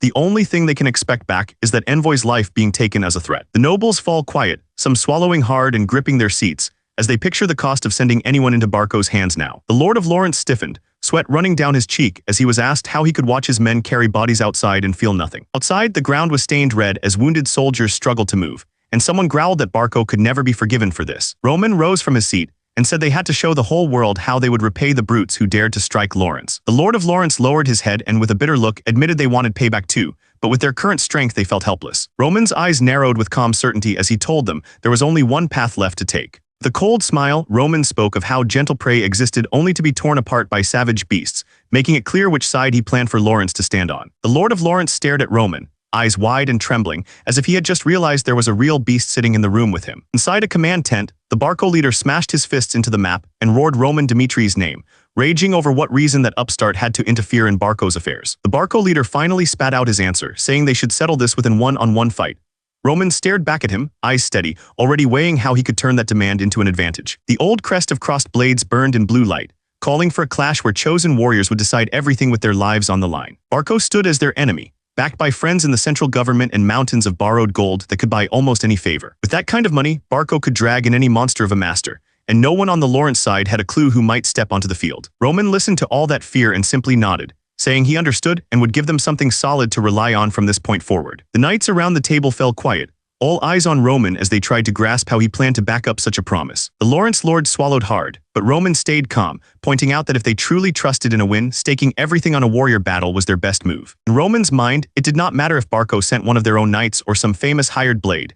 He was sure he could step in and secure at least one win for Lawrence. The Lawrence lord tensed and reminded him that even the strongest warrior meant little if they took one match and then dropped the next two. Chris stood wrapped in a sharp blue aura, blade steady in his hands, looking every bit like the genius knight they were betting the third battle on. The Lawrence lord laid it out plainly. If they won this warrior battle, their ruined name could climb back up from the bottom. As the others took that in, Roman moved away from the table and headed straight toward Flora, already thinking about what he needed from her. Flora remembered Roman telling her to say what she wanted during the talks, A chill ran through her as she wondered if this was what he had meant all along. Standing in front of Roman, Flora finally understood that this was exactly what he had wanted from her, and the weight of that choice pressed down on her. Flora steadied herself as she realized Roman planned to fight as their warrior and expected Lawrence to deal with every twist on their own. In her mind, the path ahead looked like a gate already cracking under the strain of what was coming. Watching Roman, Flora could only admit to herself that he was a dangerous man to stand beside. Even so, she drew a slow breath, closed her eyes, and agreed to the warrior battle. With both sides in agreement, a sealed scroll carrying the terms of the warrior battle changed hands and set everything in motion. Only a week after the challenge went out, a full arena stood ready, and Count Surt stepped forward to announce himself as the one presiding over the warrior battle. Count Surt raised his voice, declaring that this warrior battle was a sacred clash blessed by Valhalla and would be carried out under his judgment. The judge spread his arms and ordered both houses to name 3 warriors each and hand over the order they would fight in. Roman slowly poured himself a drink and watched the Barco nobles laugh around their table, saying nothing as he measured how calm they seemed. Roman thought back to the extra week before the battle and pointed out that Barco had dragged things out on purpose instead of feeling pressed by their growing debt. Across the way, the Barco nobles laughed over their drinks, their easy smiles making it clear they were not the least bit nervous about the battle. Watching that confidence, the Lawrence Lord guessed that Barco must have brought in a powerful outside master to carry them through the matches. Roman and the Lawrence Lord rose from their seats, the legs of the chairs scraping across the floor, while one of their knights sagged back, breathing hard, already worn down by the strain of getting ready for this battle. Their first idea had been simple. Roman would open to grab the first win, a Lawrence knight would take the second match, and Chris, their genius swordsman, would step in last to finish the whole thing. Roman calmly states that Chris will open the matches instead. The Lawrence Lord and the young woman jolt in shock, realizing Roman just threw out their careful plan. Roman adds that he will take the second fight himself, facing whatever secret fighter Barco brought. He turns the whole plan into one simple idea: overwhelm the enemy so hard they never recover. The crowd leans over the fence, pointing at the stage and trading guesses, the noise rising as they argue over who will win this strange lineup. A tall knight in white armor steps out and gives his name as Jansen of Barco, a 3-star aura knight, making it clear why Barco looked so relaxed before. Across from him, Chris of Lawrence steps forward in full armor, calmly stating his name and rank as a 2-star aura knight. As Chris takes his place on the stage, people in the crowd whisper that he is Jonatharus's gifted pupil from the northeast. They wonder why a mere 2-star was sent out against a 3-star, fearing a rare talent might be wasted. Chris narrows his eyes, unfazed by the worried voices. He reminds himself that strength only comes by taking risks, which is why he left his safe little world and chose to follow his liege onto battlefields like this. The battle flag snaps hard in the wind as the judge gives the order to start, and the first clash between Jansen and Chris finally begins. Their blades met again and again, tearing long scars into the arena floor as raw aura scraped across the ground. Fire-colored aura crashed down like a waterfall, but Chris kept moving, forcing his body to slip through the burning gap. As he weaved between the strikes, Chris remembered the first time he crossed blades with his liege and what that fight had taught him. Back then, he had learned that even the strongest aura meant nothing if it never landed, and that speed and timing could flip any gap in power. He threw his whole focus into slipping past each swing, telling himself to keep dodging until a single clear gap appeared. The Barco knight snapped and hurled himself after Chris, pouring rage into each strike as he chased the smaller knight around the arena. With a furious roar, Jansen dropped a full-powered strike toward Chris, trying to end the match in a single crushing hit. Then Jansen's power burst outward, turning into a towering field of red light that swallowed the arena, and Chris realized with a jolt that this aura now covered everything around him. With the arena sealed in burning light, Chris felt cornered and knew he could not dodge forever. Panic hit him for breath, and his mind reached out to Roman, the calm figure wrapped in dark purple power who had once shown him the path through impossible odds. Remembering that lesson, the young knight forced his scattered aura to narrow, pulling it into a thin line and then into a sharp point until it flowed like a tight blue stream through the air. Jansen hurled a blazing wave down at him, the strike so big it seemed to swallow the arena. Chris did not run this time and instead planted his feet, raising his blade to drive that single sharpened aura straight into the heart of the oncoming blow. When the light faded, the Barco knight lay on the arena floor, dark hair spread out and red staining the tiles around his head, proof that Chris's single point of power had broken through. All around the arena, people shot to their feet, shouting Chris's name again and again as they stared at the lone knight still standing over his fallen foe. Chest heaving and armor soaked with sweat, Chris raised his voice and reminded everyone that a mere 2-star knight had just taken down a 3-star, turning what looked like a simple win into a clear shock to every noble watching. The stands go wild as people shout that a mere 2-star just took down a 3-star knight. Even the ones who were bored before are on their feet now, stunned by what they just watched. Near the arena, a Barco noble curls his hand into a tight fist, his knuckles shaking. Jansen's loss hits him like a slap and he can barely keep his temper in check. The Barco noble grits his teeth, thinking how he had planned to end everything cleanly by the second match. With Jansen down, he now sees the final match has suddenly become the real fight. He forces his jaw to relax and tells himself the second match no longer matters. As long as his real trump card works, this stumble can still be buried. The Barco noble calms himself by remembering the fighter he secured with a mountain of money, a card he believes cannot lose. In his mind, that one move will crush Roman's rise and restore Barco's pride. Under the shade of the tent, a blue-haired knight jerks awake and rubs his eyes as an official steps up to him. He asks if it is finally his turn, sounding more bored than worried. An announcer's voice booms across the grounds, calling the next Barco knight to step onto the sand. The roar cuts through the leftover noise from Chris's victory and drags every eye back to the arena. Standing alone on the tiles, Hameros stretches his neck and lazily introduces himself as Hameros of Barco, a 4-star aura knight. His relaxed tone makes it clear he sees himself as the real wall Roman's side has to break. Knights and nobles alike freeze as they realize the man on the sand is Hameros, a name they never expected to hear in a small match like this. Hameros, the relaxed knight on the arena floor, is revealed as rank 49 in the whole kingdom, a level that should never have been sent for a match like this. Ranks first started in the Valhalla Empire, where strength was everything and warriors were judged by clear numbers. In that empire, warriors threw themselves into deadly fights, dreaming of reaching Valhalla so their courage and power would be seen and remembered. Their battles were carefully written down, and the names of those who proved strongest were listed, slowly forming the first official ranks. In Cairo, Hameros' name was known by everyone, since he wandered from place to place just to clash with the strongest people he could find. People in the stands whisper that Hameros only just broke through to 4-star, and many start saying this match is already decided in Barco's favor. Down on the sand, Hameros stands alone with power rolling off him, and people who had just cheered Chris's win now realize that fight might have been nothing more than a warm-up. Hameros' lips curl into a small, amused smile, as if this whole match is nothing but light fun to him. Roman watches with a calm grin, thinking about how an star aura knight has stepped onto his stage and how that only makes things more interesting. He remembers meeting with an information guild in secret, paying them to track Barco's moves, only to learn they had almost nothing useful on what Barco was really hiding. Back in the arena, Roman smiles to himself, eager for the fight ahead, knowing that just as Barco hid their real monster, none of them have any idea how strong he has become. Down on the sand, the young knight stares up at Roman's distant figure, feeling like he is standing at the foot of a mountain, and knowing this is his one shot to clash with someone he had only ever seen mentioned in books. Flora's eyes widen, and she blurts out that the man on the sand is actually rank 49 Hameros, suddenly grasping how unfair this match really is. A clear record flashes in everyone's mind, marking Hameros as rank 49, a fighter so gifted that people already expect him to break into rank 30 or even higher before long. Flora clutches her comrade's hand, warning him that facing a ranker like Hameros is madness and urging him to stay alive, even if it means backing down. Roman glances at Flora and tells her to just hope they somehow win the next match. Hameros narrows his eyes at Roman, hating how Roman looks at him like some untouchable ruler. Roman calmly says that it is time for them to deal with this surprise,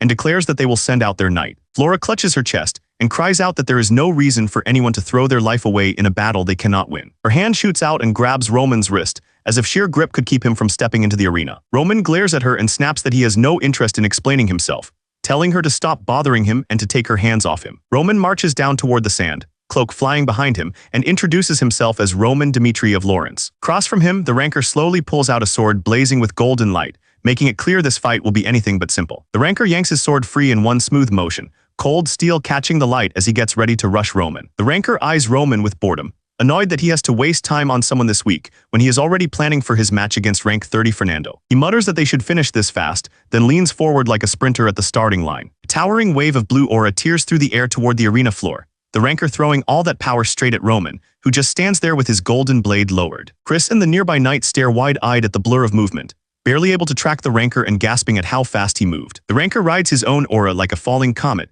slamming his blade down toward Roman, as the golden sword rises to meet the blow in a burst of light. Roman stands steady behind his crossed blade, golden steel locked against the glowing sword as blue aura rages around him, his calm eyes saying the strike was nothing special. Their clash sends another stream of blue energy shooting across the arena, yet Roman still holds firm.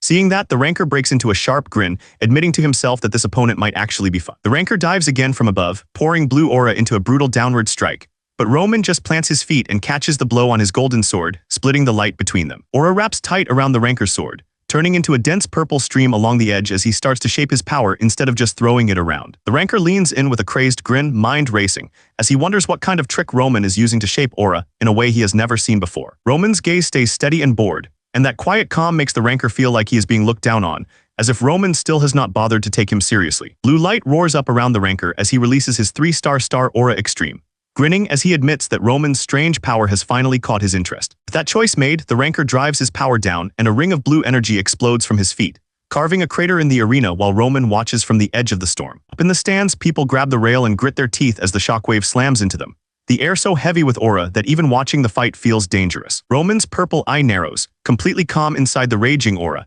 as he decides there is no need to let this noisy display go on any longer. Roman steps forward, boot cutting into the edge of the blue crater, and the raging ranker finally realizes that monster is walking straight through his strongest move. Purple energy pours off Roman as his power twists into a dark, shapeless vortex, and he calmly shows that his heavenly demon sword technique does not follow any fixed form the ranker can read or block. Roman slowly turns his head, eyes steady, already lining up the next step in his formless sword art. With his eyes shut and breath even, Roman calls up the heavenly demon sword technique's third move, letting the world fade as only his target and the numbered strike remain.